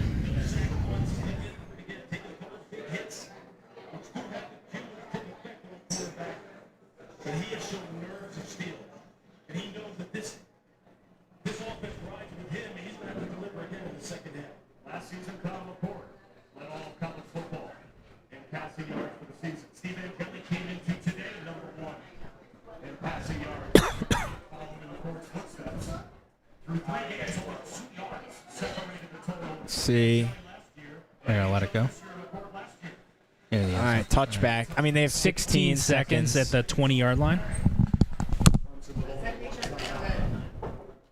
16 seconds. They do have one timeout, but man, that's a long way to go in that amount of time. So, to me, most teams in this situation will take a knee. Like, part of the reason you call timeout there is to force Syracuse to have to go through the punt operation in case they make a mistake. The punter drops the ball, snaps it over his head, those type of things. So you force them to go through that motion, right? Not because you're expecting to actually have enough time to do much with it, but just hoping there's a mistake or something, right? But they're gonna try for something. Or maybe run a draw. Yeah, run a draw. Oh no. No, you have to be kidding me. Oh my goodness. Now they'll call timeout. Dude. That's exactly what you couldn't. They're conceding the half.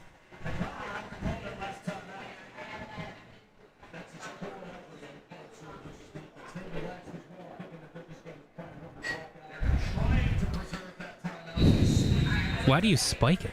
There's 5 seconds if you're going to have the field goal kicker come out anyway. That's bad. This should not be a one-possession game at halftime. No.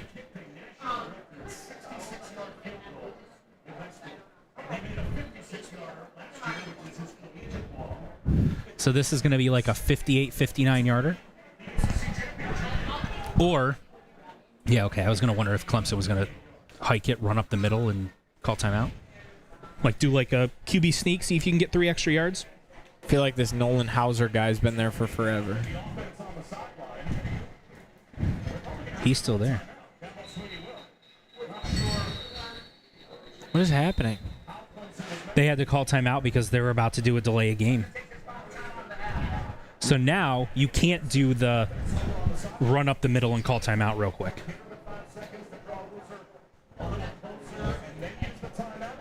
You're going to get dicey with 5 seconds?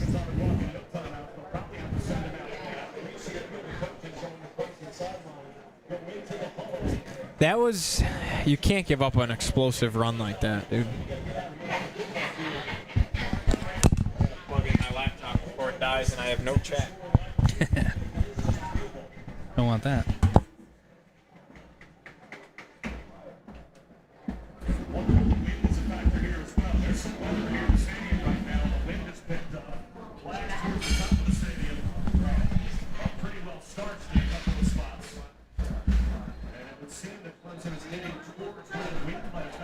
I'm good. Thank you, though. I mean, I probably have to sit here. Maybe I'll sneak like this. No, bring it over there. Yeah.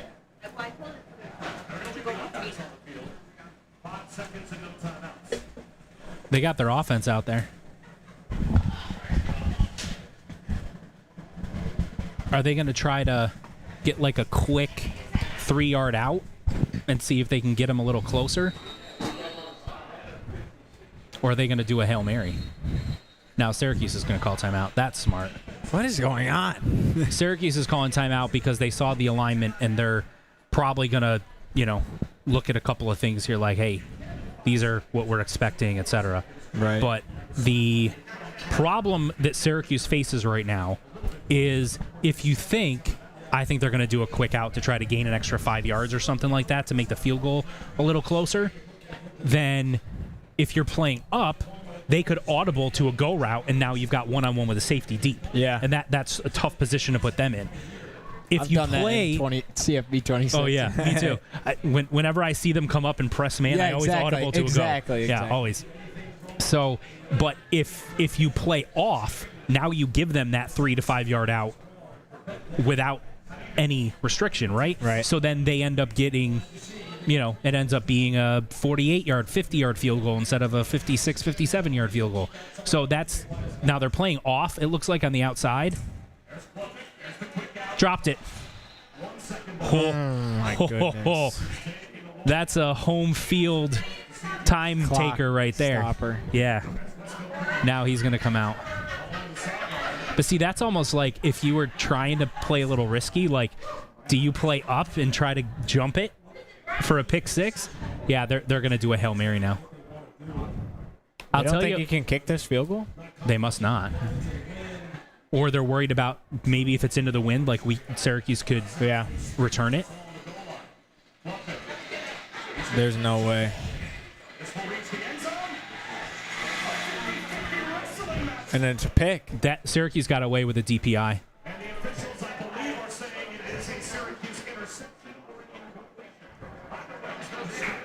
I don't care what it is. I'm glad. Syracuse got away with a DPI. One of their, it might have been Long again, but he just ran right into, number 22? Yeah. It's not Long. That's Kerr. He just ran right into him. Yeah. And that should have been 15 yards, which would have given them a field goal. 100%.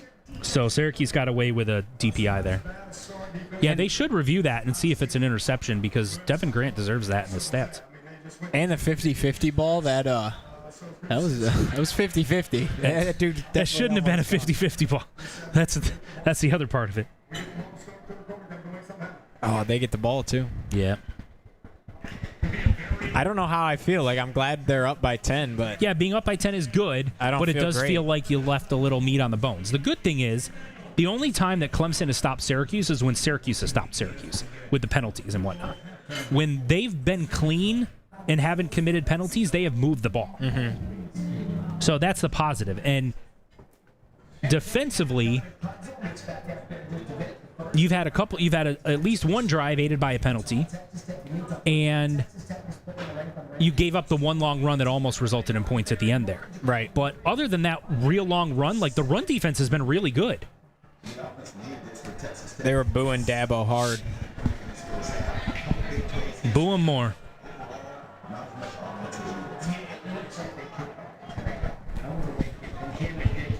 Awesome. Things you love to see.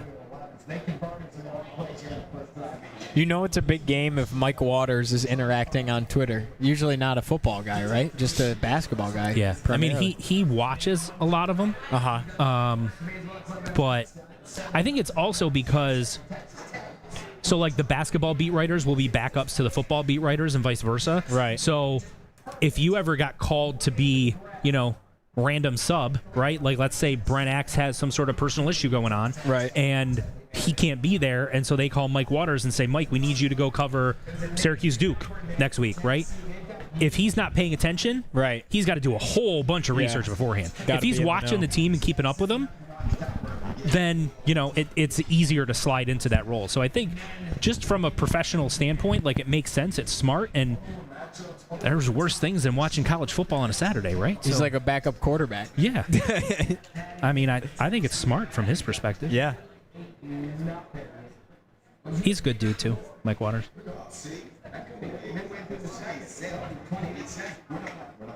Wagner got a field goal, 14-3 Central Michigan. Here come the fighting Seahawks. Let's go. Early second quarter. South Florida is up 21-7 on South Carolina State. I'm surprised they dropped out of the rankings after losing to Miami last week, although they did get destroyed. But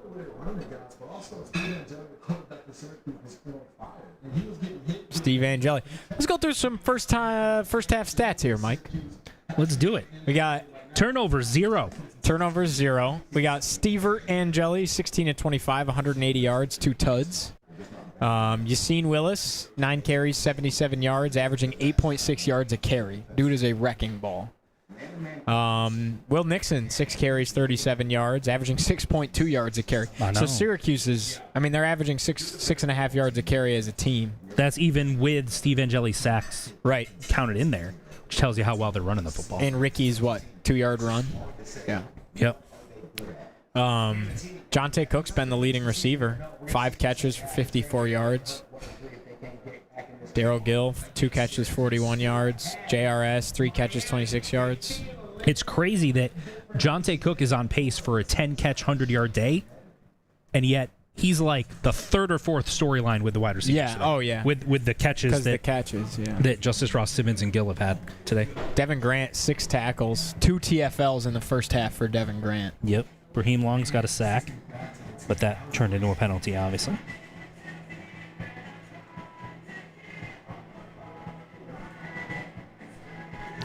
Jack Stonehouse has 1 punt for 56 yards, if you're keeping track at home. Some 41. Haven't heard them in a long time.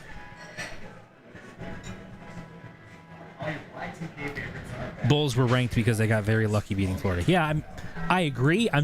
I'm surprised, like, you stick them in the rankings because you're like, oh, good road win at Florida. They also and then they lose the next week and you take them out. They also beat Boise State. But I didn't think Boise State should have been ranked. I think that's the AP looking around being like, well, wait, we have to have a group of 5 team in here that we stick at 25. Boise State's always good. Yeah. I know. They made the playoff That's what last they year. do. That's exactly what happened. That's what they do.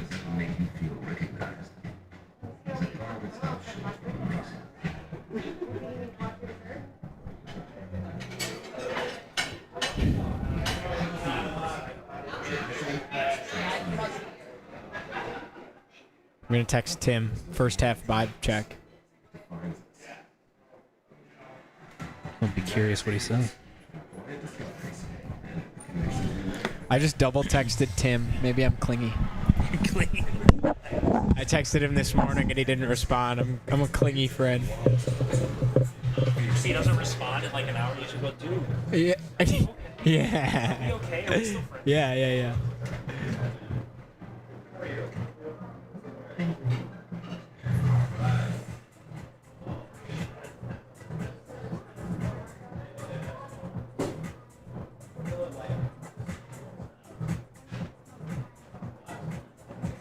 Rate the heat with Blue Chew. Speak with a licensed medical provider at Blue Chew. Yeah. WTLA North Syracuse, WSGO Oswego, W249BC Mattydale, W261AC Oswego, WTKWHD2 Bridgeport, ESPN Radio.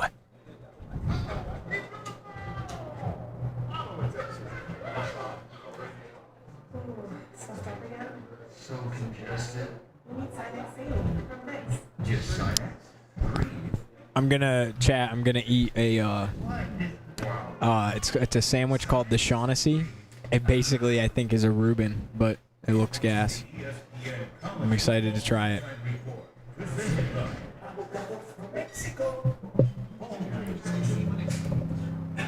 was going to go with the wings, and then I saw that, and I was like, you know, when in an Irish establishment, you know, maybe we should broaden our horizons a little bit. So I did. Broaden the horizons. Quarterback scrambles, but keep his eyes downfield. It's a big play. 3rd-and-17 to convert. 7-3 at this point, and then For the SMU game on the road, it's going to be me and Paulie. That's going to get interesting. you knew Kevin Jennings, and they get back into the pub. Back to him their 9 yards. Give us a little play-by-play on the same. I will. I'll let you know how the sandwich is.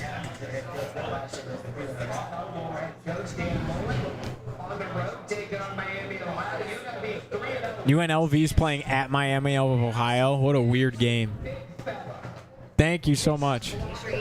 Okay. Okay. Thank you so much. Appreciate it. Yes.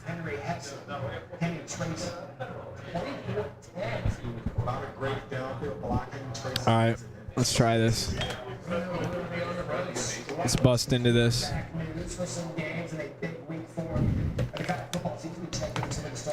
Actually, I'm going to get some water first. Actually, I'll wait till Mike comes back so that we don't leave you guys unattended. It's like we're babysitting the chat. Oh, Mike's coming back. I'm going to get some water. Mike, I said it's like we're babysitting the chat. We can't leave him unattended. That's right. I'm going to get some water real quick.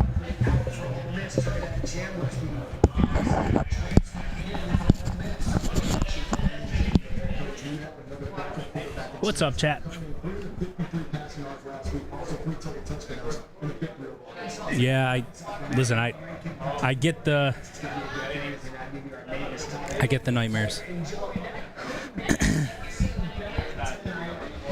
I think the first drive out of halftime is huge. If you can get a stop and get the ball back to your offense and try to keep some distance, but if you let them go down and score a touchdown, now it's all of a sudden a 3-point game when it feels like you've dominated the whole thing, and momentum's going to start shifting to their side.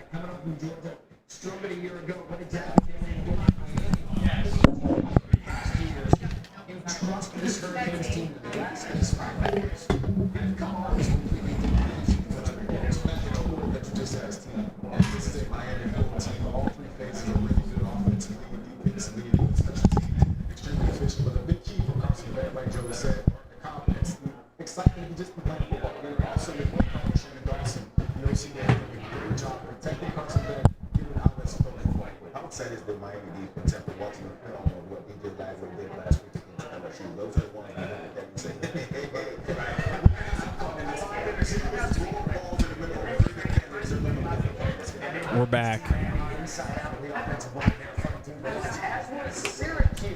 Yeah, I almost went with the wings. I'm not going to lie.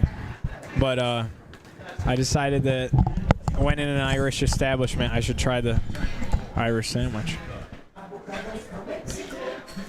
I've never eaten on camera. I feel like that's like something I never wanted to do, but today's the day. Oh, that looks pretty nuts. No one except for everybody's going to judge, so don't worry. Yeah. That looks pretty nuts. Corned beef.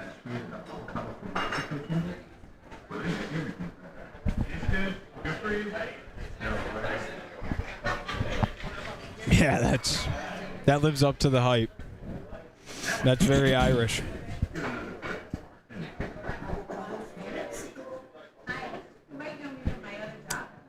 And there's a lot of corned beef too.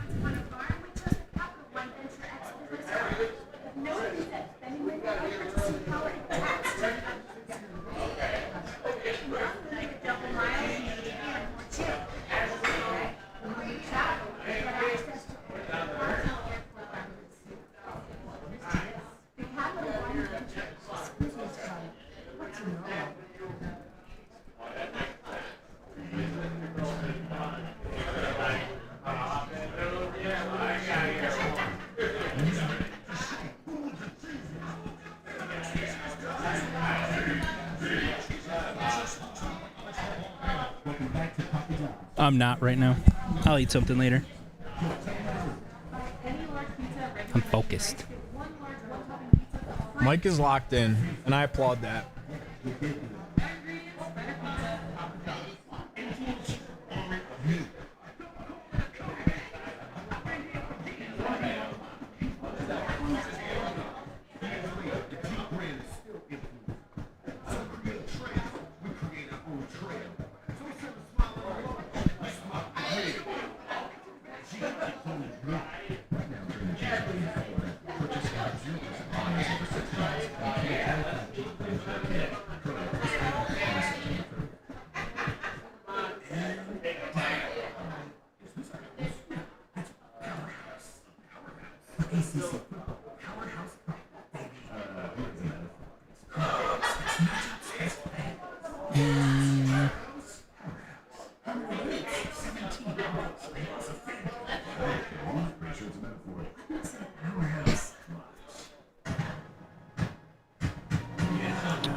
All right, TCU has extended their lead over SMU to 21-10 early third quarter.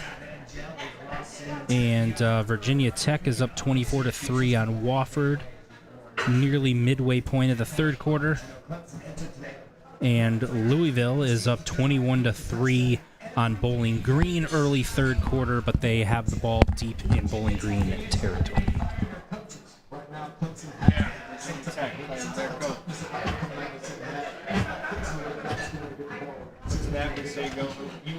Yeah, Super Cat, I agree. They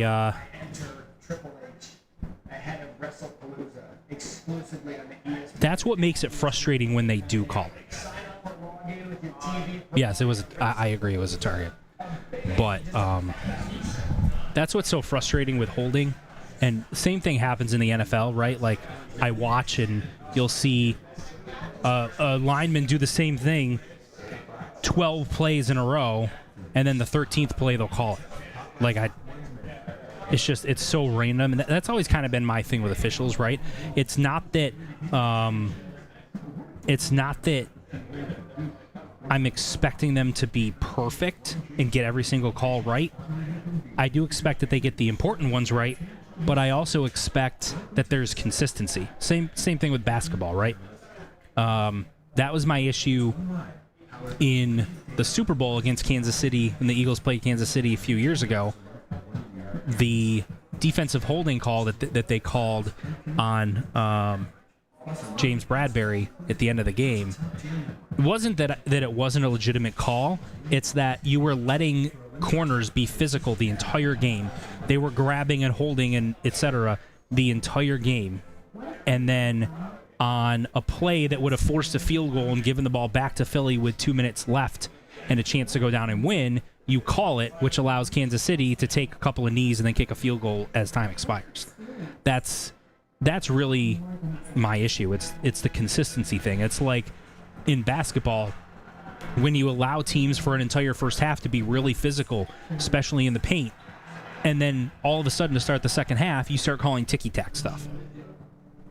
That's the type of stuff that is really frustrating, because that's not he got that call wrong. He's a human being. He made a mistake.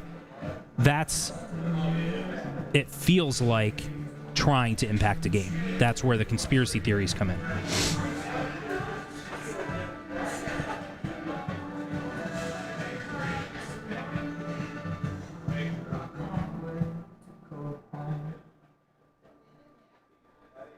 My name is Whitney Allen. I'm a widow. My husband Ryan died. Never thought after you use life insurance with Ethos, it is so fast and easy. You can get a quote in seconds, apply in minutes, and get same-day coverage. Check the price today at ethos.com. This is the story of the world. Who knows that choosing Granger for next day delivery of professional grade products? Yeah, baseball strike zone. That's a great point, Phil. That's sometimes when I'm a Red Sox fan, so if I'm keeping tabs on a game the Red Sox are playing and they're not on the television, so I pull up like ESPN app and I'm watching the play-by-play or the pitch-by-pitch, and you'll have pitch right down the middle, and it'll be ball. Then pitch 3 feet outside, strike. You're watching the ESPN College Football Halftime Report, presented by Bravos from Mexico. Always here.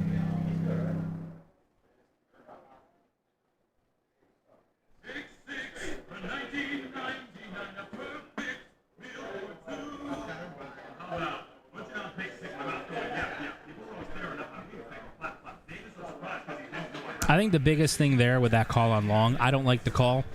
I think people celebrate like that 50 times a game and it's never called. The point is, you're playing at Clemson, and it's going to be tough to get calls at Clemson.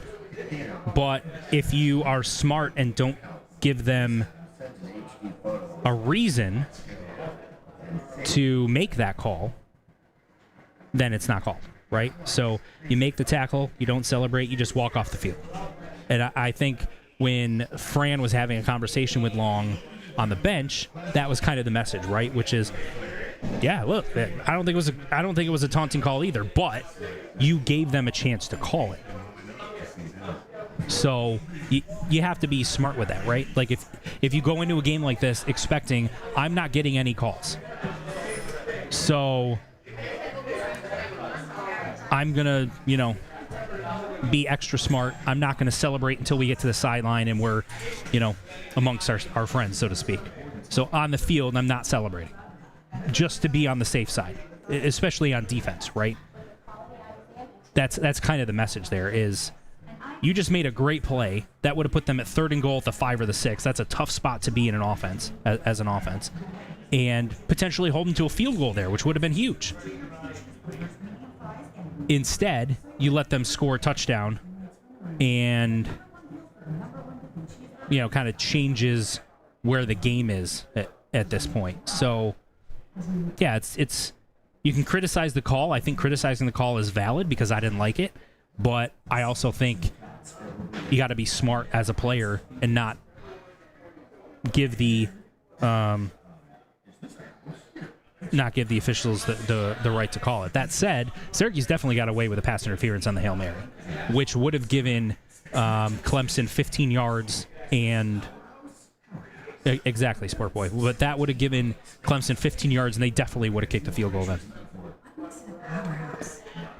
For sure.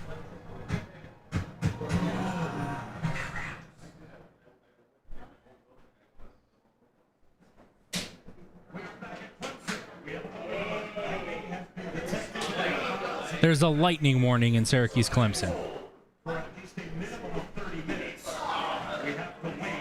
So now we got to wait 30 minutes before the game can start again.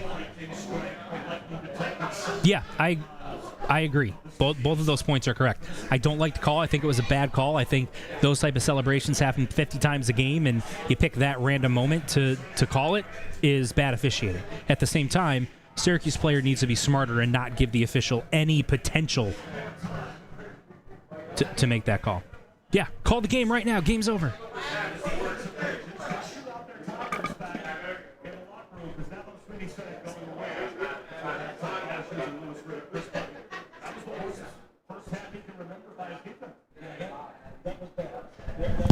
Hey, maybe they should just call the game. Yeah, lightning. But I'm saying they should just call it. Just call it. The weather's too bad, can't play it. Final score. Done.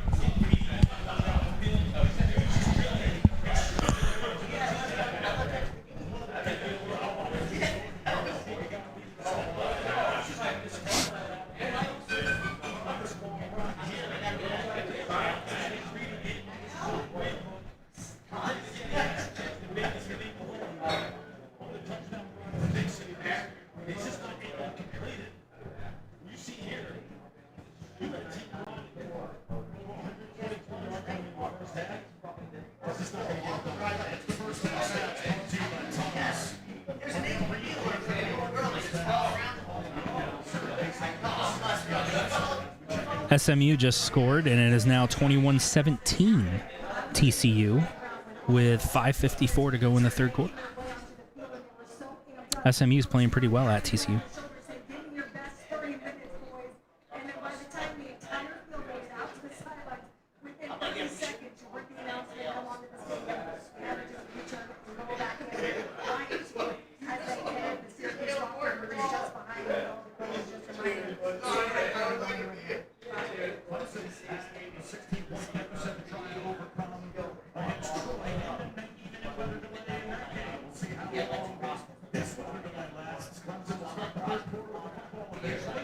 Arkansas is up on Memphis 28-7 early third quarter.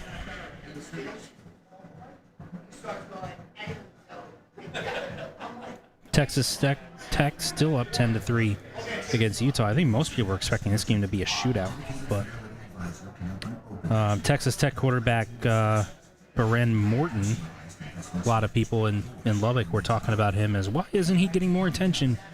He's 12 for 19 with 2 picks today. So, struggling a little bit. Not that Utah's doing much better because they only got 3 points to this point, so.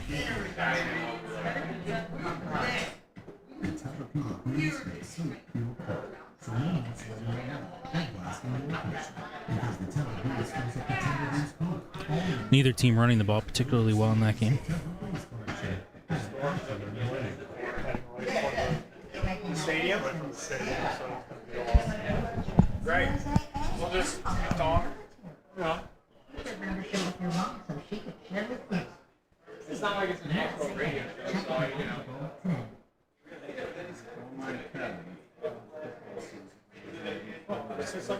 Yeah, exactly. Real.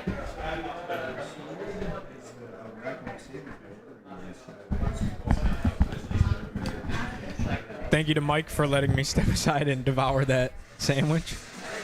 Mike carried. Crushed it. I tried to eat with incredible efficiency and speed. I see we're now on a delay. Yep. This is, this feels like that could be dooming. Did you see the report from, she said that they were all hyped up, Fran had them ready to go, and then they had to go back in, obviously. Yeah. It's always tough, like, emotionally, but you got to imagine Clemson's kind of in the same boat, right? Yeah. So Clemson's probably coming out like, all right, we're right back in this. Yeah. We'll go down and score here, take control of the game, et cetera, and then you got to go reset. So yes. If you're, looking at this from a Syracuse lens, I think you're hoping that means Clemson comes out flat offensively, and it takes them a while to get going again. And you got to hope you don't come out flat, though. Yeah, absolutely. It goes both ways. Hey, was the corned beef sandwich real corn beef meat or slice? No, it was legit corned beef. Like, I was impressed. It was legit corned beef. Yeah, they took the corn and the beef, put them in a pot, blended them together. Just like that. Perfect. Yeah. No, it was actual corned beef, though. Like, you know how it splinters? I don't know. You know how the texture of it. It was legit. It was legit. Theo Cuse. Yeah, that was one of the better sandwiches I've had in a long time, to be honest with you.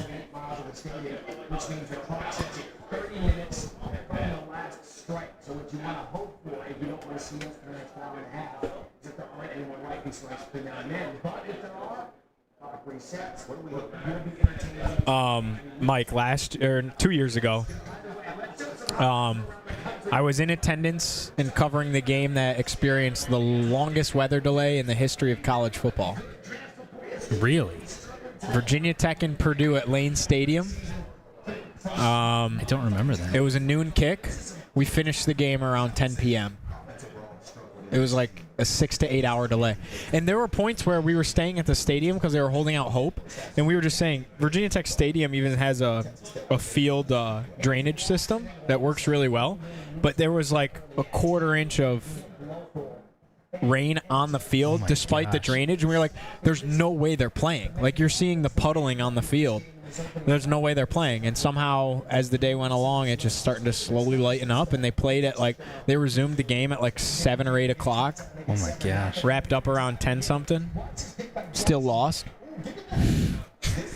That's the worst. Imagine sitting around all day and then re-warming up and then losing. The crazy thing is everybody left, and they let people. It was delayed so long they let people come back in. They should. Yeah. Can't expect people to just sit there all day. So, I mean, it was definitely a sparing crowd, but a lot of the students came back and stuff. Maybe Clemson fans will leave this game because they're like, I want to deal with the Lightning and this stupid team. I'm out. Let's see. Virginia Tech and Purdue weather delay. It was nearly 6 hours. September 9th, 2023, Virginia Tech and Purdue. was a noon game.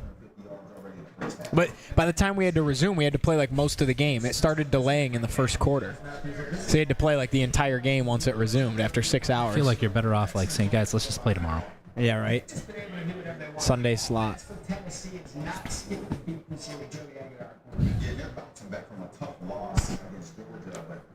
Yeah, Tennessee should not have lost that game to Georgia last week. Oh, this was the field. This was the puddling on the field. Oh my gosh. And it's a field like that has a good drainage system too. It was crazy. People were like making memes of like sharks swimming on the field. Sharknado.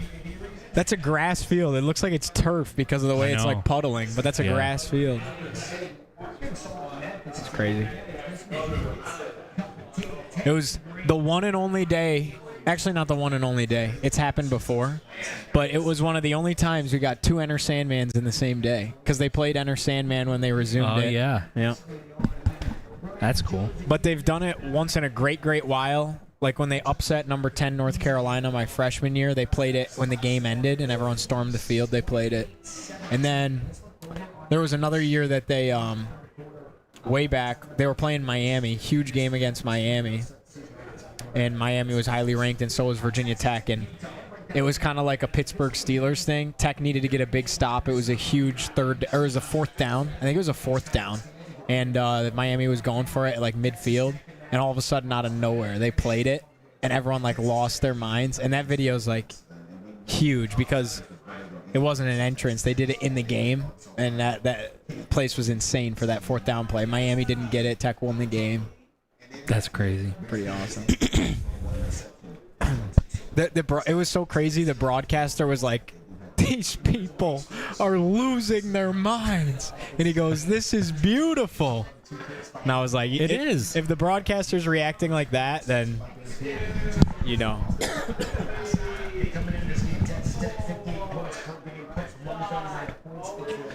Texas Tech was averaging 58 points a game coming in, and Utah's got them at 10 right now.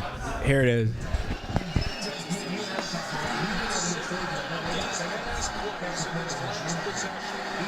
Oh, that's Mike Patrick. Yeah.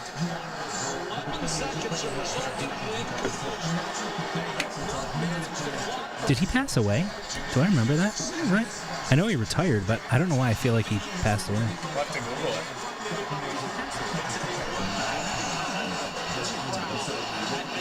Yeah, Truth Hurts on our YouTube channel is wondering about how this impacts the Clemson players. Old Salt City Ace and Twitch is saying if they come out and Syracuse gets a stop, that's hugely deflating for Clemson. Oh, massive. But this first drive is going to set the tone. Yeah, I think so too. If you get a stop and then go down and score, that's going to make Clemson go, oh my gosh. Yeah. Look at that. It's SMU TCU is a good game, Zachary. Tyrod. Insane.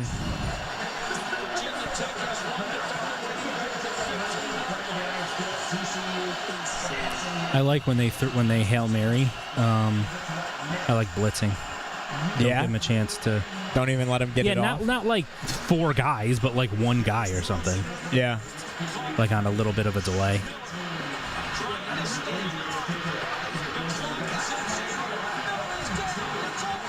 Then they played it again. They just started it over and played it 3 times. Awesome. Remember Al Golden used to wear shirt and tie? He's probably one of the last guys to do that. Frankie. Frank. What a coach he was. Sorry, guys, for that Virginia Tech reminiscence. Noah John Marshall watching at 2:30 a.m. in Indonesia. Go Cuse. Watching We are in global. Indonesia. That's insane. Prestige worldwide. Thank you for watching, Noah. We appreciate that. Yeah, thank you. Worldwide.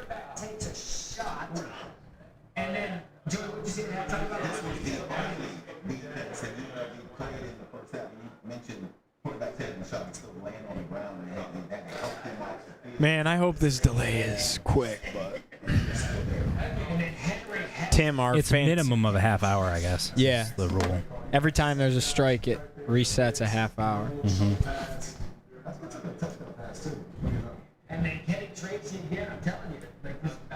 Just saw more lightning close to the stadium. That's Giovanni Edmonds, who's boots on the ground in Clemson.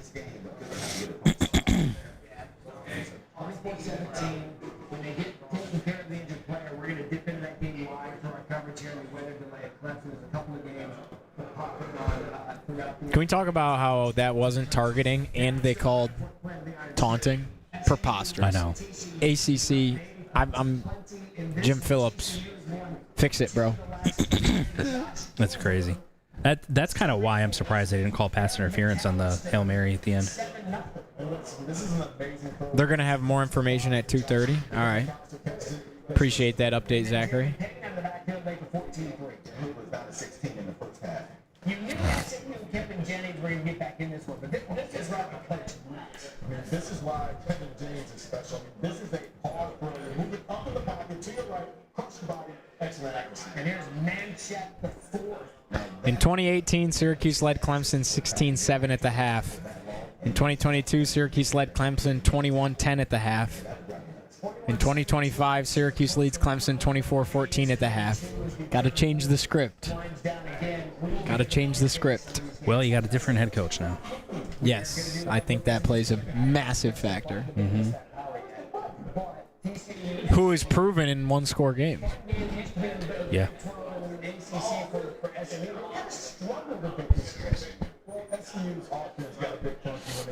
Or maybe it doesn't become a one-score game. How is this going to mess? Yeah, true. How is this going to mess with the television viewership of this game? Are they going to like flip it to ESPN News on us or something preposterous? I mean, trying to see like what games that happen at 3:30 are supposed to be on ESPN. Tulane Ole Miss is the ESPN game at 3:30. I hope that they would put that game, that they would flip that to something else and let you finish, especially if it's close. If Syracuse scores like 3 touchdowns in the third quarter and you're going into the fourth and it's like 45 to 17 or 45-14 or something like that going into the fourth, then yeah, they're going to flip to the other game. Right. If it's still a close game, 7-point game, 10-point game, something like that, then yeah, I think they should stick with this game and put the start of the other game. I can't believe how easy they made that Will Nixon touchdown look. I know. He was like basically untouched. That surprised me. So UNLV has come back to tie Miami. It's now 24-24.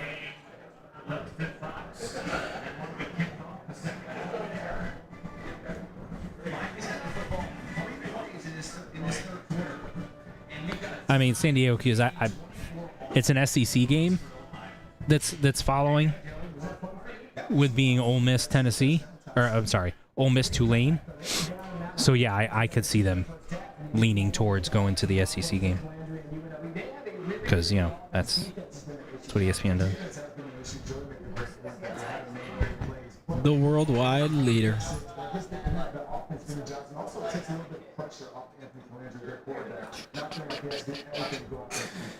Man, I don't know what to say. We got no action.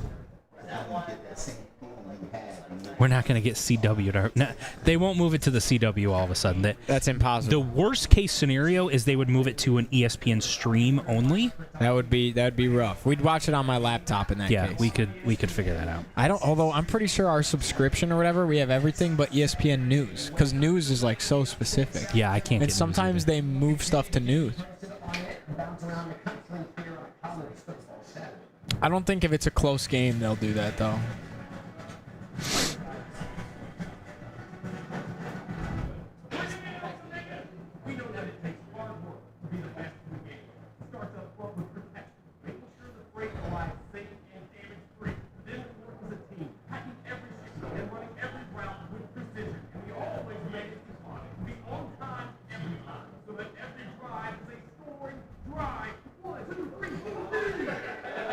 Need some caffeine, Mike. Need some coffee in this one. I had mine already. Yeah, I usually am a 2-cup kind of guy. One in the morning and then one in the early, like, right about now. Right about now. they'll put The Wonderful World of Heidi on. Mike, what is your go-to adult beverage of choice?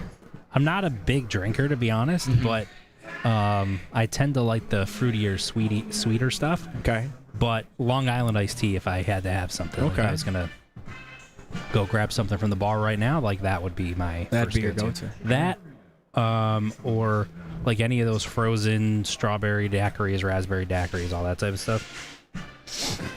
This guy is making a prediction that it's espresso martini for you. Oh, no, it's not. I've had one of those before. Tasty. I've never had one of those. It's not. I'm pretty straightforward. I love a good Blue Moon.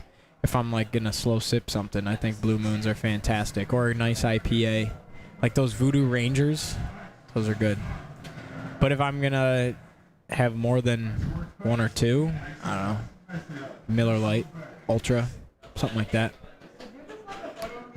I don't really. I used to drink Miller High Life in college. Do you? Yeah. Yeah, I know a lot of people that like those. I don't partake a ton. I kind of pick and choose, you know. Yeah, I've been known to have a rum and Coke or two in my life. Rum and Diet Coke is fantastic. Rum and Diet Coke is pretty I've top heard tier. some people do rum and Dr. Pepper, but I've never tried that. I've done that. I've done a lot of that actually. And not that sounded terrible. I've probably had that though more than I've had rum and Coke because Dr. Pepper's my favorite. Okay. So I just naturally. That makes sense. Yeah, that makes sense. But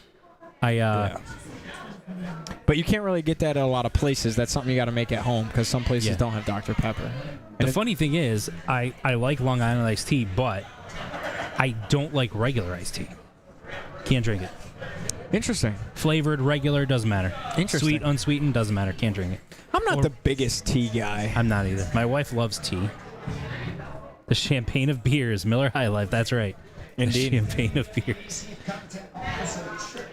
I don't know why it bothers me that ESPN is going like crazy on WWE. I don't know why it bothers me, but it does. It doesn't bother me. I grew up loving WWE. I'm not really into it anymore, obviously. But the thing that's weird about it, like I love watching Get Up. You know that show? ESPN, Mike Greenberg. Yeah. And And especially because they talk about my boy Josh Allen like for about half of their show almost every time. You know what I mean?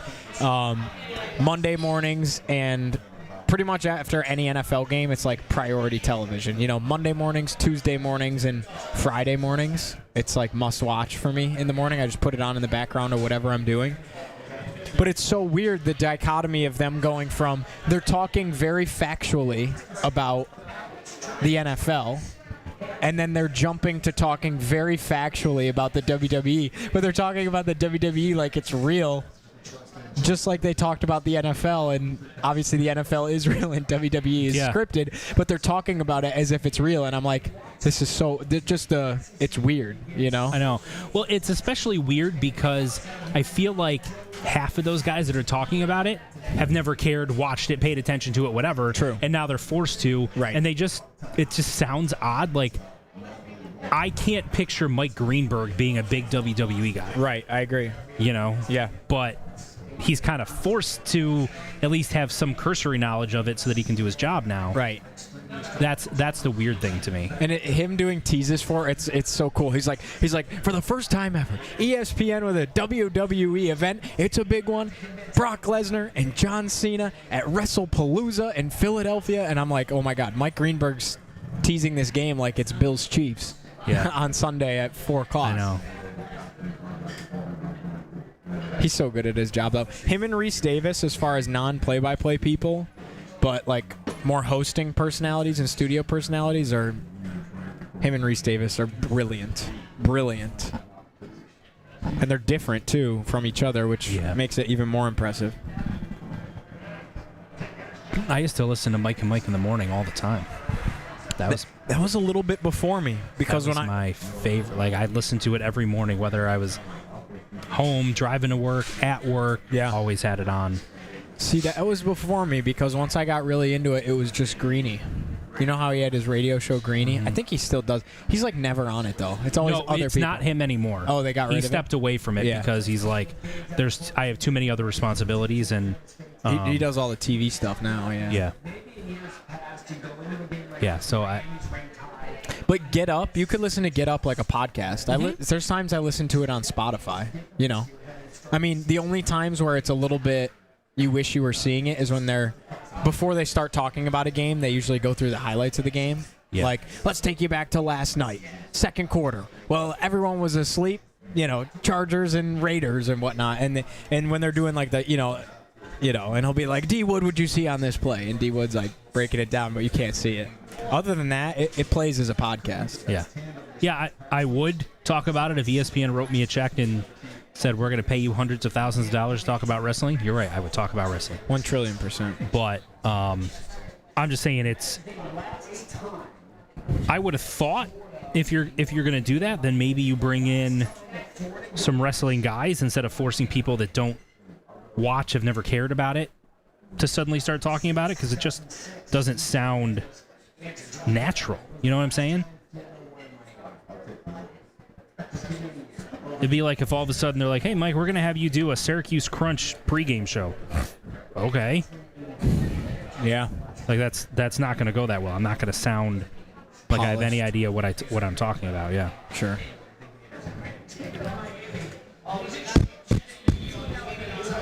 Weather delays stink, man.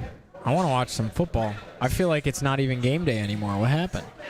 We were so hyped. The vibes were so high. Oh, I got to check out the YouTube chat.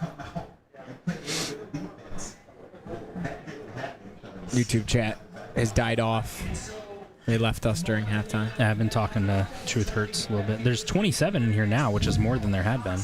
So there's only 7 people on Twitch. Oh no, 26.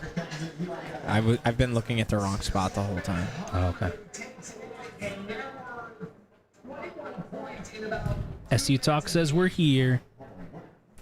It appears we got about 27 on each. Yeah. Maybe it's the same people with multiple screens open. That'd be some dedication. That's next level support right there. I'd almost rather think it's 44 people with 44 separate people, you know. Wouldn't you rather reach 44 people than 22? Yeah.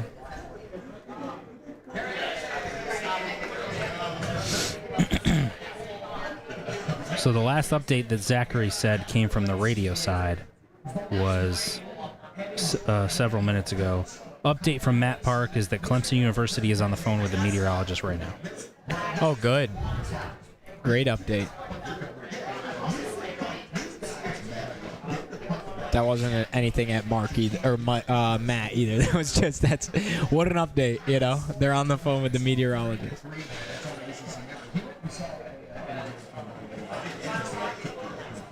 That catch is just, I could watch that over and over again. This is one of those catches that I'm just going to watch on repeat for the next week. Just like it's even funnier because the Clemson DB immediately jumps up, start going, no. It's Mike, we need to make a compilation of, I'm going to go in and clip all of our reactions to things. like the catch. What else did we have? There was like a Devin Grant tackle. Yep. We reacted to a couple of things. The penalty. Which one? There was some. We had some good reactions, I'm sure.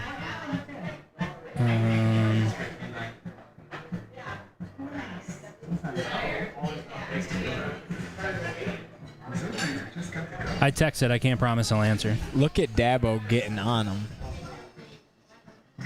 Oh my goodness. Dabo was not happy. Nope.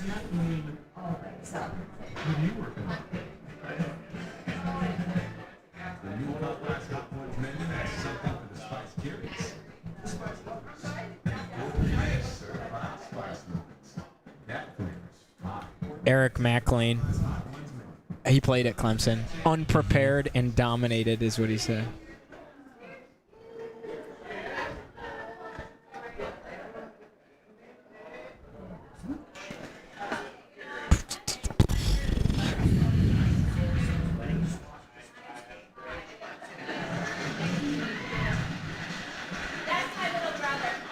If they had a dome, this wouldn't happen. True. Need a dome. Good to see you, too. Javon Edmonds is saying 3:10 is the new potential start time because of when. How are you? But I haven't seen anything official. That's just him kind of like looking and saying, "Oh, I saw a strike."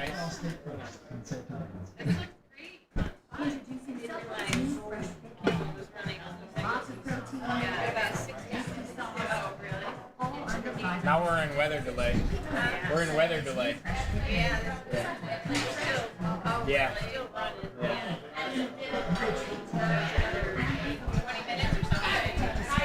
I don't know. We haven't heard. Yeah, basically. Yeah. Syracuse winning 24-14.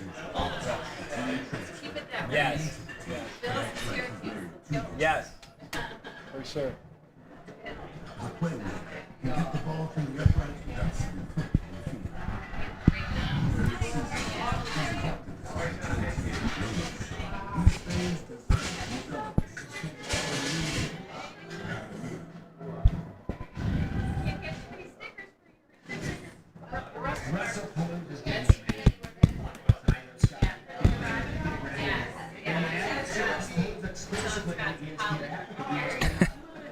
Super Cat. ACC officials controlling the weather with space lasers to spare Clemson further embarrassment. Where did you say that? Oh, on the other one? No, it's on Twitch. Oh, wait. Are the phone lines open? Can we call in? Yo, that would be great. I don't know, cause it's on the Right there. radio. Oh, okay. Yeah. I just got a text from some Virginia Tech people that said, if y'all lose, feel free to blame the weather delay. Texas Tech's offensive this was the first possession of the game. They got points at it. Yeah, this was as far as like the clean play. It's been a lot of penalties, a lot of turnovers. This game's been slow. We had some breaking news out of this game that we've been told that Barrett Morton is injured and is out for the rest of the game.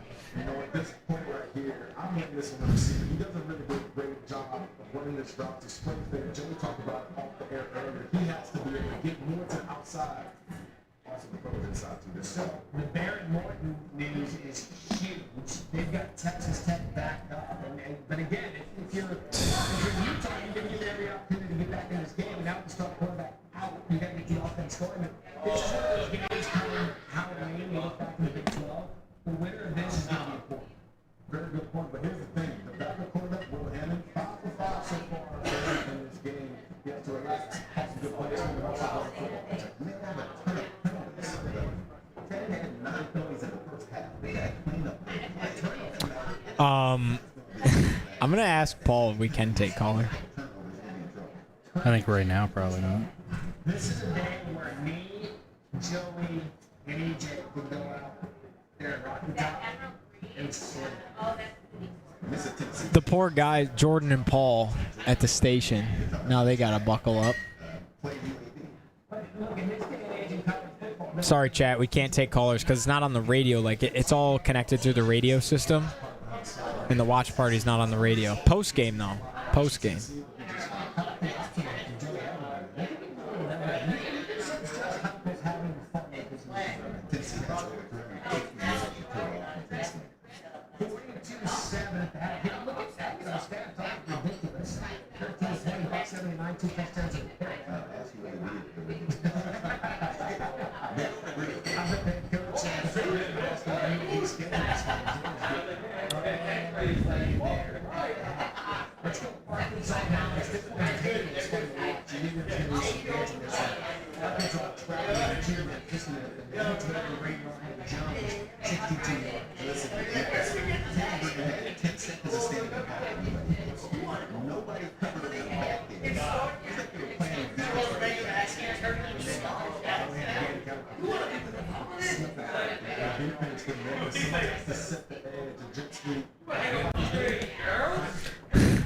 Someone said Clemson has shown absolutely zero dart today. I mean, that's true. Oh, man, I just want to watch this football The vibe game. at Shaughnessy's, like, I think throughout most of the first half, people were pretty, excited and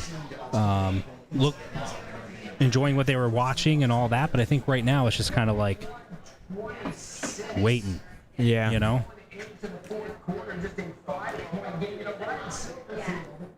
The vibe's also half the place is Heater family members. So inspire people to show up. Come on out. It's not too late. By the time you get here and have a Miller Lite in hand, we'll be kicking off again for the second half. So Right. just come on down. Yeah. Come hang out. Free high fives, anyone that wants one. Free high fives.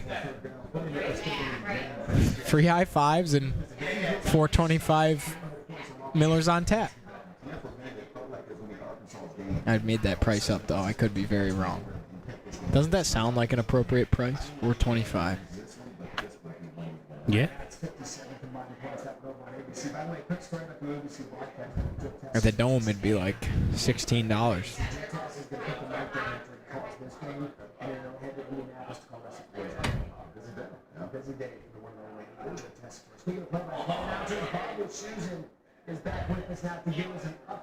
Oh, Big Game Bob with an update. We are back at Clemson. We have a weather delay. Lightning has been detected within 8 miles of Death Valley. So as a result, for at least a minimum of 30 minutes, we have to wait.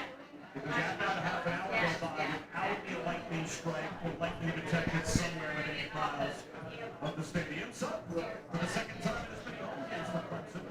There is a weather delay as we welcome you back to ESPN Compass Football presented by Sun Pro. You're watching the ACC on ESPN. They're making a little more time for Capital Sweeney and the defensive coaches to chew out their Tigers back in the locker room, because that was Sweeney said going away before halftime. Thomas Shoes and Lewis Riddick, Chris Bucket. That was the worst first half we can remember by his defense. There's a lot of fundamentals in terms of technical fundamentals that they just weren't. They didn't say, Jen. They just kind of said there's got to be 30 minutes where there's no lightning strike within 8 miles. Time to...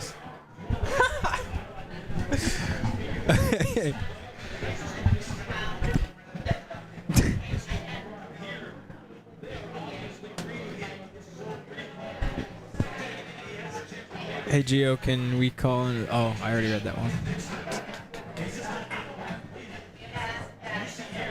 Unfortunately, like I said before, we can't take callers because it's not on the radio. Like the system back behind the scenes, it's like connected with how the radio airs and whatnot and taking callers. So they literally don't have the capability to, since this show isn't on the actual radio. But post-game, we will definitely take all the callers you guys want, and we'll chat it up, and we'll talk all about the game. So unfortunately, wish I could, but not possible until the post-game show. Sorry about that, guys. Could give him my phone number and just hold it up on speaker, hold it up to the microphone. Let me broadcast my personal cell phone number. Yeah. Okay, random question. Yeah. What you got? Why are they having the sideline reporter only report on how Syracuse is handling this delay as if it only affects them mentally and nothing from a Clemson standpoint? That seems weird to me. I'm going to say, because I don't know this for a fact, odds are she attended Syracuse University and wants to hang out by the SU locker room because naturally I don't think she did. That's where her fandom lies. And so what's her name? Chris Budden? Yeah, if she's right outside the SU locker room, it's easiest for her to be covering boots on the ground the Syracuse football program. She went to Missouri. Mizzou. Yeah. I know a broadcaster, Anthony Romano, that went to Mizzou. Great guy. Oh. Why not call the radio station and have the question relayed to you two men? Or you could just type type it in the chat and ask all the questions you want. Please, give us questions and we'll talk about it. Give us things to talk about. Call the radio station. Yeah, you could just skip that step and type it in the chat. Who is Joe Girardi rooting for? Definitely Syracuse. Girardi's always tweeting about Syracuse. Gerard. Joe Girard. I don't know who Joe Girardi's rooting for. The Yankees, I guess. Except they fired him. Yeah, Joe Girard still is a Cuse guy. Like, he grew up here, I mean, relatively close to here, but he grew up a Syracuse fan. I know he went down and played at Clemson, but for a year. But.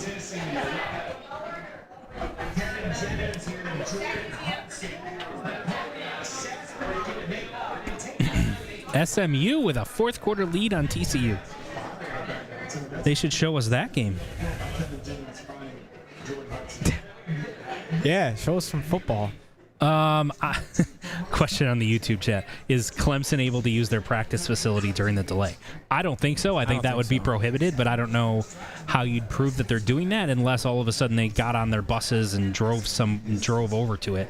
Because I don't think it's like right there attached to the stadium. Yeah. If I'm correct on that.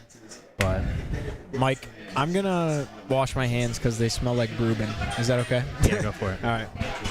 I'll go use the restroom after. Yeah, I know it's on ESPN too. I just wish they would have switched to some of that on this one. Really.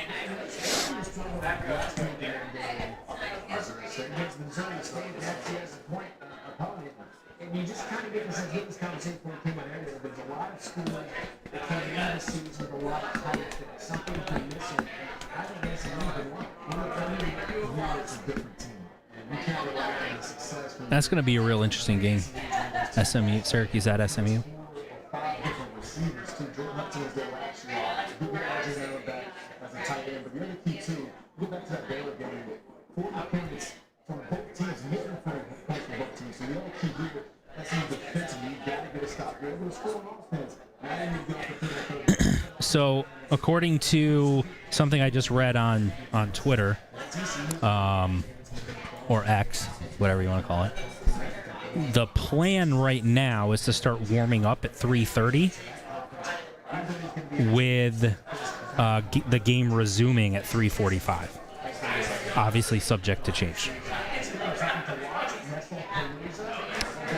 Nothing crazy recruiting-wise.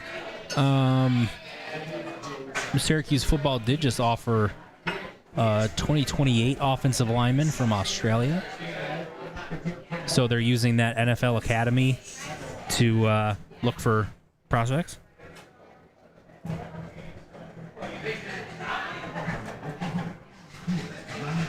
Which I think is where they found Jack Stonehouse. Obviously, different coaching staff. But.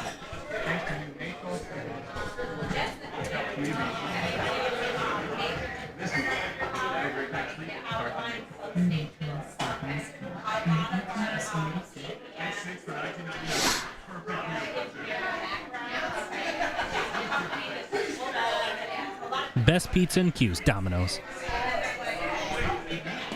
Is that the right answer?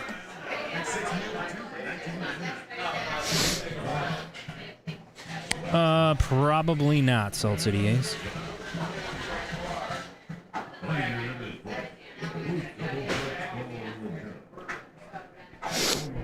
Paulie just texted in as well. 3:30 to 3:45 is the best outcome right now.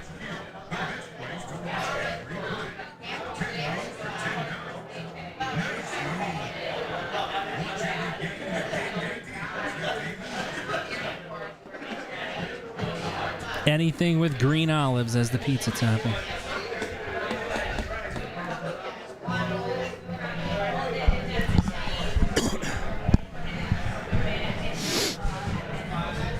Topo turned on the lightning bug.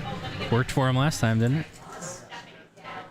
Was it the Troy game that got delayed for that?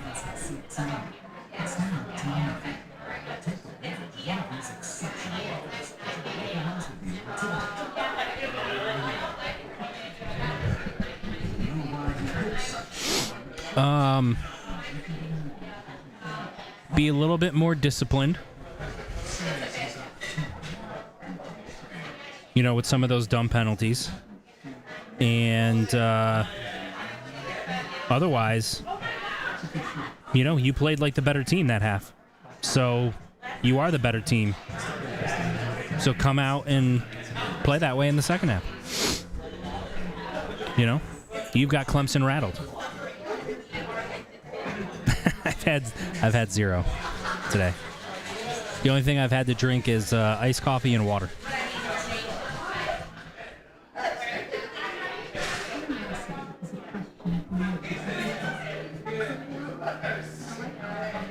My son wants me to say 6'7", so 6'7". There you go.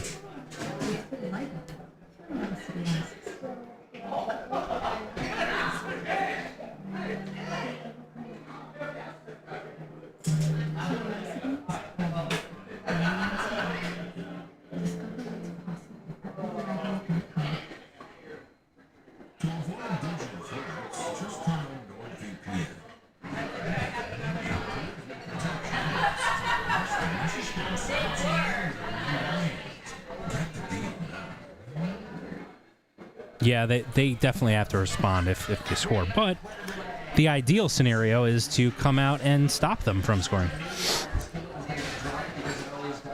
Ooh, TCU scored right after SMU.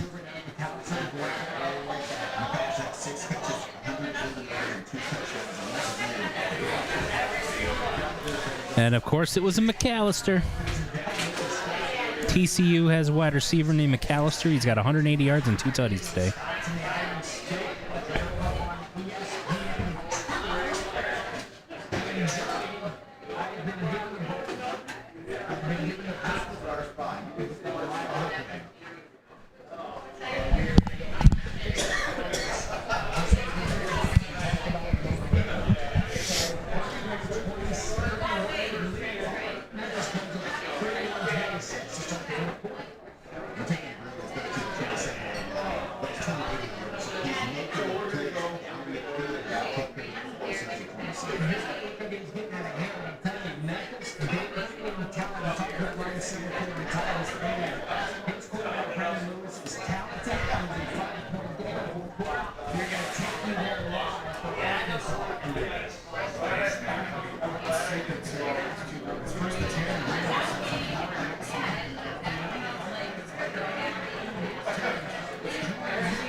Ghost, I'll be honest, I can't see him going out there.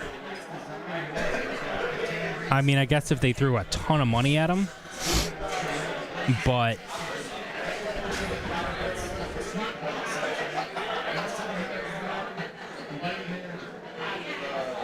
I think he's an East Coast guy and wants to be on the East Coast, and specifically Northeast, you know.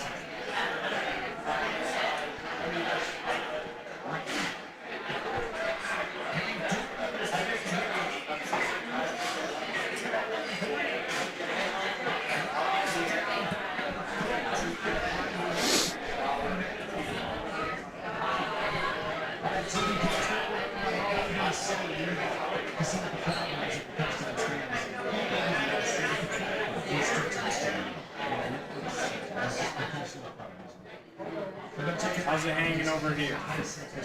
It's hanging. How's it already 3 o'clock? I think I have to update my parking an hour and a half ago. Yes, they are acknowledging our existence. In fact, we have a whole, like, fan section over here that's been cheering us and saying good job every so often and all that type of stuff.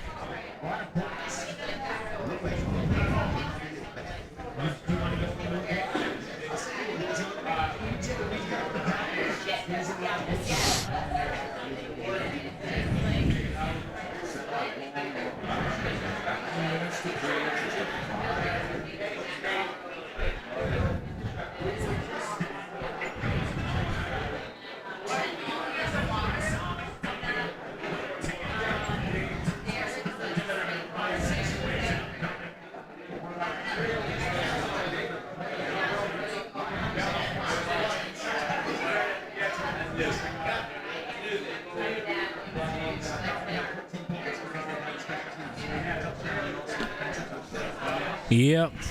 Long day.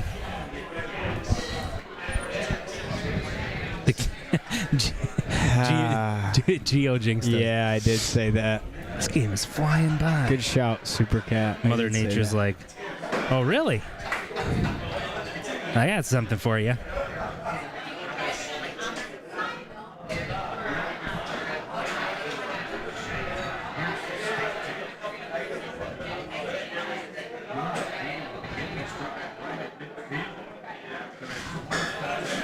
Snap.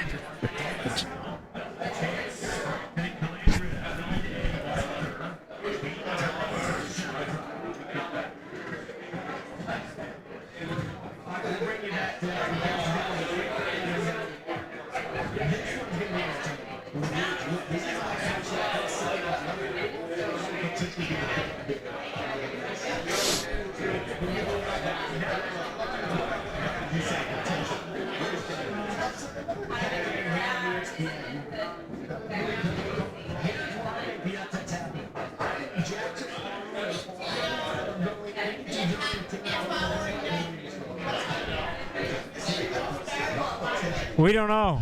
They haven't given us a start time yet.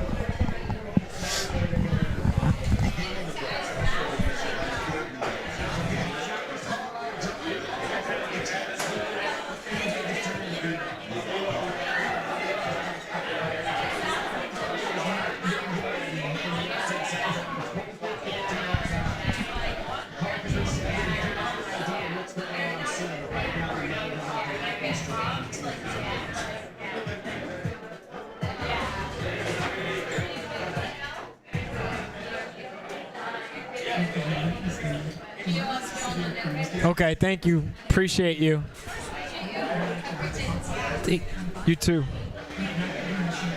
Post-game show right after the game ends. Midnight. Yeah, at this point. All right, I'll be right back. I'm gonna go run. I'll be right back. All right.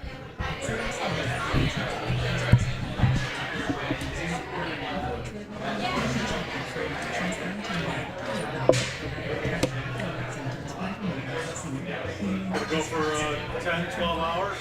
Yeah, right. When Mike comes back, we can do a Q&A segment, and you guys can ask all the questions you want.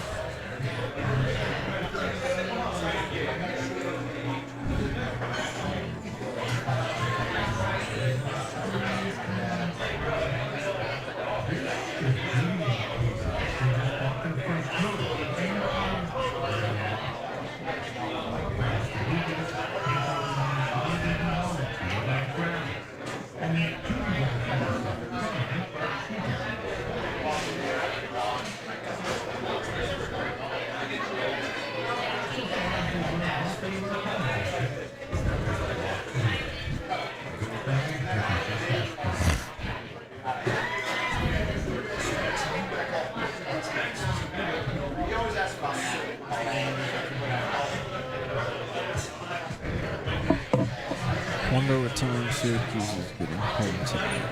True. It's at the end of the street. The end of the street, the last car on the right side. Where? Well, You pay them $8 to get a wristband, and then they count your parking. I don't know. Whatever, bro.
All right, let's see.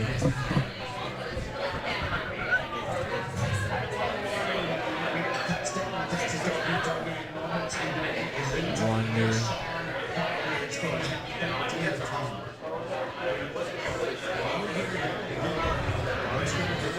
Who's the most? Thanks, man. Oh. Don't you need this?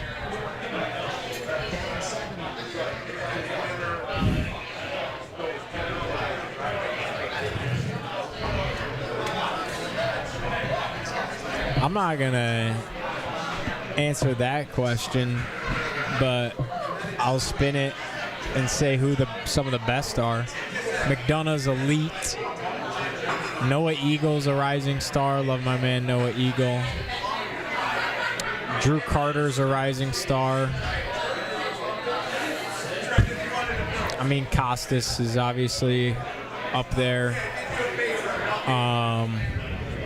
As far as big games go, probably Sean McDonough right now. It's McDonough or Tirico. I mean, Tirico does Sunday Night Football. There's not a more watched television program in the world, or maybe not in the world, in the country than Sunday Night Football.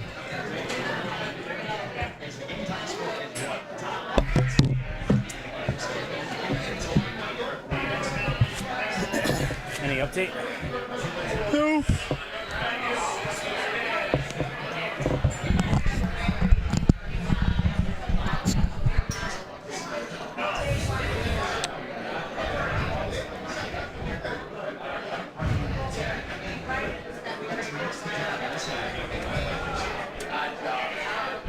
UNLV Miami of Ohio. That's what we're watching right now. Riveting. Come on, Dan Mullen. I picked UNLV as the Group of Fives representation in the playoff.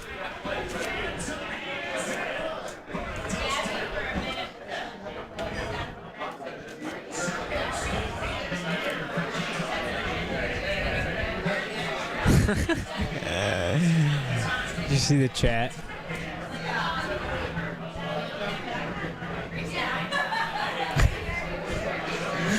Oh, man. Brutal.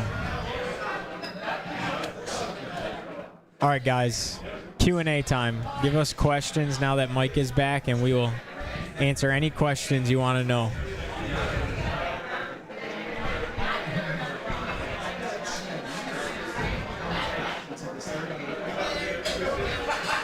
Chris Fowler's awesome, but he's not. Thank you. Appreciate you. Chris Fowler's awesome, but he's not a Cuse guy. Went to the University of Colorado Boulder. Poor decision.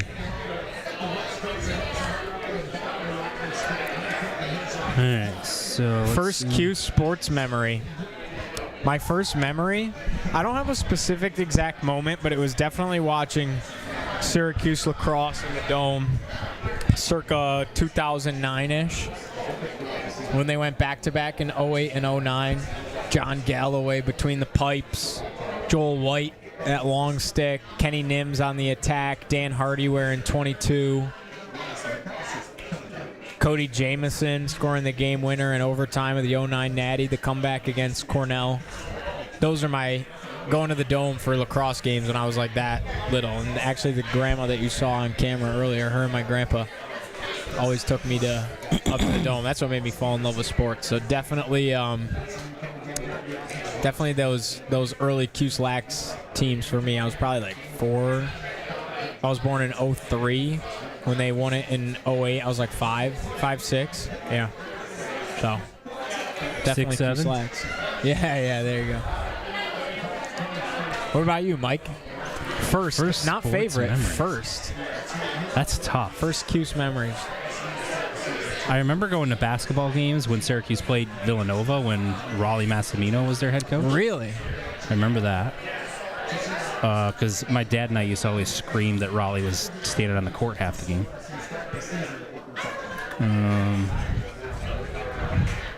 Trying to remember.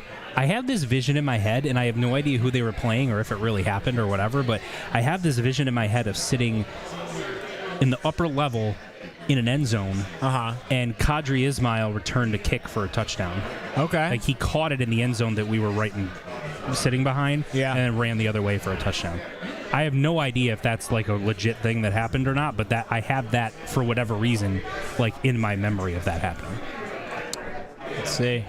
But I couldn't tell you when, place, opponent.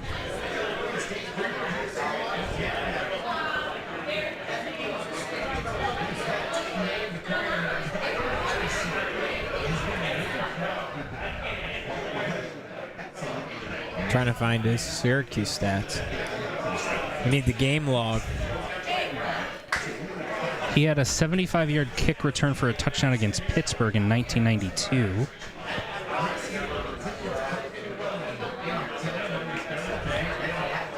But I think that was at Pittsburgh. Yeah, that was at Pittsburgh. According to this, like the only 2 that he had were at Pittsburgh and at Florida State. Okay. Yeah, I'm seeing the Florida State one. Maybe you were dreaming. Was it Ishmael or was it somebody else? I thought it was him. In my mind, that's who it was. I can see the number 45. We're being told it looks like 345. Didn't Joe Morris take one to the house on the first play in the history of the Carrier Dome? Against Toledo, I want to say. My dad would know that if that's true. I think he's watching. So, Dad, is that accurate? Joe Morris on the first play of the Dome ran it for a touchdown against Toledo.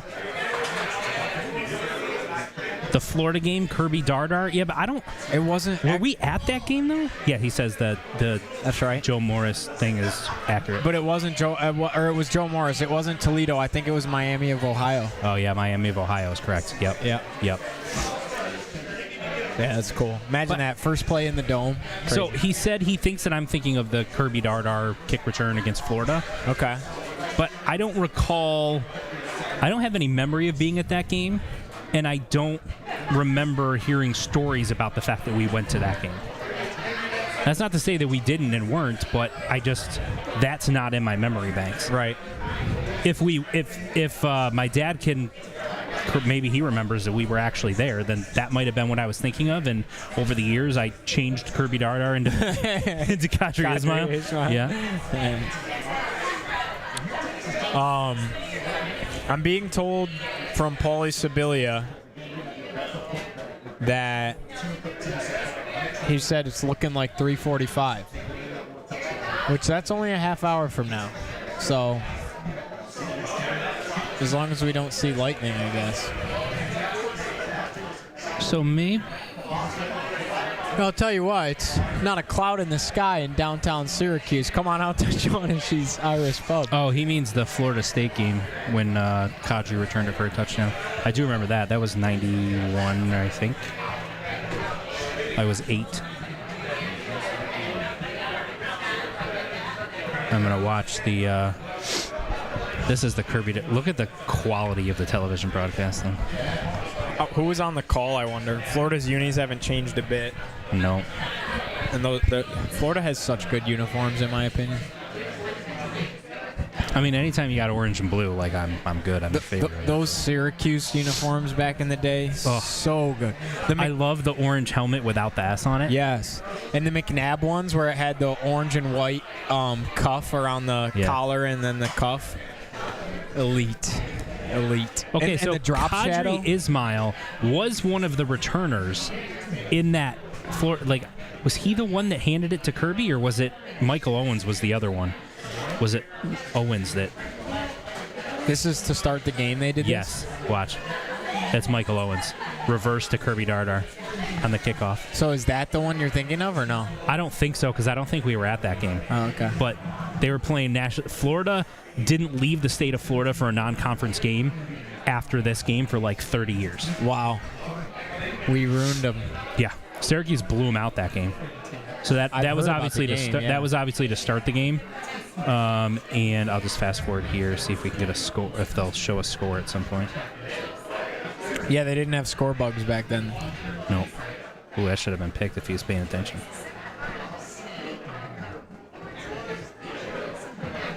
I'm hoping not an empty seat in the dome. That's not Bro, what? That's Shelby Hill, number 12. Why did he run backwards? I don't know.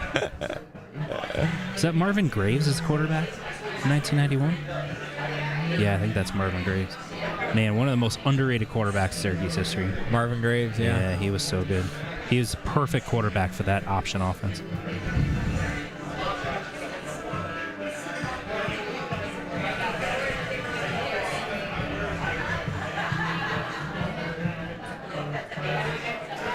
Yeah, we're just reliving the glory days, guys. David Walker, the running back. Syracuse punting. I think Pat Kelly was the punter then, maybe? Did I have that right?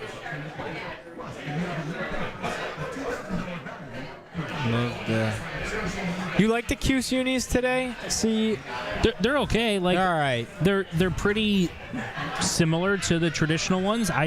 If they took the S off the helmet and just had it solid orange, I would like that. I don't even dislike the S. I don't like that it says orange across the chest. There's too many letters and stuff. The ones back in the day, it didn't say anything, right? It was just a nice number. Yeah. I think simpler is better, especially for if you're going to go a traditional 38-21 was the final. Cuse. But the game was never close.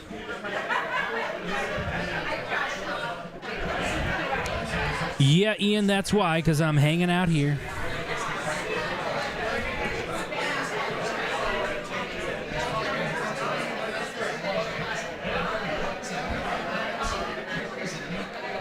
Looks like TCU is going to hang on against SMU. SMU took a 24-21 lead early fourth quarter, and then TCU scored on back-to-back possessions. Took the lead right back.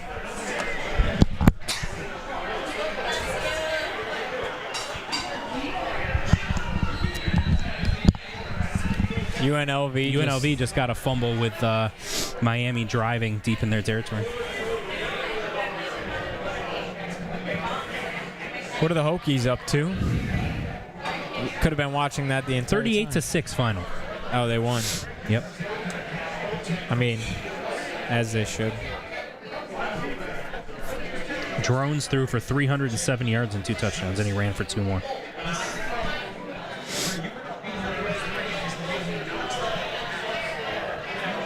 Threw for 300 yards, but not a single receiver had over 65. What are you guys doing to pass the time right now? Mike, we should have fired up College Football 26. We right? could have been going at I it could on have the played sticks. a couple of games of Dynasty. You could have. I have, I'm in the last game of the regular season. I'm trying to think, who do I play? I just played Pitt. I don't think it's Boston College. I think I already played them. I don't remember who I play.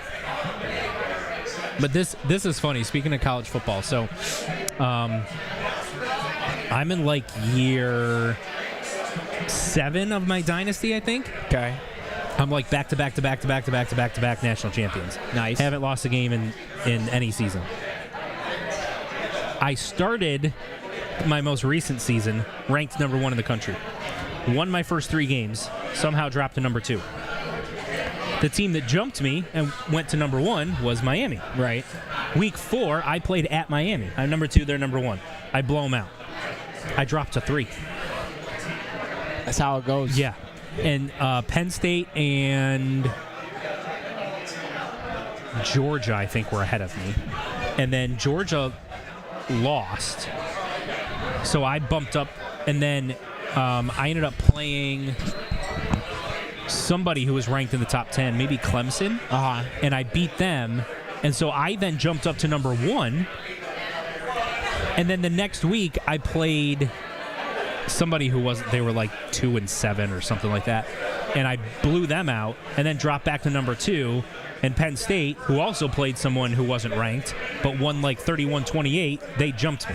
It's like, I don't know what the algorithm. Yeah, I don't know how it figures that out, how the coding works. Right. But it's broken. Yeah. Because I'm like, if I'm thinking real life, if a team had won 6 straight national championships and was undefeated, blowing everybody out in year 7, that team is not dropping from number 1. Right.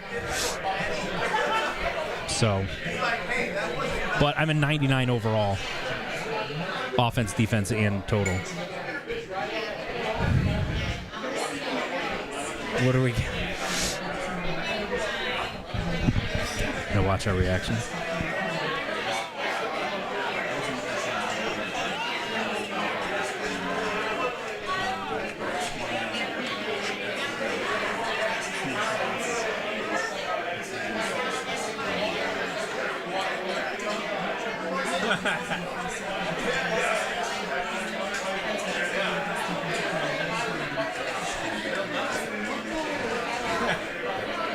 It does feel like ages ago. I know.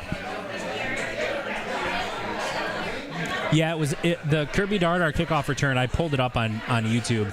It was actually Michael Owens who handed it to him. Because then I started thinking, well, maybe I remember it because it was Ismail who handed it off to him, but it wasn't. It was Michael Owens. Owens and Kadri were the 2 kick returners. It was kicked to Owens, and Dardar came looping around from behind and took the handoff from Michael Owens and then raced up the sideline for a touchdown. And it was never really a game after that. 38-21 was the final, but the game wasn't even that close. We already got a response. Gonna need to react. Yeah, exactly. Remember when we thought Angeli was out for the year for a second? I know. We thought like the first drive, like, oh no, we're like, he's done for the year. It's cooked. The way he was grimacing and rolling around holding his leg, I was looked like, bad. Yeah, Dardar was a flyer. He could flat out run. Bro was holding his knee. Usually when it's the knee, you're like, yep, it's over. Cole, the last we heard, this is in the YouTube chat, the last we heard was we're looking at 3:45-ish, which would mean that there's been no lightning strikes, so they'll come out at 3:30 to start warming up, and then 3:45 will be when they'll kick it off and start again.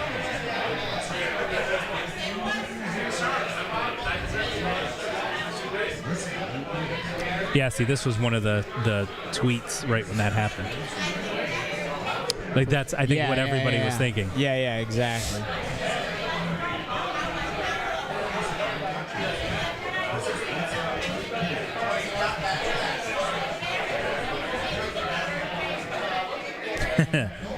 I love that. Tweet from Brent X. Fran Brown got another surprise onside kick at him after to catch Clemson napping after a long delay. Yeah.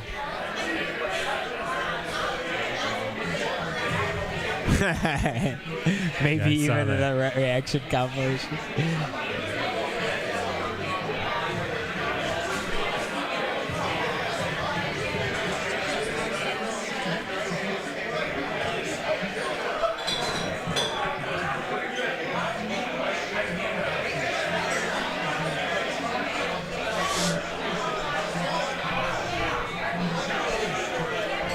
So Chris Carlson just posted about 40 seconds ago that staffers for both teams are on the field now, and that teams will get a 15-minute warm-up, and they're looking at around 3:45. All right, beautiful. Yeah. We don't know that yet, Justin. So there's a 3:30 game, Ole Miss Tulane, that's supposed to hop on ESPN in place of to take over for Syracuse Clemson once that game was over. I don't know if they're going to go to that regularly scheduled whatever and then switch the Syracuse game to something else.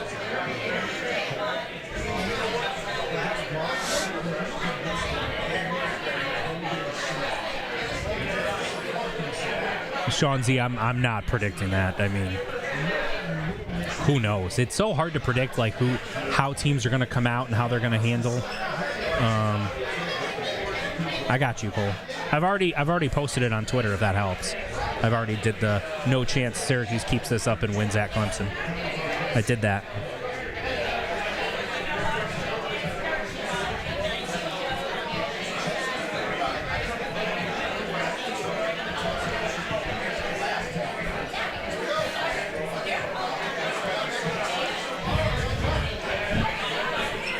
Yeah, Florida guy. I mean, that's the thing. They've got Ole Miss Tulane, which isn't a sexy matchup, right? That's not a. Everyone flocked to the television to watch Ole Miss Tulane, but it's an SEC team. It's a ranked SEC team. Tulane's good too. Yeah. Tulane is good. They just Virginia beat Tech's Duke gonna pretty go soundly. steal their coach. You think? I think he's actually going to outkick that coverage. He'll go to like Florida or something. You know, I think Florida's a tough job though. That's a spot where right now you're kind of middle of the pack of the SEC at best. Yeah. But the fans think you should be national championship contenders every single year. Right. Now your recruiting base is fantastic because it's right there in Florida, right? And so Right. you've got stuff in your backyard that you can go grab elite level talent. But that hasn't been an issue. They've had highly rated recruiting classes under Billy Napier. True. It's just their schedule is so brutal, and they haven't been able to put enough winning together. Now, if you get the right guy, can he go in and win some of those? Yes, but there's no break there. So.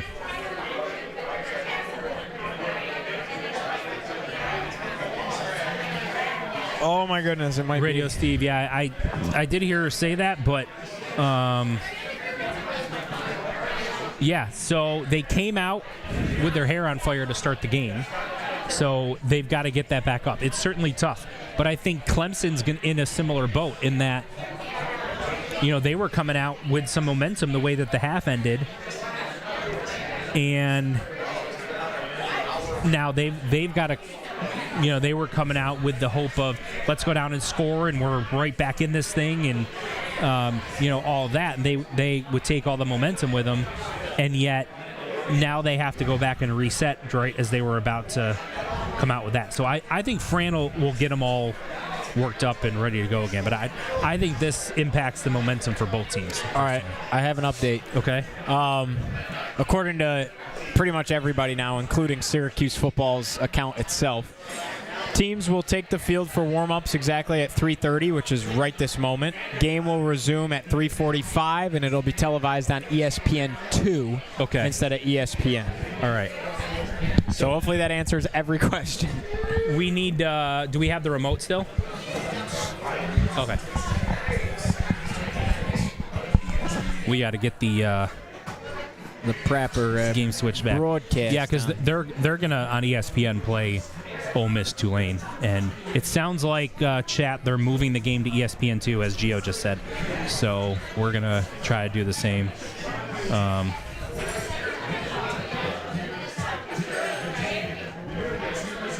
Hopefully, get somewhere positive. Look at Pete Thamel tweeting about the Cuse. Pete Thamel said, Syracuse is up 24-7 at Clemson. This was before it was 24-14, obviously. just slicing the Tiger defense for 264 yards mid-second quarter. Syracuse finished last year #1 in the country in passing. They entered today #3. Clear identity under Fran Brown and offensive coordinator Jeff Nixon. It's carried over from Kyle McCord to Steve Angeli. But when you got reporters like that talking about you nationally and tweeting that, those are good things. It's surprising because Thamel usually says negative things about Syracuse. He did attend Syracuse University, too. He did. For what that's worth. He did. I wonder when he graduated. What if he was here covering like the Greg Robinson era? I don't know. That would sour him on Syracuse. Yeah. Yeah, I don't know what year he graduated. I don't know if I would blame him. Let's look him up. Pete Thamel, Wikipedia. Ghost on the Twitch chat. They've been running. Syracuse has been running sprints for an hour and a half. Yeah, right. He graduated Cuse in 1999. He saw good football. Yeah. Well, yeah. I mean, he saw basically almost all of the Donovan McNabb era, but then he saw the first year after that. But even still, the year after McNabb left, I think they still won 6 games and went to a bowl, didn't they? I don't remember. I don't know. But when he was... Well, if he graduated in 1999, then the 98 season would have been his last year. He almost got to see the overlap of McNabb to Vic. Yeah. So 98 would have been the last football season that he saw, which means it was Donovan McNabb's senior year. Syracuse football, 1998. They won 8-4, finished the season ranked 25th in the AP poll, 6-1 in the Big East. Means they were 2-3 out of conference. That was the loss to Tennessee. Then they blew out Michigan at Michigan, blew out Rutgers, then got smacked at NC State when they were ranked 11th, when Syracuse was ranked 11th in the country. Then it was like every time they'd kind of get up back into that top 15, they'd lose again. It was smacked Cincinnati, smacked Boston College, smacked Pittsburgh, got up to 15th in the country, lost at West Virginia. Then beat Virginia Tech in that comeback, smacked Temple, smacked Miami, got up to 18th in the country, and lost to Florida in the bowl game. But still, that was a pretty good year. Pretty good year. Yeah, we'll take it. 6-1, won the Big East. Big East champions.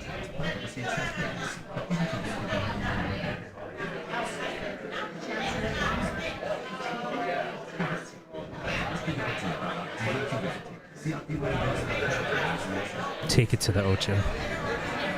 ESPN Ocho.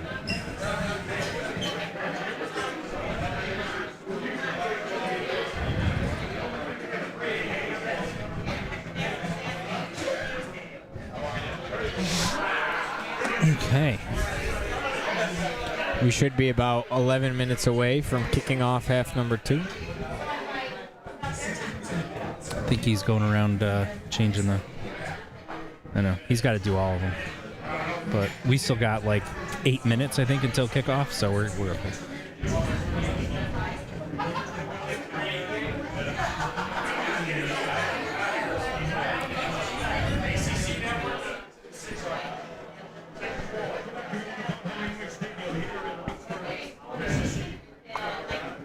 Oh, he wants to watch Florida State.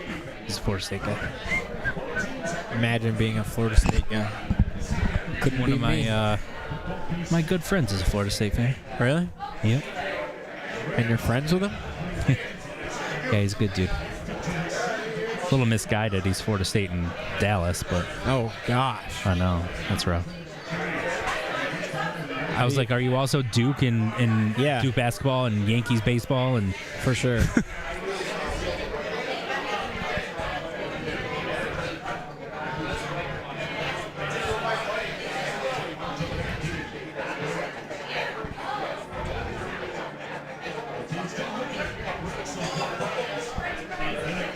Oh, he's walking back that way. That is not this way. He just walked back that way with the remote. I thought he was going around to come back this way, but he didn't. Did UNLV win the football game? What happened there? They were showing bonus coverage, but they came off of it because this game was on the regularly scheduled. But I'll see if I can figure it out here. They're tied at 38 with 16 seconds to go.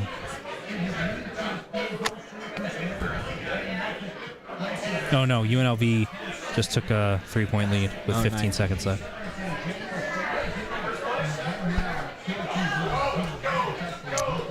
Army just came back and tied North Texas, tied at 38 going to overtime. That's terrible. That's bad.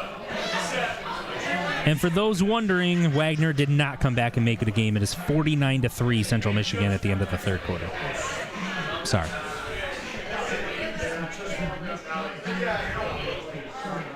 Oh, there he is. Hey. We're trying to get him to come change this channel, and he keeps walking that way.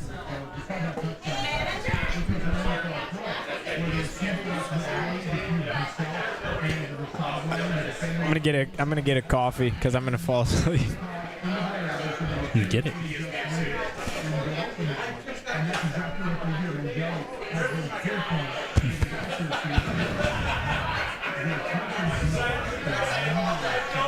He's coming now.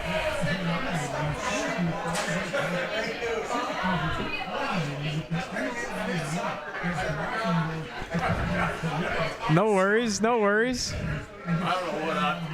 No worries at all.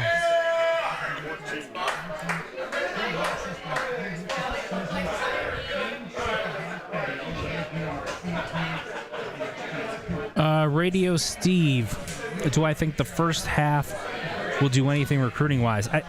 For this to really have an impact on Thank you. For this really to have an impact on recruiting, you have to win not only this game, but then turn it into a successful season. Meaning, to me, that's just getting to a bowl game. If you get to a bowl game, and after the 10-win season last year, you lead the nation in passing for the second year in a row, or you're right up there, then that all makes an impact on recruiting. What you can't do is take a 10-win season like you had last year and then back it up with like a 4-8, right? That was always the issue. That was the issue they had in 2017, 16, the year that they beat Clemson. 17. Yeah, so that was amazing, right? That was an amazing moment, etc. That gave them 5 wins, and they didn't win the rest of the year, never got to a bowl game. I think they went 4-8 that year. Or am I tripping? I think it was 5-7. Was it? Yeah, I think so. The game is supposed to. The little graphic we saw on there said 3:42. People on Twitter are saying 3:45, but sometime in the next 5 minutes or so, it should be starting back up. 4-8. They never won again. Okay. They beat them, and then they never won again. They played at Miami. They played them tough. Yeah, they almost beat Miami. Yeah, I mean, you look at the next 2 games, and it's like you played at Miami and at Florida State, played those games real tough. Yeah. And then you got blown out by Wake at home. You gave up 64. You got killed by Louisville. Blown out at Louisville, and then blown out by Boston College at home. But I think their Dungy was hurt also for I think you're those games. But yeah, I remember vividly that Miami game the next week.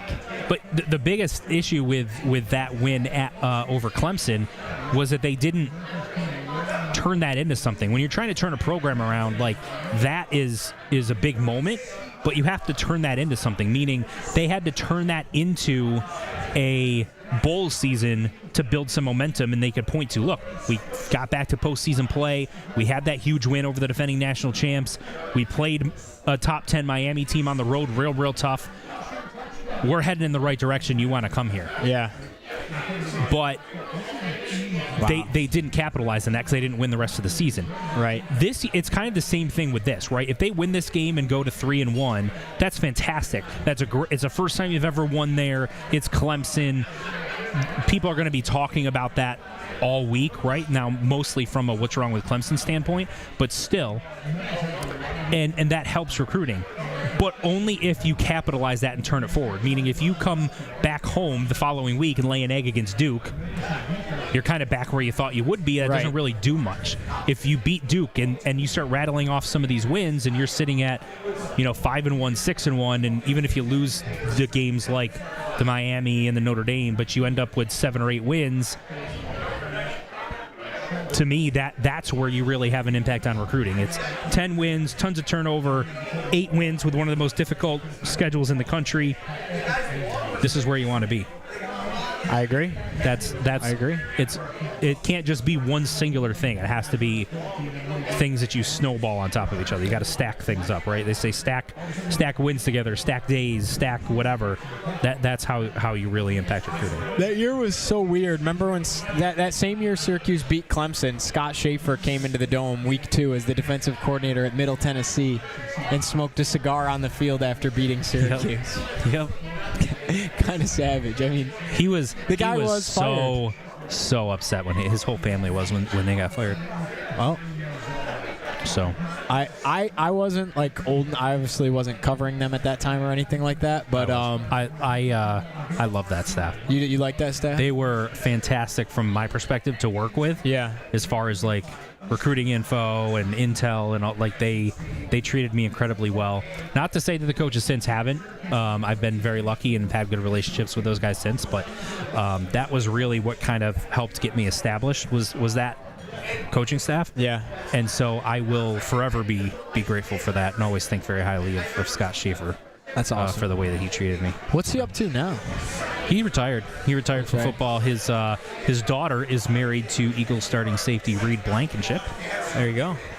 They got married this offseason. So he gave his daughter away in a wedding, so he did that. Nice. But yeah, I think his son Wolf is coaching somewhere. I don't remember where exactly, but he's retired and enjoying life and all that. I've still got a picture. Let me see if I can find it. There was a fan fest like the year after my son was born, and I went onto the field afterwards with my son, and I got a picture of Scott Schaefer holding my kid after a really? fan fest. Yeah, that's awesome. It's one of my favorite pictures. Every once in a while, it comes up like on my memories on Facebook or something, and I send it to him and say, "Coach, look what just came up again." He's like, "That's amazing. Hope everything's well." That's about the only interaction we really have. But, is that it? Super Cat, I love that you call it a cup of Joe. That's always what I call it too. Me and my buddy Raza. Yes, we say sir. cup of Joe. You, sir. My kid's in the chat. Wait, he was holding me? Yes, he was holding me. There is my, I've had this Christmas ornament since like 30 years. Kadri Ismail Christmas ornament. That's awesome. Can you all see that? I got that right? That's pretty sweet. Yeah. Did you make that? I didn't make it. It was like one of those like craft fairs or something that was held. It might have even been at my church, and got that. I got to go back even further. So we're talking like 2016. Yeah, maybe? 20. Yeah. Well, no, Dino was hired at 16. Yeah. Yeah. So, well, my son was born in 2015, so it must have been that year. That's not it.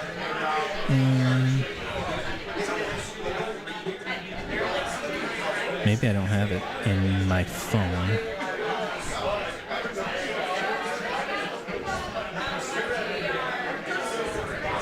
Don't have it in my phone, it looks like, but I think I got it on Facebook.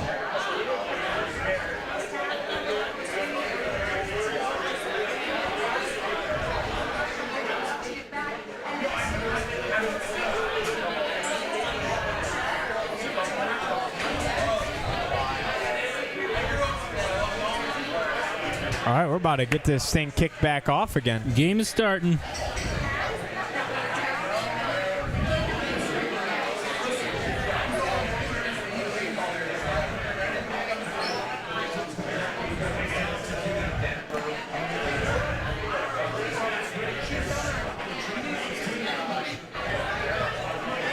There we go.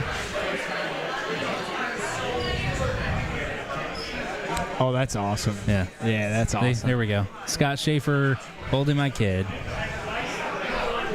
Wow, there's nobody there. This is no longer a Clemson home game. Yeah, the fans have emptied quite a bit. Fumble it. Nope, didn't fumble.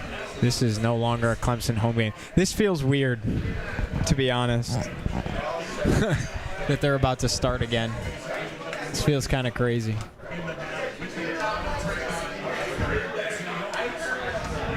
Okay, so Radio Steve in the YouTube chat said Scott Schaefer's son is the safeties coach and special teams coordinator at Tennessee Chattanooga.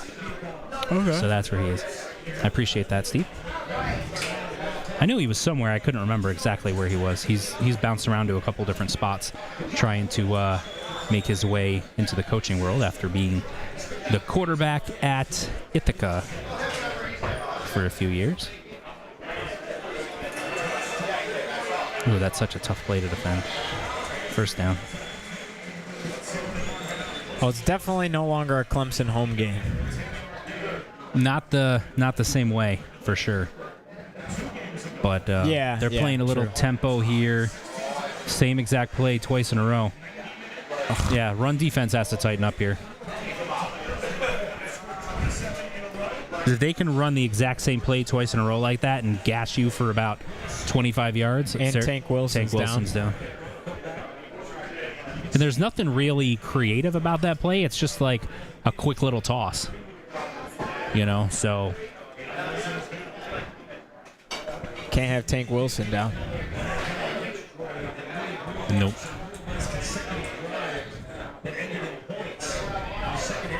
And Jelly added a brace to his knee. Still seems to be moving a bit gingerly.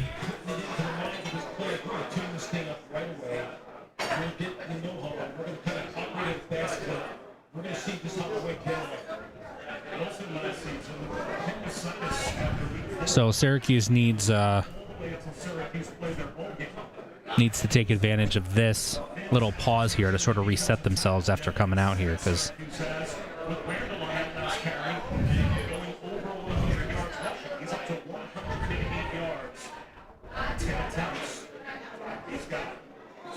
Cole saying Angeli has had that knee pad since he came back from injury. I don't recall seeing it, but I wasn't looking for it either. NC State at Duke will be seen on ESPN News. So that's what got bumped to ESPN News, is NC State Duke. Poor NC State and Duke.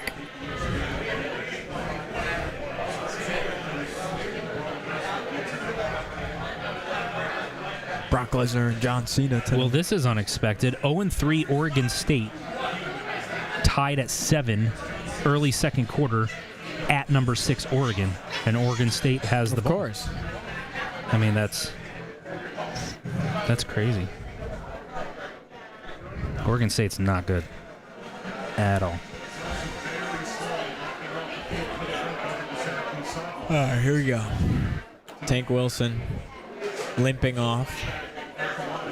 Not good to see. Nope.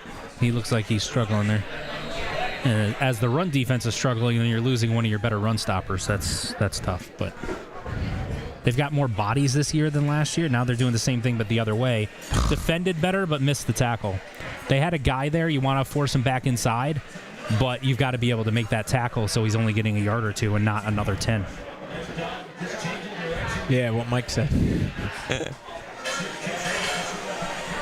3 runs, 3 first downs, not the way you wanted to start this drive. Better. Much better. About 3, 2.5. 2.5, 3. So 2nd and 7. All right, Randall's coming out. Needs a blow. That's their running back, number 8. 24 is in.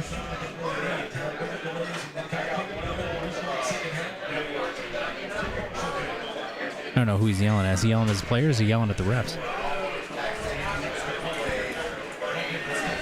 Oh, nice hit. Is that a fumble? Nope, it's incomplete. Okay. Ooh, that was close. Yeah, because it almost looked like he's asking to come out. Too. He's asking to come out. 1 step, 2. Ooh, that's real close to a fumble. And that's a clear recovery by Syracuse, too. But I think it's incomplete. It's too close. Like, I don't think you can challenge it. Yeah. But man. I don't know that he made a football move. He didn't turn up field, you know what I mean? What the heck? False start.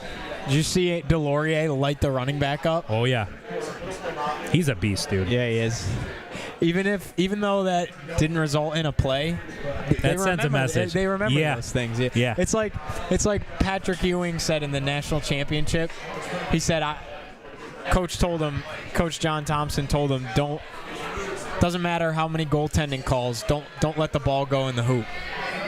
You don't remember the goaltending call. You remember your ball not touching the rim. That's what you remember. It's the same thing with Kevin Garnett when he used to always do that, like after a play, when someone would just kind of take a quick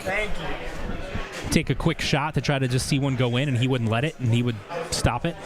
They brought us coffee, Mike. That's fantastic. Get him. Incomplete. Yeah, I think he's out of bounds. Awesome. Good defense. Good defense all around there.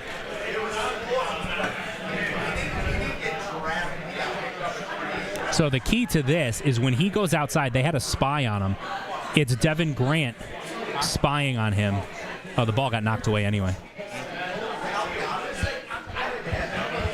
He's saying, run back to me. You want a coffee, Mike? No, I'm all set. You take it. She's getting me a water. That's a big stop, especially the way that drive started. It really looked like Clemson was going to march right down. So the fact that you get a stop, and even though you're going to start at your 10-yard line. Can I have some water as well? Even though you're starting your 10-yard line, that's huge momentum-wise. So she brought me coffee, too. I thought she was asking me if I wanted water. Oh, I thought she brought 2 coffees, but it was a cup of ice. Yeah, no, that's fine. I'm gonna let it cool down a little bit before I go into it. Do we have creamer over here? I'll ask her for some. Yeah. I'm a coffee snob. Like, I have to drink it a certain way. Yeah, no, I get that. I actually like black coffee. I obviously didn't used to, but now I do. It's funny. So I had there was a guy that I used to work with that only drank black coffee, and I'm like, how can you drink that? It tastes like really bitter. Yeah. And he's like, I didn't used to, but I just kept drinking it, and eventually it wasn't so that like I love it. Yeah. But it gives me the caffeine when I need the caffeine if I'm tired, and it doesn't have all the extra. It doesn't have the sugar and exactly all that other stuff. So yeah. He's like, in black coffee, as long as you're not going crazy with it, can be good for you. It's good for your digestion. Yeah. So that was how he forced himself to be able to tolerate it by drinking it. Just drinking it that way until he stopped disliking it. Yeah, yeah. I used to take like a pre-workout, which had 400 milligrams of caffeine, which a cup of coffee is 60. So 400 is like a preposterous amount, you know? Yeah. And it was like messing with me to the point where like I couldn't sleep. I would like wake up because there was just so much caffeine in my system. So I stopped taking that, and then I just do a cup of black coffee, and now I just like black coffee, so kind of the same thing. Once in a while, though, like I'll doctor it up, you know, like some cream or a flavored creamer or whatever, but just on the norm. So the drink that I got this morning on my way here, it's called the Nutty Pumpkin. Ooh. It's pumpkin and hazelnut. Okay. That sounds delish. Pumpkin. It's that time of year. Yeah. And iced coffee, of course, because I'm an iced coffee. I generally drink ice, even like middle of the winter. Yeah. I prefer iced coffee over hot coffee. That's why mine came with a cup of ice. Oh, see, there you go. Mostly though too, because that's gonna take 8 years to cool down. Yes. You know, you might be having that by the time the post game show starts. I should do that. That will help. There you go. So I do that.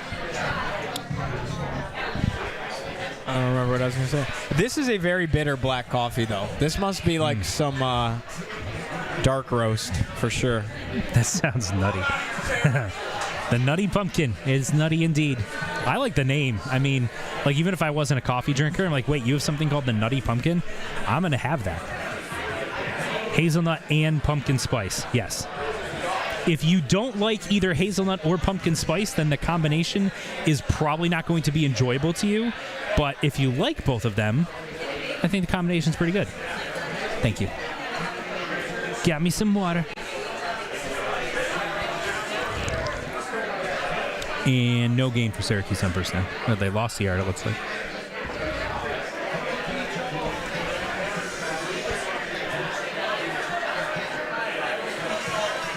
Take an ice cube and drop it in there. Supercat says double yuck. All right, 10-point lead with the ball. Got the stop. Let's get it going, boys. Yeah, this is the part where you've got to put a drive together to really take control of this game. Oh, deep shot. Let's there go. It is. Go. Jonte Cook. Clemson territory. That is a huge play. He's down. Yeah, he's down. He knows he's down. He was down for sure. Let's go, Mike. That was a massive play and a fantastic throw. Fantastic throw. Beautiful throw. Beautiful. They're going tempo, too. Play action. Don't give him a chance to review that. Oh, no. That's a bad throw. That was a terrible throw. Yeah. There was miscommunication there. Angeli thought he was going outside for a fade, and Ross Simmons went to the inside of the defensive back. Yeah. I don't know if there was any safety help there. If there's not, he can lob that towards the middle and let just Ross Simmons run under it. But that was a little bit dangerous. That was kind of the first, like, what are you doing throw that he's had today. So they can't all 113 yards for Cook today. Second half just started. I mean, all the receivers have made big plays today. Oh, my God. There's another one. They're batting those balls so well. Yeah. They are. They made an adjustment real early when Syracuse started moving the ball that we're getting our hands up on like every throw because they weren't getting home on Angeli those first couple of drives.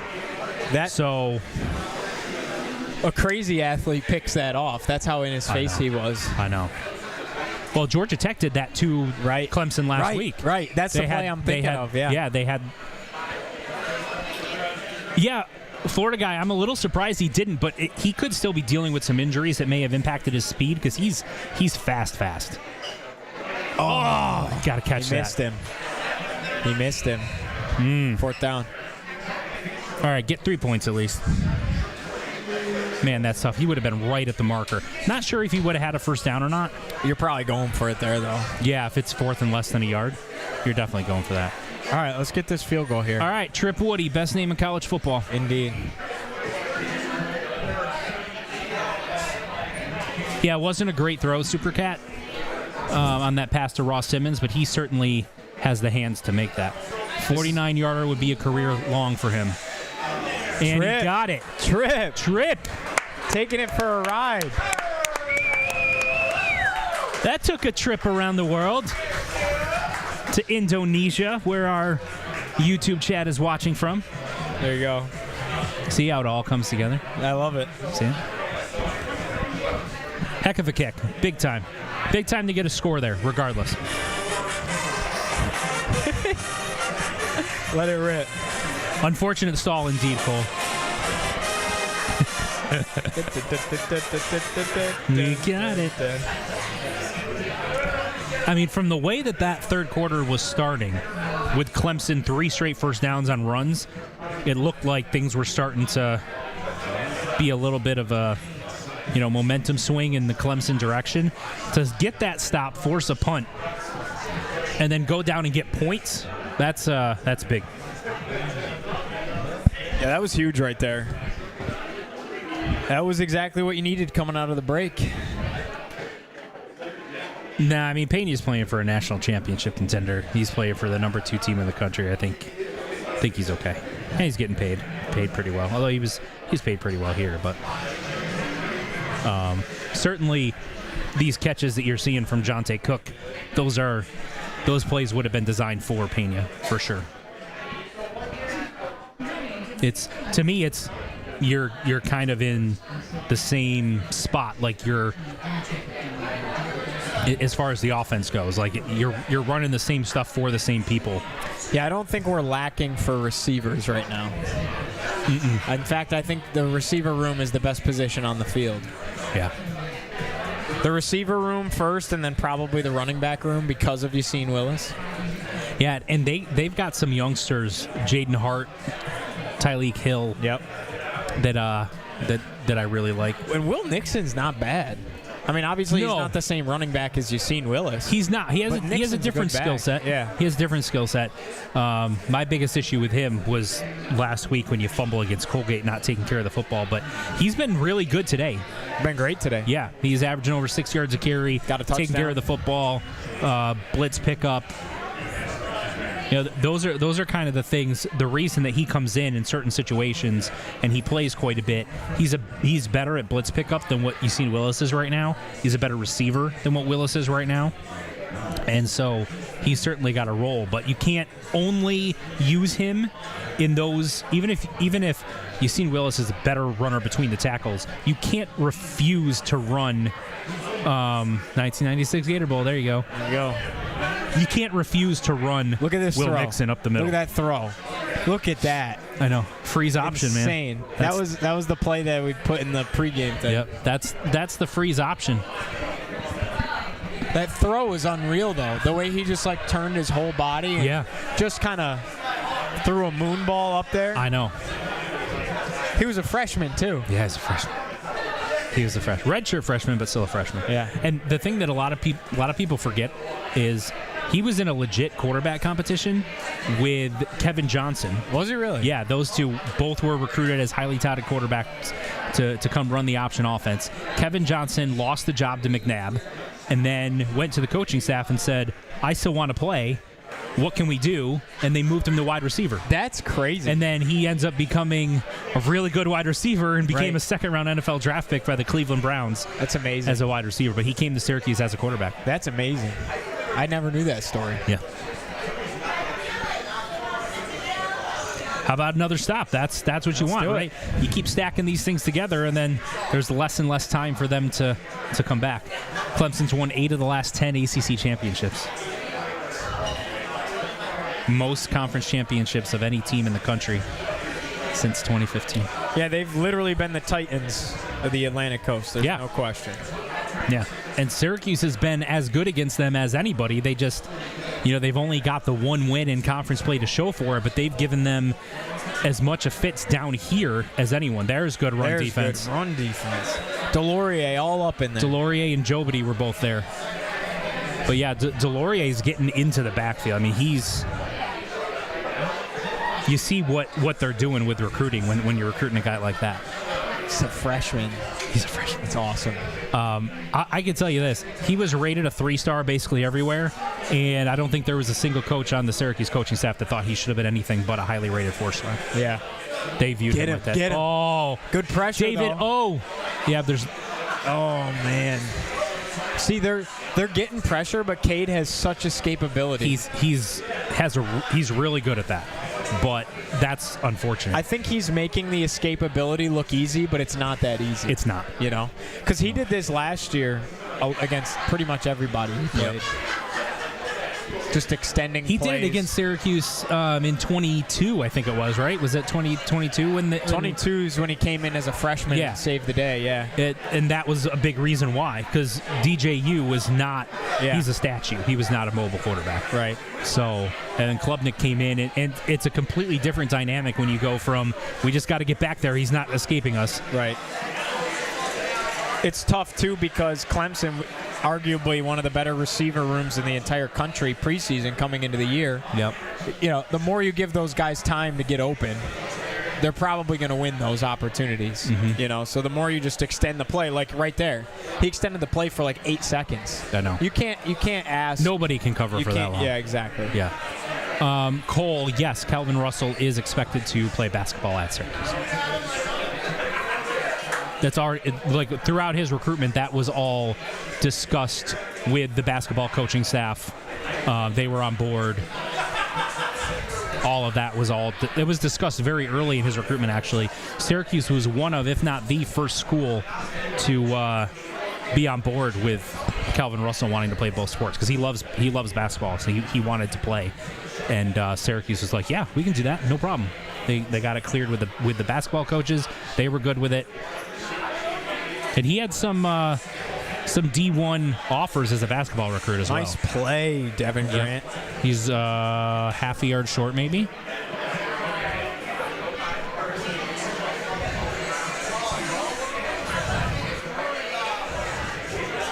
Yeah, David O had contained responsibility, but he crashed in too much when he was trying to go for the sack. And because of that, Klubnik just was able to bounce it outside, and there was nobody there. He's got to stay at home a little bit there, even though his instinct is go get the quarterback, but you just got to... So I've only seen a little bit. I haven't seen a ton, but it sounds like most people think he's... Get him. Nice. Nice hit. Yeah. Most people think that he's kind of like a legitimate mid-major basketball prospect, not someone that at the power conference level you'd expect to recruit and start early in his career, but certainly a legitimate type of player. Look at this. Gary Bryant. Yeah, it was a nice tackle. Stopped them on 3rd and 1. And they're going for it on 4th down. This could be a massive momentum play. This is 4th and a long one, too. This is more like... Look at that almost spot. a yard and a half. Yeah, look at that spot. He was further back than that, I think they gave him an extra half a yard on that. They're going to throw. Dropping back. Pressure coming, and he missed the tackle. Didn't get it. Oh, and they hit Williams hard, too. Yeah, they did. He's not they hit him 100%. right in the ribs. That's fantastic defense. Look at Fran. That's Tremble, too. Yeah. Tremble was in the backfield. I mean, he said when they first started talking about the fact that Tremble was on the defensive side of the ball, he said, look, this guy's 6 whatever. He runs this. He's an athletic freak. I got to get that guy on the football field. And it's paid off. He's been really good defensively. I mean, Fran is having a good time. How can you not love that guy? Seriously. I love Fran. I've had the opportunity to talk to him a couple of times one-on-one, and I know everybody says this, but seriously, just like the most down-to-earth, genuine person. Ooh, that was a hit. That was. No, it sounds... Glad he hung on to the football. It might sound like crazy, but I feel like as somebody who's been a fan and followed this program for so long and a member of this community for my whole life, like I find myself inspired by his message to, live Dart and stuff. And there are times when you're like, okay, do I want to do this work right now? And I'm like, it comes into the back of your brain where you're like, no, you want to live detailed and hold yourself accountable. And like, if you want to succeed, he lays out a path and he extends it beyond the players. It goes to the whole community. It's pretty cool. Yeah, the fact that they went viral at one point last year a little bit when he was talking about the programs they have in place for taking control of your finances. Yes, yeah, with the financial literacy. Yeah, the financial literacy stuff, right? And it's the little details like that separate. He can go into living rooms and it's just like, listen, you come here and play for me. Like, yeah, you can go make maybe a little bit more somewhere else, but you come here with me, and it's more than just football. Yeah. Big 3rd down here, 3rd and 4, midfield. Angeli. DPI. Throw the flag. He had his hands on him the entire route. No call. They're not going to. Go for it or not? Nah, I'd punt it. But I think that's especially because your defense is playing well. Nah, maybe there wasn't as much as I thought initially. It was good coverage, I think. I mean, he had his hand on him a little. I'm okay with that. Yeah, I think they got to let him play there. Yeah, I think so too. No jersey tugging. He wasn't like he had his hand on the hip, but I don't think the hand on the hip infracted anything. As long as they let that go both ways, then I'm totally fine with it. Yeah, they did punt. Punt's off. Drop it. Nope. Punt's a good one. Pinned them to their own 14. All right.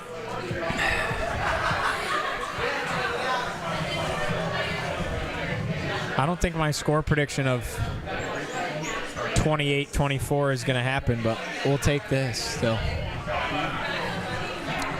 28-24 was your pick? Well, I mean, Syracuse would have to figure out a way to get 1 point. which is not possible without a touchdown. Yeah. You could get a 1-point safety. 1-point safety? Yeah, it would be on a safety on a 2-point conversion. Oh, that's right. You can. could That's get a 1-point okay. safety. All right, you can. That'll never happen. But No, it almost did though. What game was I watching? Oh, was it Bills Ravens where that almost happened? Yes, it was. Yeah. Okay. It was. That's exactly on the pick where they took it out and then almost went back in. Yeah. Yeah, because he made that pitch, which was really stupid. And if the guy who he pitched it to wasn't really paying attention and just took a knee, that would have been a 1-point safety. Yep.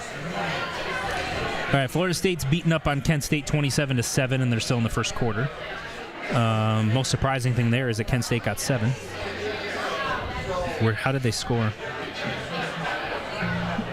75-yard touchdown pass. Oh, okay. Michigan's winning at Nebraska 3-0. Notre Dame's beating Purdue 14-7. UCF has a 10-0 lead on North Carolina in the first quarter. UConn is beating Ball State 10-7.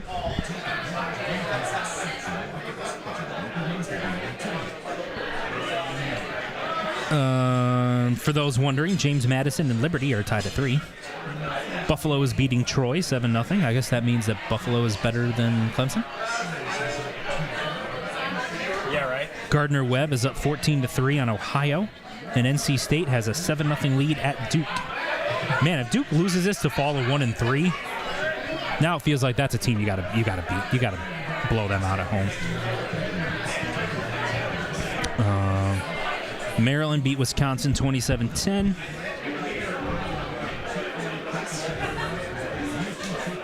North Texas beat Army in overtime.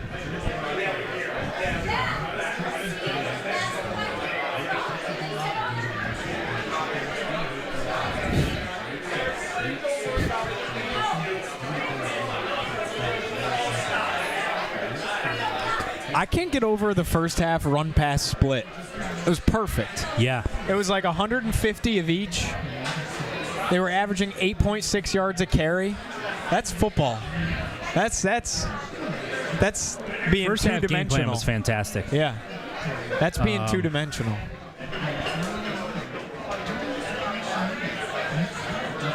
No question.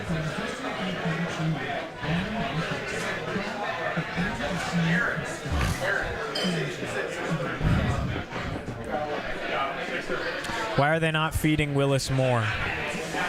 These are valid questions. He's full. He had a big meal during the long delay. Yeah.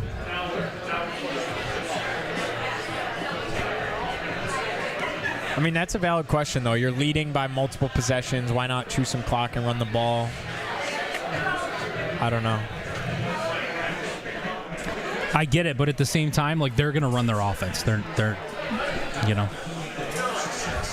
All right, good stop on first down. Second and 9. Let's see, what's Clemson doing in the run game statistically? They've had a few big runs, and then obviously those 3 runs that they had to start the third quarter. But they're averaging 7 yards, just under 7 yards a carry now. I mean, this Adam Randall kid's got 128 yards on 15 carries. Yeah, but it feels like it's like feast or famine. It's 15 yards or it's 2. Yeah, that's very true. Where Syracuse feels like it's been much more steady. That's a heck of a catch. That is a really good catch. On Davian Kerr. Or is that the other Kerr? Oh, we got a flag. Holding? OPI? Are they walking back?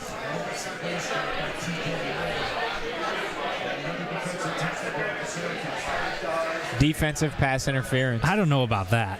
Yeah, I felt like that was just pretty good both ways. Oh, another defensive tackle's down. Who is that? Is that Who's Chris 7? Thomas? Chris Thomas, maybe? All right, let's see what we got here. All right, he put his arms on him and grabbed him a little bit. Heck of a catch. Yeah, it was a really good catch, but 7 is Chris Thomas, yeah. Oh, it looks like Marshall transfer. It appears to be being stretched out. I think he's being stretched out. Yeah, maybe some cramping issues, hydration situations. It's tough because you're trying to hydrate for a game. Next thing you know, you got to hydrate for a 6-hour ordeal, you know? Man, that stadium fizzled out, Mike. Yeah, it sure did. It's tough. Tough break for Clemson. I almost wish the weather delay didn't happen. Don't you want to go earn it in front of a packed house and everything? I know. I don't care. I just want them to win. Yeah, I mean, you take a win any way you can get it. Yeah. But now there's going to be even more excuses, right? Oh, it's a bad Clemson team. Oh, it's this, it's that. That's the unfortunate part about this is if Syracuse is able to hang on and win this game, 90% of the narrative around this game is going to be, what's wrong with Clemson? Can they get it fixed? Does Dabo need to go? And all of that. Like, that's what the conversation's going to be instead of, look what Syracuse just went and did. Right. That's the unfortunate part. But that's the nature of it. And you know what? You keep winning games and all that stuff will take care of itself. People will start talking to you.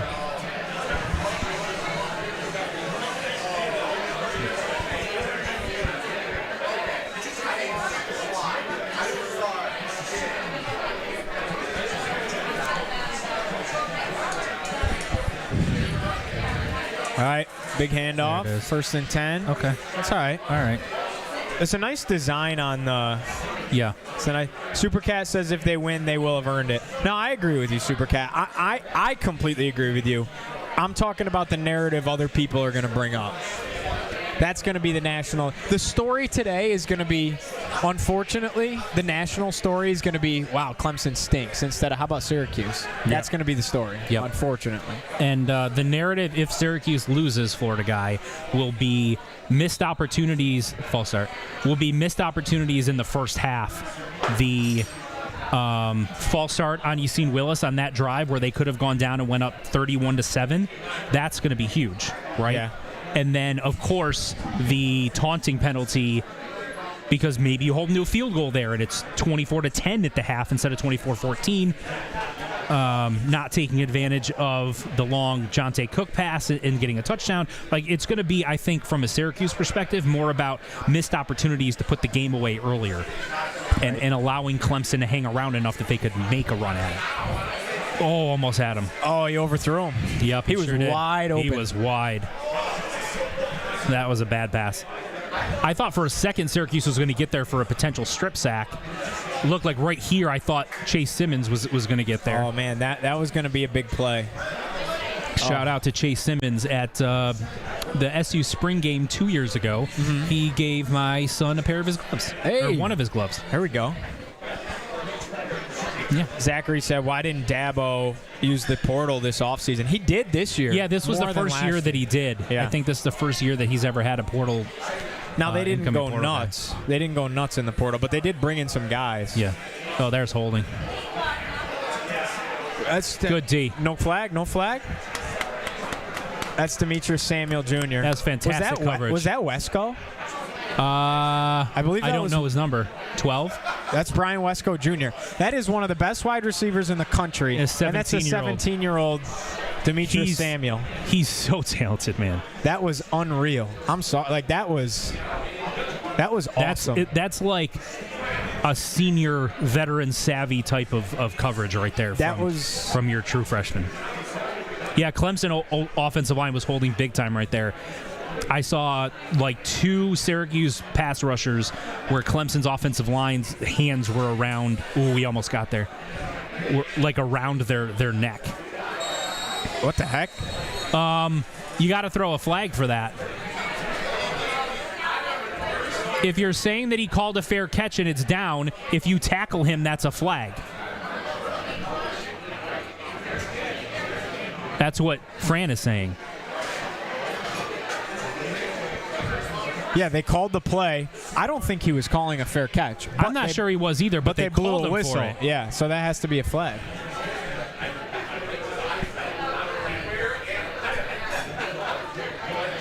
Jonathan, we appreciate you tuning in. It's fun. I get other people to hear me rant and rave about the game instead of just my wife and my kid. We can't do this for an Eagles game, though, because I can't be rational during those. Oh, see, my biggest loyalty lies with Syracuse football. Yeah. Oh yeah. Yeah. If I'm gonna get, it's always been that way. Always has been. I love the Bills, and especially in this Josh Allen era, it's been taken up to another level. But nothing hits like Cuse football because that's where I grew up being. Oh, there we go. Oh yeah. Oh yeah. Use Jonte Cook. So my dad said earlier in the chat that the Clemson defensive ends are crashing, and that the sweep is open. That's a man that knows what he's talking about. He's an offensive lineman, man. I'm telling you. Yeah, he knows. Yeah, and then that worked. That was a great play call. I agree. I'd say if I'm getting like the things I get up for the most, in no particular order, Syracuse football and Syracuse lacrosse are untouched. Basketball too, but I think I hold like bitterness towards those Syracuse fans that are only basketball fans. Yeah, I'm like, you gotta love it all. We can't just pick and choose. It's funny. I used to always get asked when I was growing up, what's your favorite sport? And I said, tell me what season it is. Yeah, exactly. So like during football season, like football's my favorite. Yes. During basketball season, basketball's my favorite sport. Yes, 1,000%. In the spring, it's lacrosse. Lacrosse was the only sport I played. So lacrosse I was my never sport. like huge into lacrosse. Okay. I was always like kind of keep tabs on how they were doing it. It's like, yeah, I'm going to watch them in the Final Four, whatever. But I think genuinely the biggest reason I was so into lacrosse is because of how big it is at SU. Yeah. I mean, it's huge around here. It's a lacrosse town. Yeah. Central New York in general. There you go. Oh, no, he slipped. Oh, his knee. Oh, no. No. Is he just cramping? Or is he hurt? I hope he's I think he's cramping. I can't tell. That didn't look good. He had like at least 5 yards. Or did he just tweak it? Or what the heck is going on? He's got to come out for a third down play regardless. He's in a lot of pain.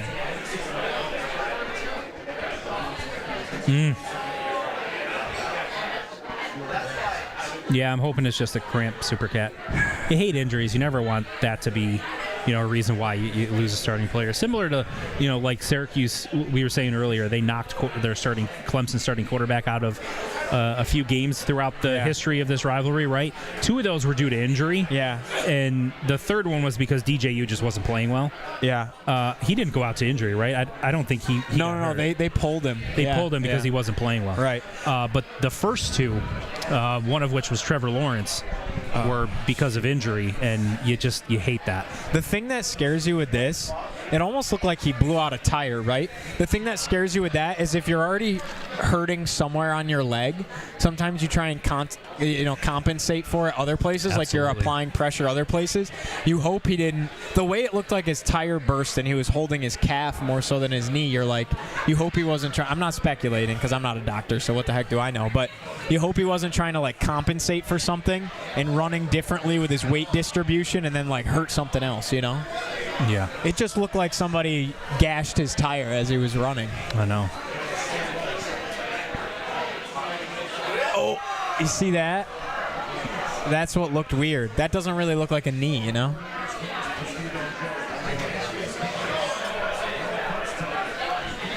right, Ricky. All right, time. it's Ricky's game right now. I didn't want to say it until someone just texted me this, but that was looking all kinds of Achilles.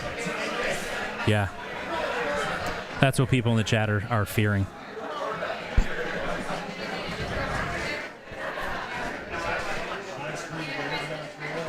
They're not going to go for it on 4th and 8. What are you looking at?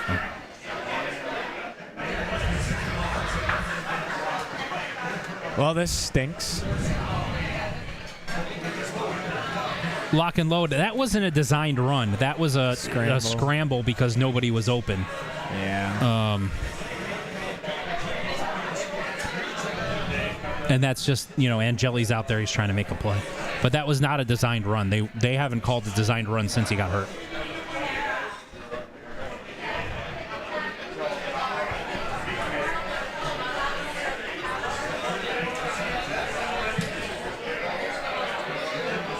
Got some height under that kick. Hit somebody. Oh, thought I was going to hit somebody.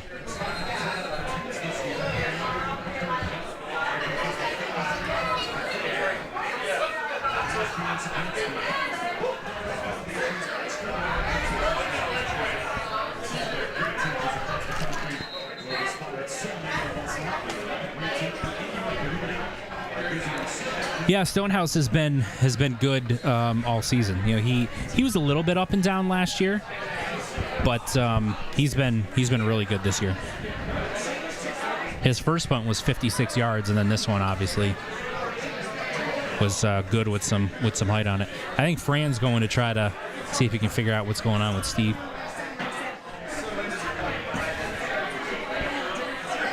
Yeah, I mean, defense.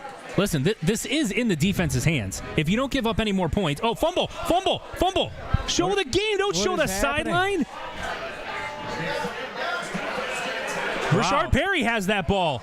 Rashard Perry has it. What happened? I don't know. The ball popped out, I guess. Syracuse's ball. There you go. All right. Hey, shout out to Florida guy. What'd he say? Right before this, Cuse needs a turnover to secure this. Hey. And then boom. So now that Florida guy we know has this power. Well, let's see. Is he down? Nope. Sure That's out. That's Delorier again? That's Delorier again. Dude's a freak. I mean, freshman. Yeah. True. Stud. Syracuse is going to have to pay him to keep him this offseason, telling you right now. He's gonna get some. There's nothing, like, he's nowhere near the ground. I'm still feeling really sad about Angeli. Oh my gosh, I am too. Guys, it sucks because he's playing so well. He's cooking. He's leading the country in passing. I know. Like we said in the pregame show, when they came back against UConn, it looked like all of a sudden, like the light bulb went off and everything clicked. Yeah. And he's been playing that way since. I get last week was Colgate, right? Yeah. But we wanted to see from him in that game a sharp, mistake-free, in-command, poised football game. He gave that. Yeah. Then he comes out and follows that up with playing at Clemson, a place Syracuse has never won, and he's throwing darts and just making great decisions all over the place. You hope it's not what we all fear.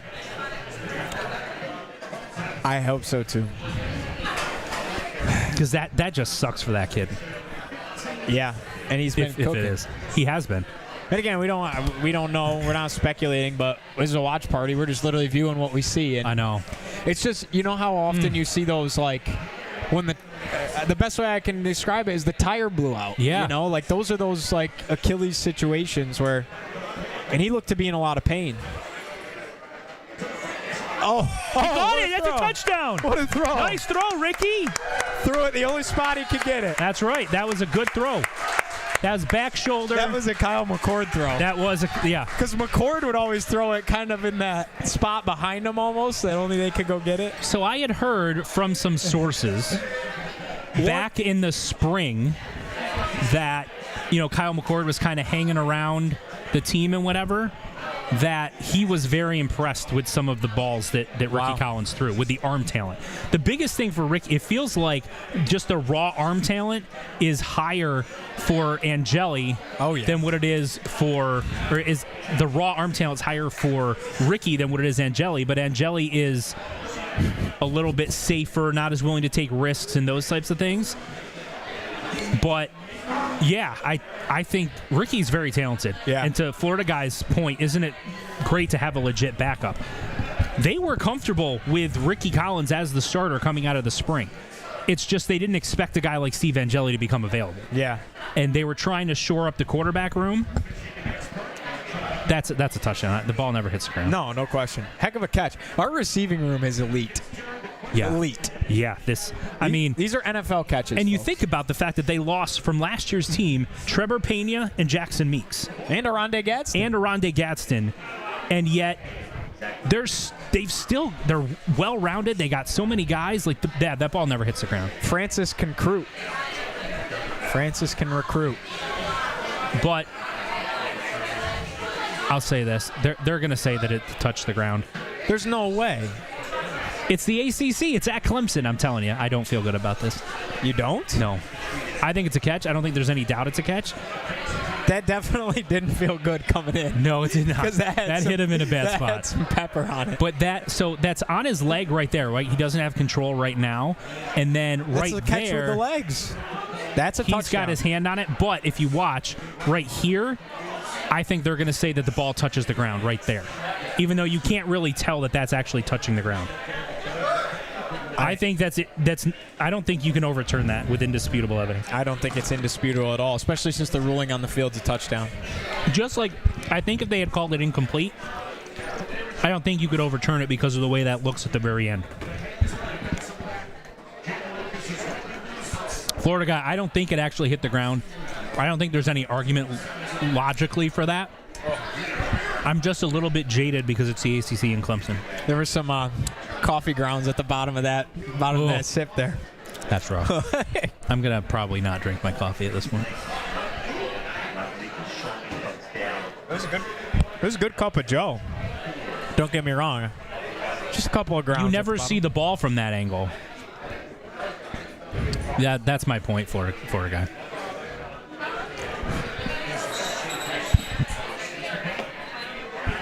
No way they overturn this. I don't think there's any way.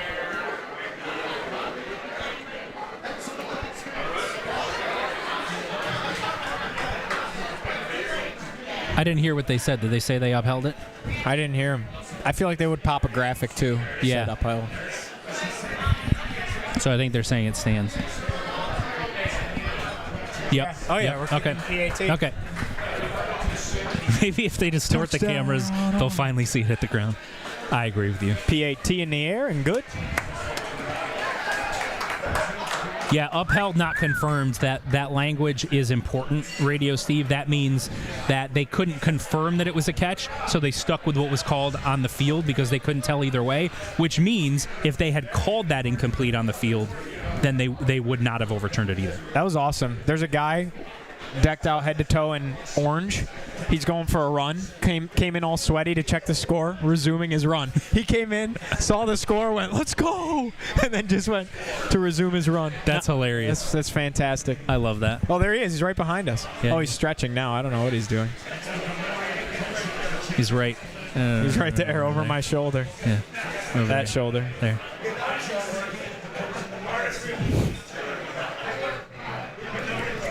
Yep, that's the guy. He just came in.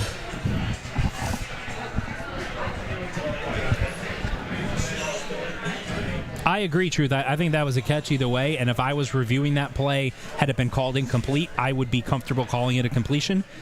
But the language that they used, which was upheld, not confirmed, means they're saying there wasn't indisputable video evidence to tell either way. Uh-oh. Oh, that was a big trip up. Big trip up. Yep, he had a lane. The last thing you want is a speed. special teams touchdown. No, because you can't give them any momentum. No. You need them to take time. This is the new all-time clip of Fran. That's amazing. Gonna show it for And Jelly's on crutches. one time for the gang.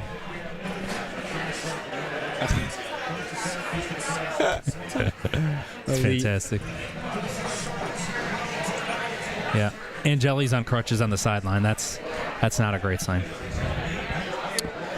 I mean, in one respect, at least he's on the sideline. Yeah. But he's definitely not coming back today. No, I think he's done for the day. Nice catch.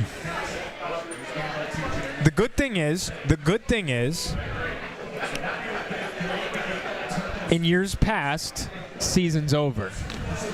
Now we got two power conference, big level quarterbacks that transferred in, and we had options, and we still have an option here. Yep. That's the difference. Like, the depth feels like it's there, where we don't. Does it stink? Yeah, of course it stinks, but it's not catastrophic, you know? Yeah, like Jen said, he needs a CT and MRI before they can determine, anything. But I'm sure Fran will be asked about it after the game. Like, we're still putting a former 4-star recruit that played at LSU in the game. That wasn't happening before, with all due respect to our boy That's not Zach catchable. Mahoney. It's 10 feet over his head.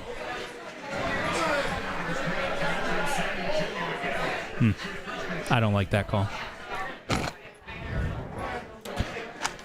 Gotta let him back in the game. You gotta. This is the Clemson Coast Conference. All Carolina Conference.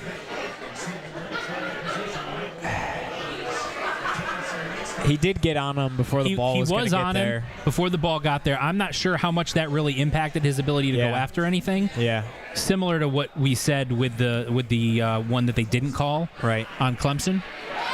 But, again, that ball was way over his head. Like, he's not catching that regardless. Right. Crowd is asking, do we have a Fran Brown post-game press conference? I'll check in. I don't think so because it's a road game, and we don't have anybody there to get the feed. Usually it's more difficult on the road. Yeah.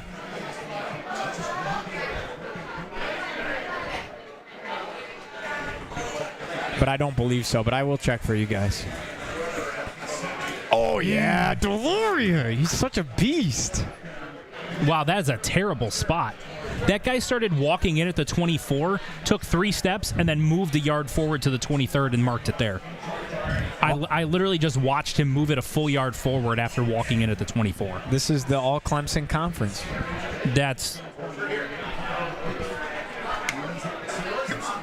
He's got a boot on. He's putting no pressure or anything on that leg. Or it's the 27, not the 23. But even still. Get after him. Get him. Finally bring him down. Oh, my goodness. That's a nice tip. Yep, that was nice great. tip. That was great pursuit, and then fantastic job by, I think that was Kerr that was over there. Yeah. Sticking his arms up. I'll tell you what, this Klubnik kid refuses to take a sack, though. Yeah, he's slippery.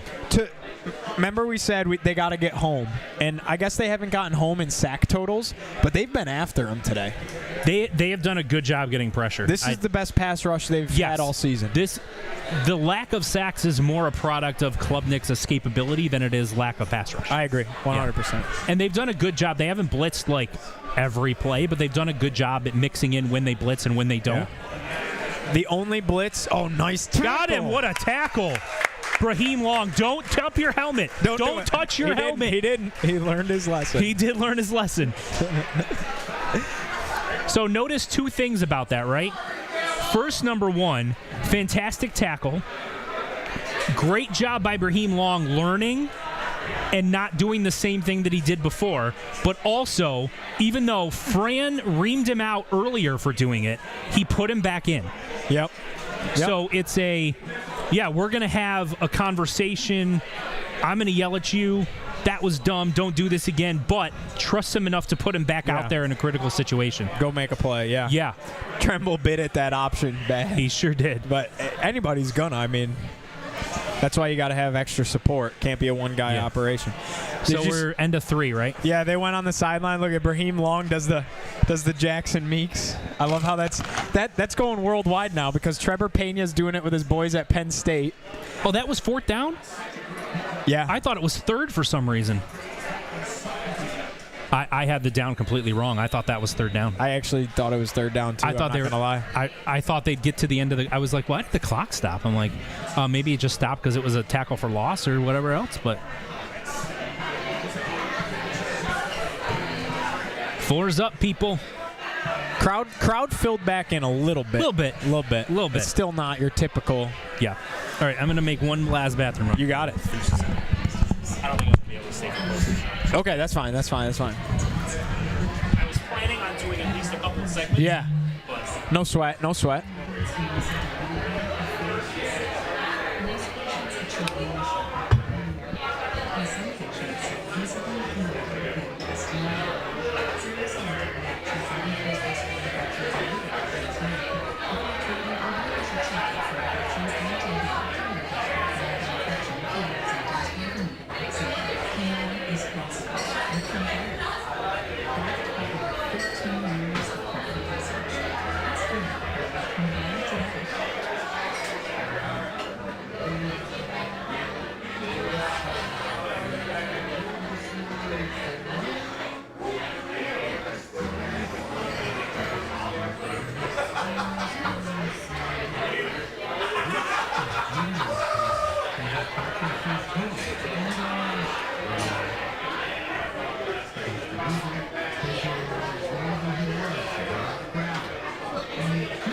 Guys, this is getting to be blowout territory. Like, if Syracuse can come out here and score a tud, crazy.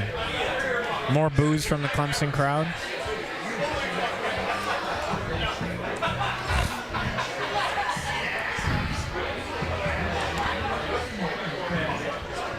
I'll tell you this, like, I have faith in Ricky. Like, I have faith in Ricky. There was a quarterback battle for a reason, and he was still a 4-star recruit at LSU. I have faith. I have faith in Ricky. I agree, Jen. Statement win. This isn't just going there and winning a close game. They're kind of handing it to him right now. Game's not over, but I completely agree. I also don't. I'm not out of hope that Steve's like. We don't know that Steve's like done for the year. We'll see how it looks. Maybe it's not as bad as it looks. They're obviously going to be. I mean, they put you in a boot for a hangnail, so don't look good. Not gonna lie, it doesn't look good. But they'll put you in a boot for a hangnail. So. Interesting conversations I just watched. Did you? I think they're enjoying wedding festivities. It appears so. Talking about. Nice. I just walked by and thought, I've never been to a strip club before. Oh, I went to this one. I'm like, what is going on right now? What are we doing hanging out over here?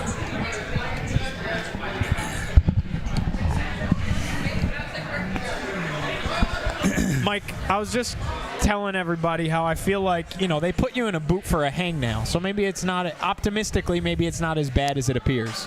Yeah, I mean, we won't know till we know. The fact that he's in a boot isn't what worries me. It's kind of the way the injury happened that worries me. Yeah, I agree. Yeah, it didn't look good. No, but again, I thought Devin Grant was done for the year in the season opener against Tennessee. Right. And it's like, it's not like we saw his leg snap in half. So, right. Always hope. Then we could collectively agree it's over. Yeah. Where like his arm goes flying into the stands. Right. Like, yeah, well, he's not playing. That was fun while it lasted. I also have faith in Ricky, but we're gonna find out here. Yeah, I mean his biggest thing is right now is to play smart. Right. Yeah. So Clemson knows they're make Clemson score 3 touchdowns on you in the fourth quarter. Got to play Just smart. Play smart. Don't turn it over. If you get a couple of first downs and can run some clock, even better. But Clemson knows Clemson's going to key in on the run right now, so he might have to throw it a little bit. They're definitely going to.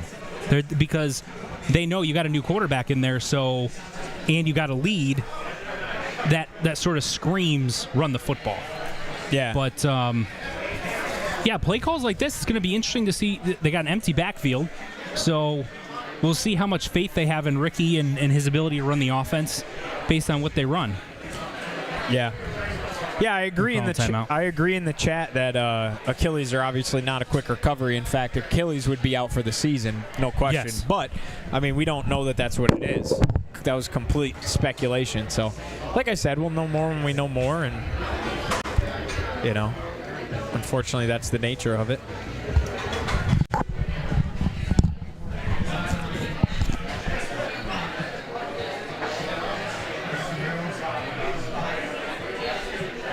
Dabo is defeated. He certainly has looked that way for most of this second half. I don't think he really felt, even going into halftime, it didn't feel that way, but it was like after that fumble and Syracuse scored.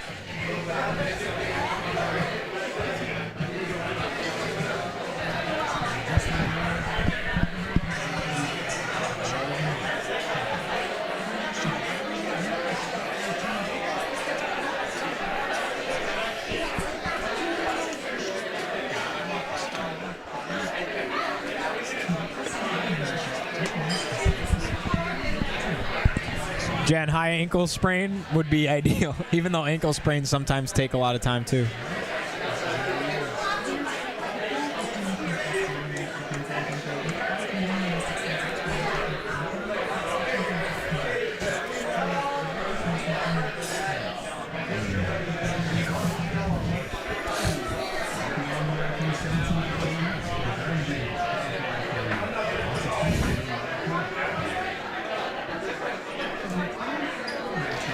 Mike, you think You think Syracuse covers? A little backdoor cover maybe Has anyone at the asked end here? Kirk Herbstreit about his pick yet? Yeah. How you feeling, Herbie? Has Clemson ever been beaten down this much going into the fourth at, well, I'll tell you this. They played third-ranked LSU here, or there, I should say, and that was not this. Syracuse has dominated Clemson more than LSU did. Am I saying that means that Syracuse is better than LSU? I'm not saying that. I'm just saying the way that Syracuse has played today. Mike, hear me out, man. Yeah, I don't recall seeing anything like this from Clemson that I can remember. I mean, Clemson still competed with some really good teams. We know Clemson's not bad, right? Like, hear me out. Like, Cuse, I know we don't have Steve now, but Cuse, depending on what Ricky looks like, who can they not contend with? I know. You know, that's the fun part about this right now. It sucks because Angeli was going to have the opportunity to go play at Notre Dame late in the season. Like, I'm thinking about that right now, right? And going back to the place that he committed, and he was there for a few years and all that. Like, would have been awesome. That's such a cool. Would have been such a prove it. Yeah, such a cool thing for him too. Is like going against the guy he lost the starting quarterback job to there, and all of that. You know what? It would have been cool. You could have done too what you did to my. Cuse loves to play spoiler, right? Say Notre Dame runs the table till then, you could have knocked Notre Dame out of the playoff with that, because they wouldn't have gotten in with 3 losses. Right. You know, that would have been sweet. So we don't know. We don't know. Yeah, you don't. We don't know. A lot of speculation. Maybe Ricky gets to play LSU in the playoff. Now we're talking. Let's see what he wants to do here. He's going to move Jonte Cook to the other side. I don't know why I have a feeling Ricky's going to run this. This is my spring ball starter. Let's go, Ricky. Run. Okay, threw it behind him. Heck of a catch. Yep, that was a little behind him, but Heck of a catch. That's a first down. That's a nice catch. Adjusting and like to that. his credit, like, my first instinct is like, Ricky's an athlete. Yeah. He can run. His legs are an absolute weapon. And so my thought is, brand new quarterback, like, he's in here. He hasn't played, right, really, other than garbage time at LSU. Yep. Is your first instinct is my first read there? Nope, right. I'm taking off and using my legs. Right. He stayed in the pocket and waited, and that was probably his third read. Yep, I agree. On top of it, too, like next week, he preps for a week as the starter. We have not seen that. Yep. Oh, Darryl Gill. Oh, I thought he was going to squeak through there for a minute. How about this tweet from Reese Davis? Cuse is getting a lot of national attention right now. It's going both ways, but Reese Davis tweeted, "Man, I was wrong about Clemson. They are in a funk and still have to finish, but outstanding performance by Syracuse. Fran Brown is doing an outstanding job." How about that? Reese Davis. Yeah. That's the host of College Game Day. It's one of the biggest figures in college football media, for sure. And they're talking about the Cuse that way. So I'm going to look at something here. Hold on a second. Get out of here. Ricky dropping back, letting it rip down the right sideline. Oh, he could have called DPI on that. He had his hands on Syracuse. Okay. Unfortunate thing about there is it stops the clock. Yeah. Let's see. So you've got Duke next week. Then SMU. At SMU. If you figure out a way to win those 2 games, do you get the possibility that you could have game day here for Syracuse Pitt? Depends what Pitt does, too. Yeah, I mean, Pitt just lost to West Virginia, unfortunately, but they play. And they should have won that game. They should have. They're off this week, but between then they play Louisville, Boston College, and at Florida State. If they win at Florida State and they win out until then, you'll have a shot. Oh, big blitz on Ricky. He had no chance. That was the first time we've seen it blow up like that all game, really. Mm-hmm. And that's what you're going to do to a new quarterback, right? Yeah. Come after him. Yeah. Yep. But if he gets through, like, he had a ton of green if he was able to get through that. Yeah, there was no getting through that, unfortunately. Yeah, that was tough. They sent a lot. Mm-hmm. How many bodies did they send? They rushed 5 there? 6? They rushed way more than 4. But it was, I think it was 6. It kind of felt like 6. But I don't think they rushed 7, but I think they rushed 6. 6, 7. Oh, Oh, my God. I hope they don't call targeting. He just blasted him helmet to helmet. Dude's wearing a spare jersey, too. Who is that? I don't know who that is. We don't have a number 48 because it's a spare jersey. Looked kind of like Tremble. Oh, my goodness. Wrecked him.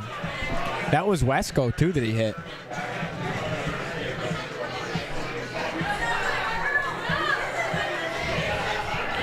Zachary, Pittsburgh plays Louisville next weekend, Boston College the week after that. Both of those are home games. And then the week before Syracuse, they play at Florida State. So if they win all of those games, then Pitt's going to be ranked. Syracuse, if they win their next few games after this, they're going to be ranked. And you would have a ranked-on-ranked matchup that should have an opportunity for Syracuse to potentially get game day. I'm not saying that guarantees anything, just saying that gives you a shot.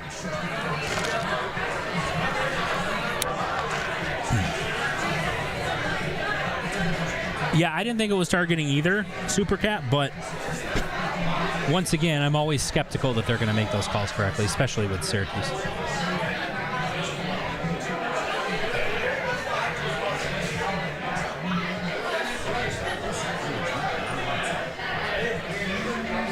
What's going on with Nebraska, Michigan? Yeah, we got it right there on that TV. It's in commercial, but luckily it's the closest TV to our vantage point. I just saw Dylan Riolu giving a high five to somebody. It's 10-10.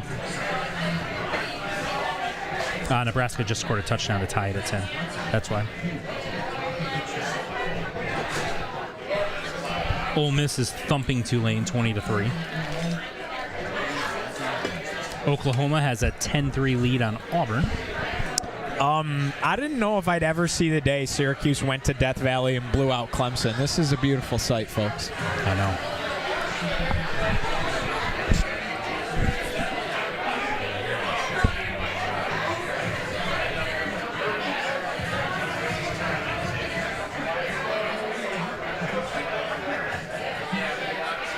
Texas Tech ended up running away from Utah 34-10.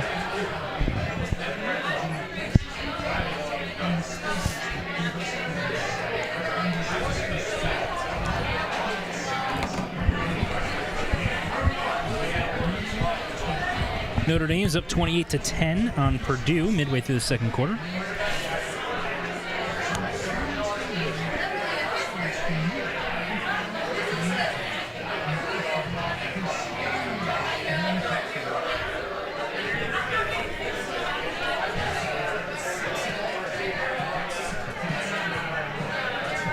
God, those uniforms were ugly. Can you rewind or nah? I don't think so. Oh.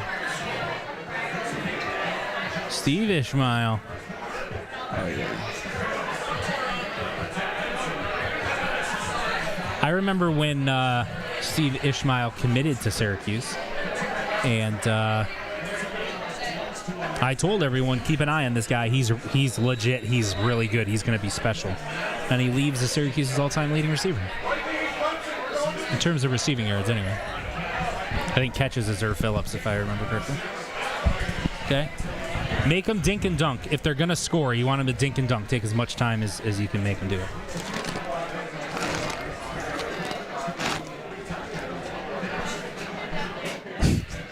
I agree, Florida guy. Those uniforms were awful.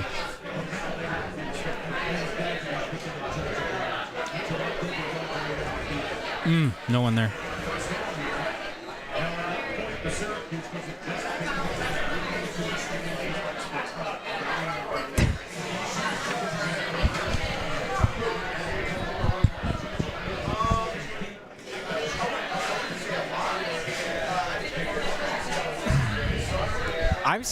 I'm sorry, I don't feel fully comfortable yet. No, I'm never comfortable, There's man. still 11 and a half minutes left. It's a lot of football. The Eagles were up 41-6 in the fourth quarter of the Super Bowl, and I wasn't comfortable. Oh, that was almost high. Yep. Rip that ball out. You know, I like, too, that they swarm to the ball. They do. They've done a better job at that since the opener. I know. Wouldn't you love to have Tennessee back? Now, I do think Tennessee's legit, but they're playing a lot better football right now. But Felt like Syracuse kind of needed that game to sort of Wake figure up. themselves out a little bit. you know? Stay with him. That's a heck of a play. That's a great great defense. defense. Chris Peel. Jinx. Did we just become best friends? We sure did. That's a second Step Brothers reference today. That's great coverage. They're both hand fighting. So And he I'm just good with no call on that. Pokes it away right there. Yeah, I mean he was asking for it. But let's face it, every receiver that doesn't make a catch immediately starts looking for a pass interference call. Like, it happens all the time. Okay. 3rd and 3.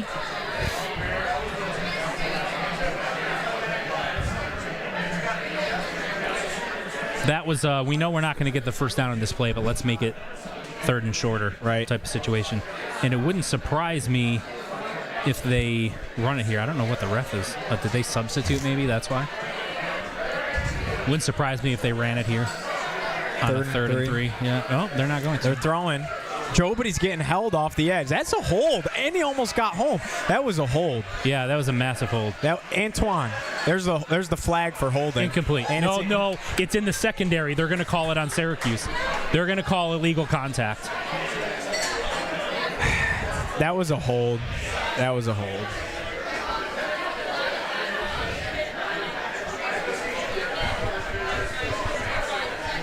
Mike immediately takes to Twitter. He said, "I will not deal with this blasphemy."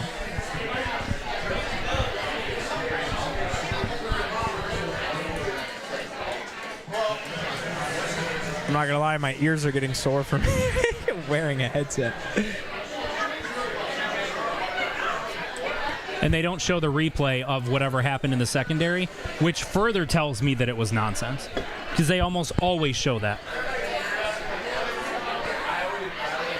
Oh, blitz off the... See, those corner blitzes. Now let's go to open field tackling. But especially by Demetrius Samuel. Yeah. But I hate those corner... But if you're going to do it from the slot is much more effective than doing it off the boundary corner. It just feels like I've never seen a corner blitz where they actually get home in time. You just have such a long ways to run. Oh, no. Oh, Oh! Wow. A little bit lucky on that one. Yeah. I'm surprised Cade threw that ball, to be honest with you. Yeah, he wasn't open. No. There were two guys down there. Almost made that was my guy's one-on-one in the end zone. Let me chuck it and hope. And he did make a nice move, and then who was that caught up to him? Peel. That was Peel? Yeah, it was Peel. Yeah. So he got his hand in there. That's the whole reason it wasn't caught. But honestly, he just almost had another opportunity right there. Yeah. That's honestly a good play by Peel. He honestly didn't get a ton of the ball. Otherwise, he would have probably had more of a actual deflection. 3rd and 7. Blitz Pressure again. But and then it's wide open in the so flat. far off. Mike, I hate that corner blitz. Please tackle him. I hate that corner blitz. It just takes so long to get home, and it was coming from the side that they threw it out in the flat. Again, I am no defensive coordinator, so please do take everything I say with a grain of salt. Syracuse has 2 guys down. Yeah, you also want to get out of here healthy at this point. I think some of these are cramps as well. It's tough to stay this. You're only preparing for a 4-hour. Usually by this point, these guys have eaten food and rehydrated. Yeah, I mean that long break, right? Yeah. That was. Is that Rashard Perry that was down? No, it was 93. Oh yeah. Okay, 93. And then 94. Jobody, that's who we don't want down. Nisi Agbabor. Yeah. Canadian freshman. 6'6", 300 pounds. I mean, that's insane. Big boys. Franz Cruton, a different caliber athlete. SEC bodies. We're going to compete. A lot of missed tackles at the end of that Florida guy, but they really only gained a couple of yards, and they wasted about 15 seconds. So a little bit of a trade-off there, but certainly not ideal.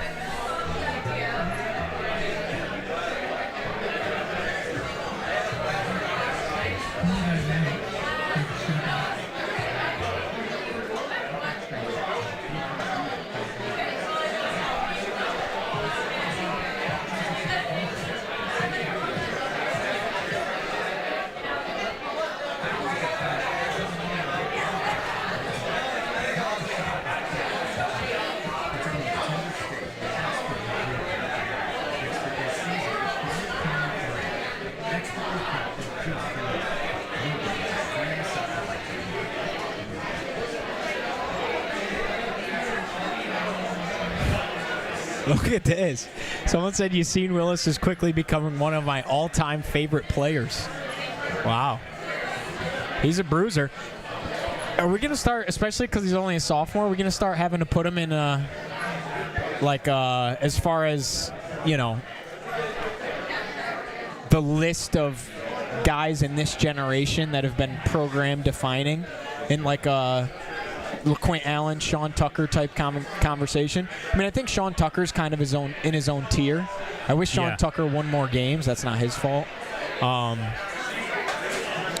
But I think we're going to end up talking about Yassine Willis the way we talk about those guys. Yeah. Completely different kind of runner, but he is. But I mean, he was committed to Pittsburgh for a while during his recruiting process. He's such a Pittsburgh type back. That's exactly what I was going to say. Then he flipped to Syracuse, but he's like the prototypical guy that would go to Pittsburgh and then play Syracuse and run for like 250 yards and 3 touchdowns. Yeah.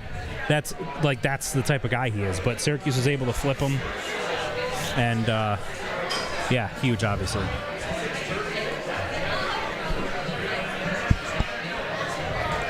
That's true. Shout out Paul McCoy holding down the fort, watching Paulie's dog, Indy. Mm-hmm.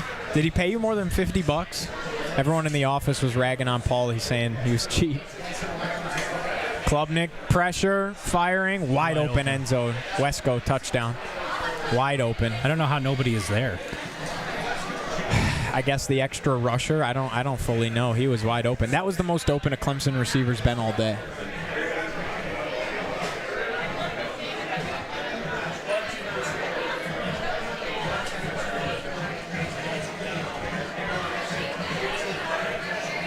Mike, I kind of hate the game day graphic I did this week. I just, for whatever reason, I had like writer's block, but with a graphic. But the picture is cool. It's the what do you call that? The Moss. The Moss play, yep. There's still a lot of time for a 2-possession game. The Moss.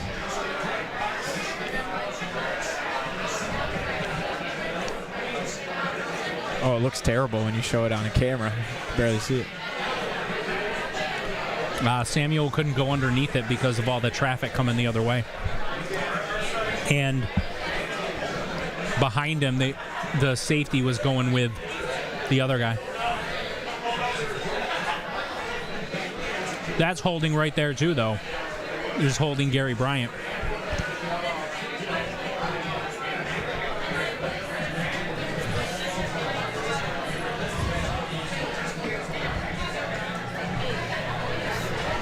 Yep. All right, boys. I seriously think we need. I shouldn't say boys. We got Jen in the chat, of course. Okay, folks. I think we seriously need to get some points here for me to feel a little bit better. 9 minutes is a lot of time, and even a field goal would make you feel a little bit better. But yeah, any kind of points. Any kind of points. It doesn't have to be a touchdown. Let's run some clock and go get some points here. Something tells me even when we win, the final score is going to be a lot closer than this game really indicated, you know? Yeah, like you could have something like Syracuse goes down and kicks a field goal, and then with like a minute to go, Clemson scores, gets a 2-point conversion to make an 8-point game, and then they do an onside kick and Syracuse recovers. Yeah. Right? And so it looks like a 1-score game. Yeah. And really you were in control basically throughout. Yeah. Up by multiple scores.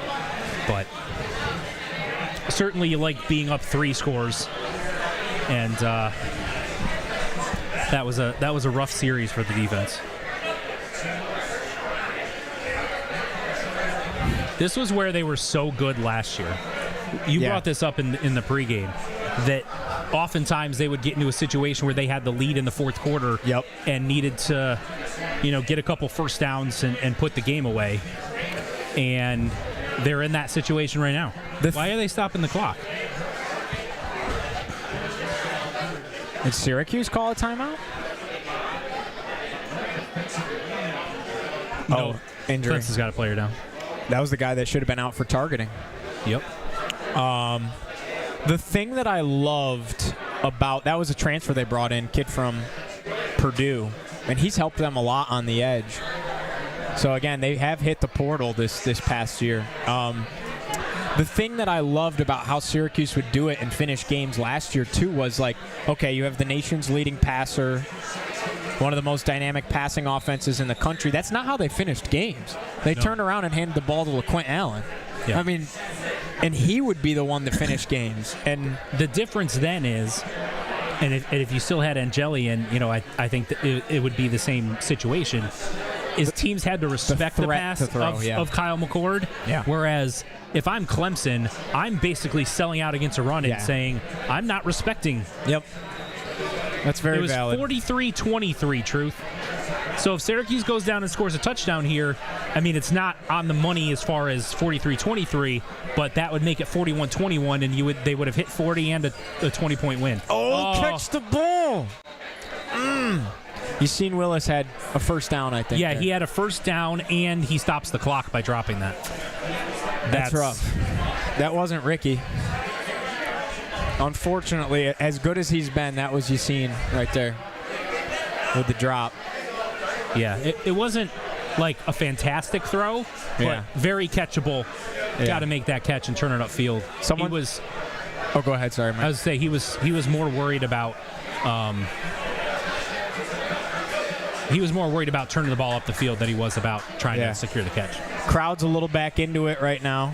That's definitely this is a huge play. They're going to come right now. Oh, John he got it. Cook. First down. And stayed inbounds. Yep. That is a massive play by Jonte Cook. Good throw, too, but the wiggle of Jonte Cook is what makes that play. That dude whiffed on the tackle. They brought 6. But if Justice Ross Simmons isn't staying with his block the entire way, that's an easy tackle. But because he's there, it wasn't, you're not going to show anyone that block as far as, this is a textbook block. Yep. But the fact that he's there is why he misses it. That was a nice catch, too. That could have been picked if he didn't adjust like that. Run the ball. Yassine. Yeah, see, Clemson's stacking a little more. They are. But to be expected, trying to make Syracuse throw it, get it. Also, that offensive line could be starting to just get a little worn out. It's been a long day, especially with the delay and everything. I think people delays I don't think give you extra legs. I think quite the opposite. I think it tires you right out having a delay. Because you're not moving and not so, you have to re-ramp yourself up, and you've already got, a half almost, or a half at that point of wear and tear on you from today. Yep, 100%. Oh, he got hit into his legs as he was starting to ramp up there. Now it's 3rd and long. Yeah, he looked like he was going to escape that, and then I thought he had room to run. His offensive lineman fell on his leg. And that's the play of the Clemson defensive line. Yeah, he had a ton of room out there. Oh, awkward fall on the legs too, but he's all right. But the Clemson defensive lineman knocking Collins down backwards and to the ground. Yeah, Clemson called timeout. Yeah, someone said fake injury, and I'm not I don't care what you guys say in the chat, but someone said fake injuries for Clemson. I don't think. I mean, the guy went into the 10. I think he was actually banged up. The kid that should have been out for targeting. I didn't think that was a. No, I didn't think that was a fake injury. And respectfully, after what Syracuse performed against Tennessee and got caught on camera with, I know Tennessee was doing it too, but we were in no position. They certainly did it much more than Syracuse did, but they weren't as obvious about it as what Syracuse was. That one clip of Deuce Chestnut and who was it? Was it Demetrius Samuel? Yeah, that one was rough. That was a rough look for the Cuse. 3rd and 13. I mean, the safe play is a draw up the middle with Will Nixon. That's the safe play. Yeah. Or maybe do you try a little screen pass and see if you can catch them in a blitz? You got press coverage. I'm throwing a go ball in 26. Oh, he dropped it, and you don't waste time. Yeah. And now Clemson's going to have some momentum. That's part of the problem there is you don't waste any time or force them to call a timeout. They're only down 13 here. I know. If they score in the next 2 to 3 minutes, I mean, this is absolutely a game. This is nightmarish from years past again.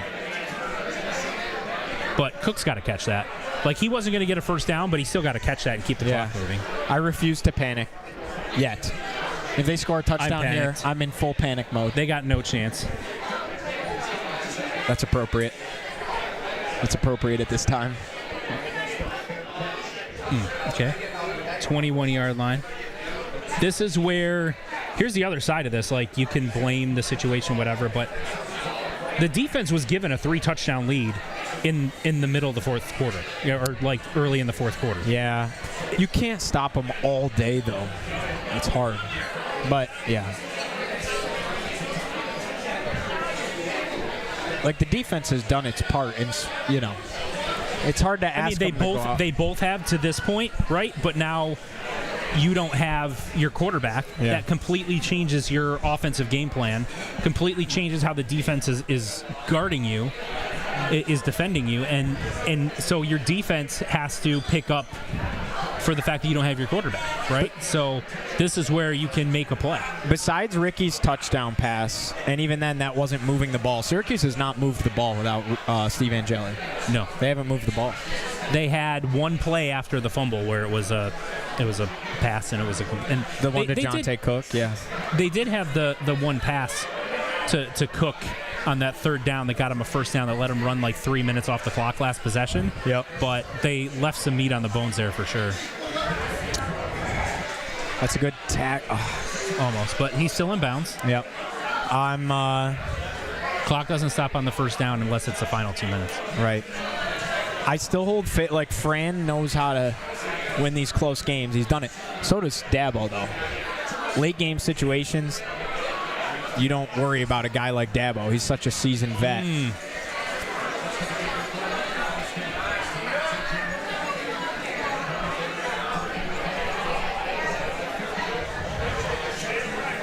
There was a lot of traffic where that throw was. This game is so far from over. I was getting comfortable.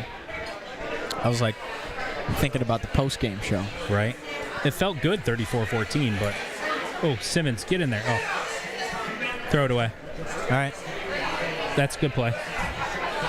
But still, Simmons is getting through there and then getting grabbed. Yeah. It's about the third time he's done that. Yeah.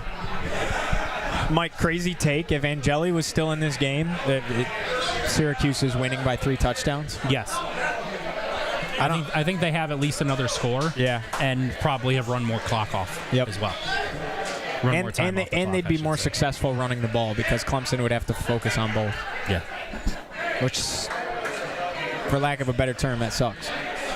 Make a play, defense. It's right there for you. Yeah. A little bit of a delay. Overthrew him. Third and long. He had a half a step on both of them. Yeah, that would have been a real tough throw, though. That would have been an insane throw. Yeah. That would have been an That's, I think, the biggest thing right now is force them to make, like, incredible plays to beat you. Yeah. Don't just sit back and let them throw 5 yards. Yep. No, I agree. Apply it, yeah. Make them go out swinging. But they're coming after him still. Like, to their credit, I know that one drive, it looked like they were playing back and whatever, but they've been aggressive this half. Huge defensively, down. Coming after him. Huge. He's got all day, man. He's got all day. Incomplete. Wow. But they got coverage. They got coverage, but that was overthrown, man. The linebacker was going to come on a blitz, and then he saw the running back sneaking out of the backfield, and so he went and covered him instead. Yeah. And the 4 that they had rushing the passer couldn't get there, obviously. But if that was on target, I feel like that's an easy completion. That was a poor throw. There was no pressure there. But he's had a couple of. They're ahead of us. How are they ahead? I don't know. All right, well, they just saw something. Let's see it. Looks like an interception. We'll react accordingly. Yeah! Yay! Kerr with the pick. I don't know how they're ahead of us. Because that's a check-in from the Florida State game. Oh, that's crazy. They did a check-in on the other screen and showed us the highlight of the play that we hadn't yet seen live. That's insane how that just happened. Hey, someone said the defense had to make a play. That would be my dad, who once again is showing his wisdom, being the football genius that he is. We got to get him out to Shaughnessy's one of these days. Yeah, we'll have to have my fam come out and be a fan section for us. Yes.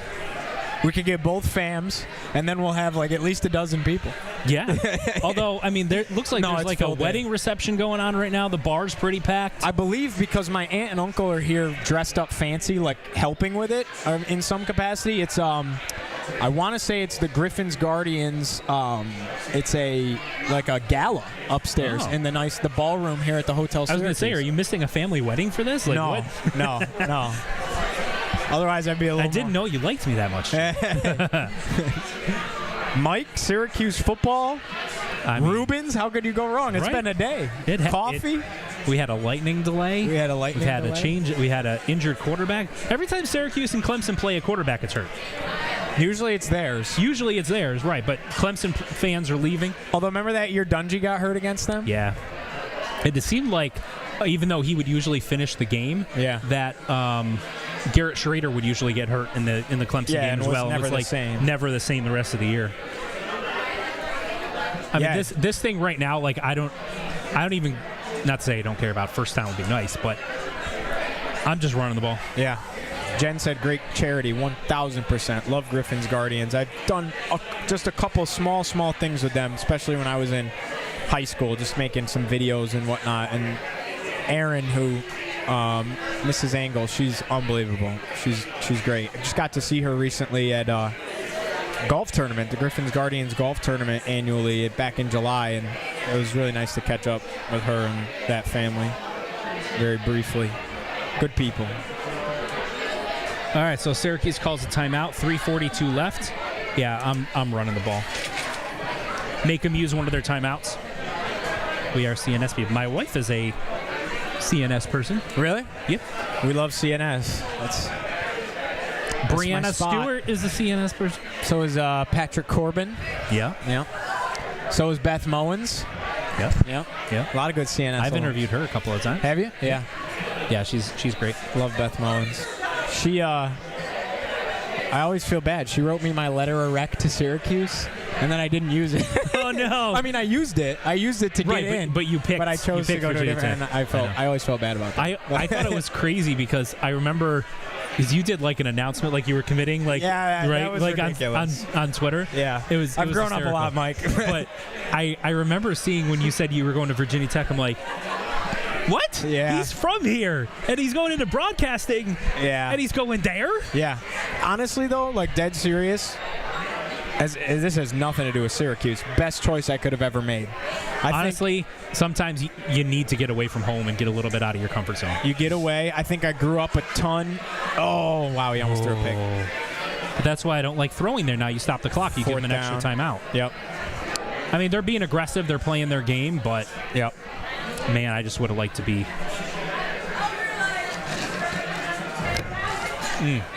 All right, now Clemson's getting the ball back here. All right, I think it's fair that How are you, Uncle Scott? Good to see you. Look at this guy, all dapper, all suited up. Are we gonna win this thing or what? I think well, I don't want to jinx it yet because we're giving him the ball back here. We got 2 timeouts. Yeah. Oh, that's a great bounce. It's a nice bounce. Yeah, that sure They're going to have to go 90 yards here. You just got to make it hard for them. Clock is your friend here when they have to go 90 yards. One score doesn't beat you. One score real fast could beat you. Yeah. If you make them take 2+ minutes off the clock, you need to recover an onside kick to win, basically, or at that point. Yep.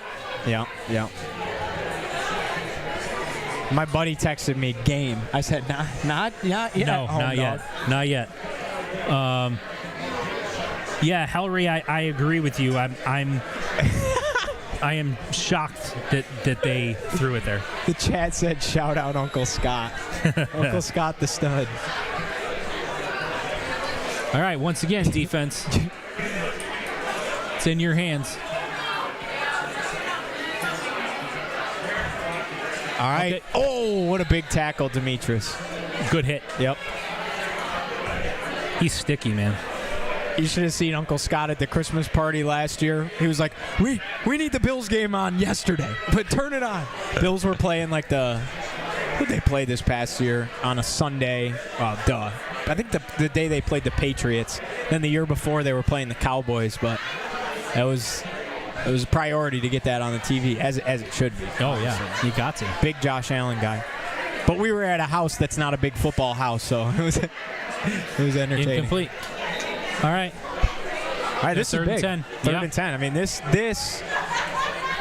I don't want to say it's the game because, again, Syracuse is literally not getting first downs. But Clemson's going to go for it on fourth down here. Like, with the time that's left, I don't think you can afford to punt it here, even though you're back deep in your own territory. So if you can get a stop and force them on fourth down, now it feels like it is the game because you can just run it 3 times to kick a field goal. Yeah. I'm not even opposed to playing like slight, not prevent defense, but like don't give up anything over the top. Yeah. You can't afford to give up anything over the top. I agree. I'd be calling prevent. Oh, that's holding. Oh, get him. Oh, that's a heck of a play by Cade Club. He's slippery, man. Like, you're getting home on that against a lot of other quarterbacks. I still think that Syracuse's D-line's getting held when they're going in there. Like, they're getting by Clemson. Nice tackle. That's fantastic. Is that Sparrow? That's a clock runner too, because that keeps the clock moving. I mean, they're going to go fast, but every one of those seconds that comes off is huge. If Syracuse's D-line plays like this against pretty much anybody else besides maybe Miami and Notre Dame, well, I'd say because Carson Beck doesn't have the same escapability. Literally against pretty much anybody else, Syracuse is going to generate about 4 or 5 sacks with the way the D-line's played today. Yeah, they would if they had been this way against UConn, for example, they probably would have had 5 or 6 of them. Yeah, maybe 4 or 5's a little high. That's holding again. He just took him down. I agree. He literally tackled this. I think it was David O. Is this a catch? Yeah, it's a catch.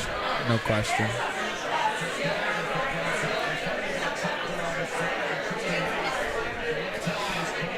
Mike is taking to Twitter again. He's fired up. Yeah, I mean, he's got his arm around him and then tackles him to the ground. That's about the 5th or 6th, like, blatant. Oh, they called it. They called it. Wow. Dylan Raiola, Hail Mary for Nebraska at halftime to score a tie it at 17. What a game in Lincoln. We'll have to tap into that. It's hard. That guy just comes across, honestly, as Mahomes. Yes, like just as someone who is a bit of a phony. Yeah, it's weird. It's one thing, like, okay, they look like each other a little bit. He wears the same number as him. Throwing a number, whatever. But he copies all of his, like, pre-game routine and post-game and touchdown celebrations. And when you're accessories, copying everything to that extent, it's weird.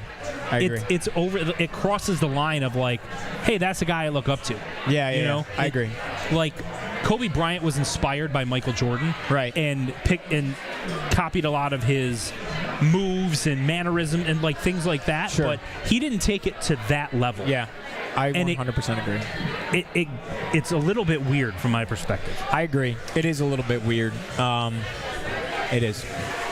It like you said, it'd be one thing. Okay, I'm going to wear the number, But like, no, he does. He literally tries to be Mahomes. Yeah, it's like, you could be you, Yeah. And you're still a 5-star quarterback. Like, being you is cool, Yeah, he's talented. He's a good player. I mean, there's no doubt. I actually I think as a Bills fan, you naturally don't like Patrick Mahomes. I can't discredit how unbelievable his accomplishments are. I love watching the Chiefs lose football games. The fact that they're 0-2 is great from a fan's perspective. Sometimes I have my journalist cap where I be very professional. Like, I don't really tweet about my fandoms on everything on my like Twitter is very, I'm covering things. But as far as a fan hat goes, I cannot stand the Chiefs. Can't stand them. Yeah. And naturally so. So I would expect myself to like despise a guy that's out there copying Patrick Mahomes. For whatever reason, though, I think it's because it's Nebraska and Matt Rule. I want to see the kid succeed because Nebraska. I have no issue with them at all. I just, I wish he would be a little bit more of himself as opposed to trying to copy Mahomes. Nebraska's one of those brands that football's going to be better when they're back. Yeah. I think there are parallels. Nebraska's better as far as a fan base goes, but I think a close parallel as far as like no matter how bad they are, the stadium's packed and the traditions and whatnot, Virginia Tech is like a step below Nebraska in that regard. Just as far as loyal fan base, like sleeping giant that college football is going to be better when they're back type of thing. I think Virginia Tech and Nebraska have similar parallels. Virginia Tech has a better recruiting base in their backyard too than what Nebraska does. True. Virginia has always been a great state to recruit, and Nebraska. Not to say they don't have good players in Nebraska, but it's not to the same level as Virginia in my opinion. And that was the one thing Brent Pry did really well. He locked in on getting back because Justin Fuente had gotten away from the state of Virginia. Brent Pry's big thing is we are going to lock down the state of Virginia. We're the flagship school in the state. This is going to be our state. And he dominated recruiting in Virginia. And Virginia Tech put out like 8 NFL players last year. And the ones that didn't go to the NFL are gonna. 2 of the best players on LSU's roster right now, their left tackle, Braylon Moore, and their star corner, Mansour Delane, they took from Virginia Tech. And then Xavier Chaplin, left tackle now at Auburn, took from Virginia Tech. So between guys going to the SEC and other guys going to the NFL, there was a ton of in-state talent on those teams. They were just so poorly coached that they didn't win anything. Yeah.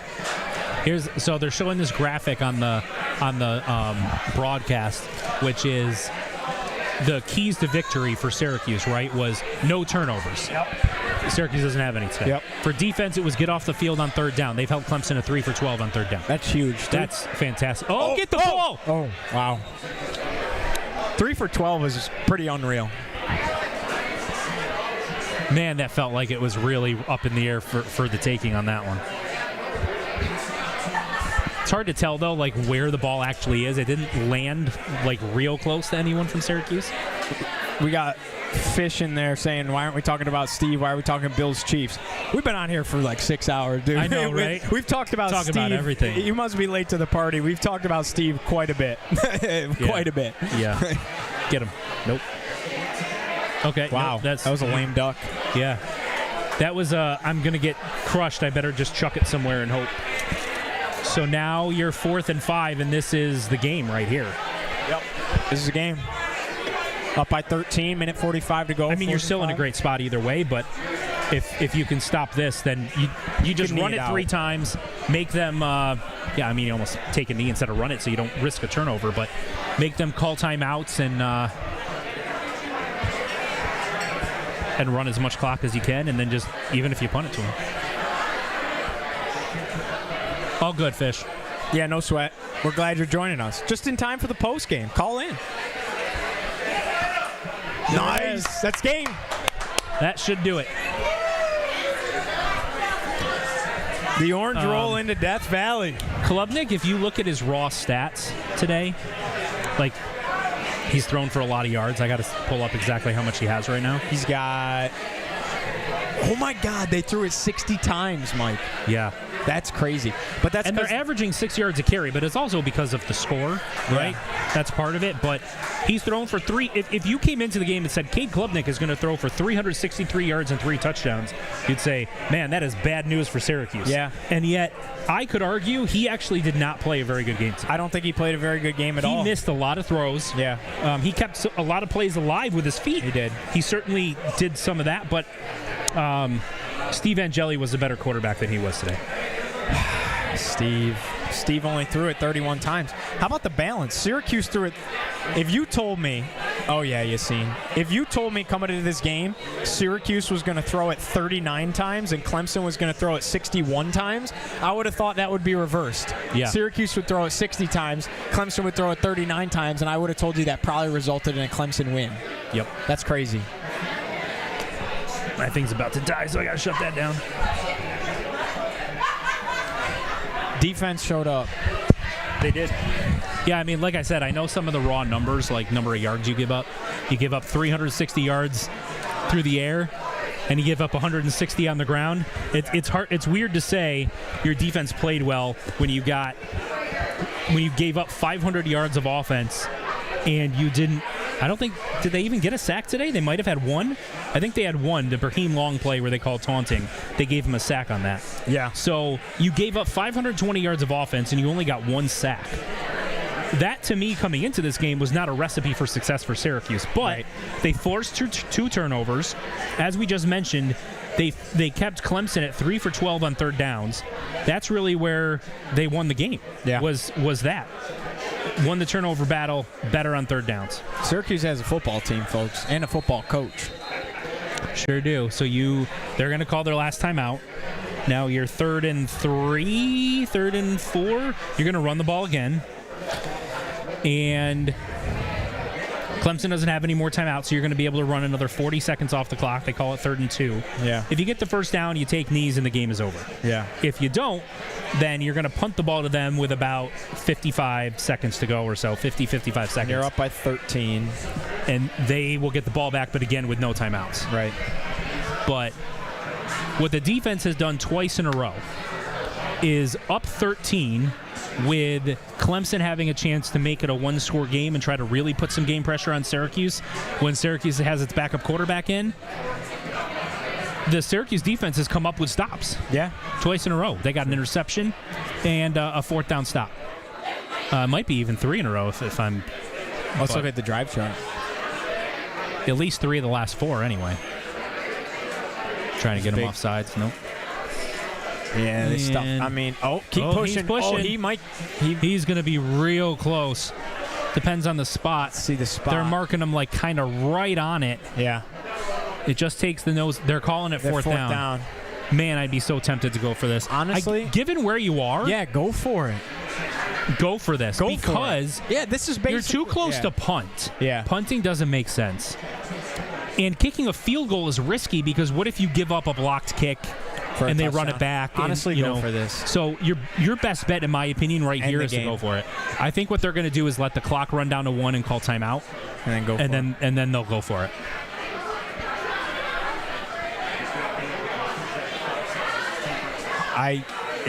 Go for this. End the game. But let me just say this too. I'm spoiling some of what I'm going to write about this game, but even still. It's all right. Some of the same script that we saw when Syracuse came down to Clemson under Dino Babers happened in this game. Syracuse starts fast, gets out to a lead. They look like they're in control. Yep. Clemson kind of hangs around, starts to get some momentum back. Syracuse's quarterback gets hurt. So in years past, this is a game... I'm not saying that Syracuse still loses, but I think at least would have gotten a lot more interesting. And I think that goes back again to the difference you have when you have Fran Brown running your program, the buy-in, also the level of talent, the depth, with the fact that you've got a quarterback that comes in and, again, he hasn't done anything special, but he hasn't turned it over. And it's a lot easier to go into a game and play when you're the starter and have all week to prepare as a starter than when you're the backup just coming in. There you got it. Yassine Willis, first Ball down game. On 4th Syracuse is 3-1, folks, and they are a first quarter away from being 4-0. True. So this is a fantastic win. In what felt like they had a couple of sort of Fran Brown statement wins last year. I think they've got another one here, the first time they've won at Clemson. Exercise some demons. Fantastic win. They going to fire Dabo this year? I don't think they would do it during the year. I think that would be disrespectful to him and everything he's done for Clemson. I agree. That's not to say they won't decide to move on after the game is over. Yeah. Or, I'm sorry, after the season is over. Yeah. But I would be incredibly... I would lose a lot of respect for Clemson as a program if they did that to him during the season. And this is the standard. Even if they go 1-11. Yeah. And this is the standard that Dabo set, too. Correct. So you own that. Big win for the Cuse.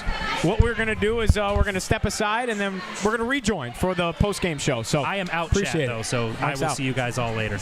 All right. Thank you.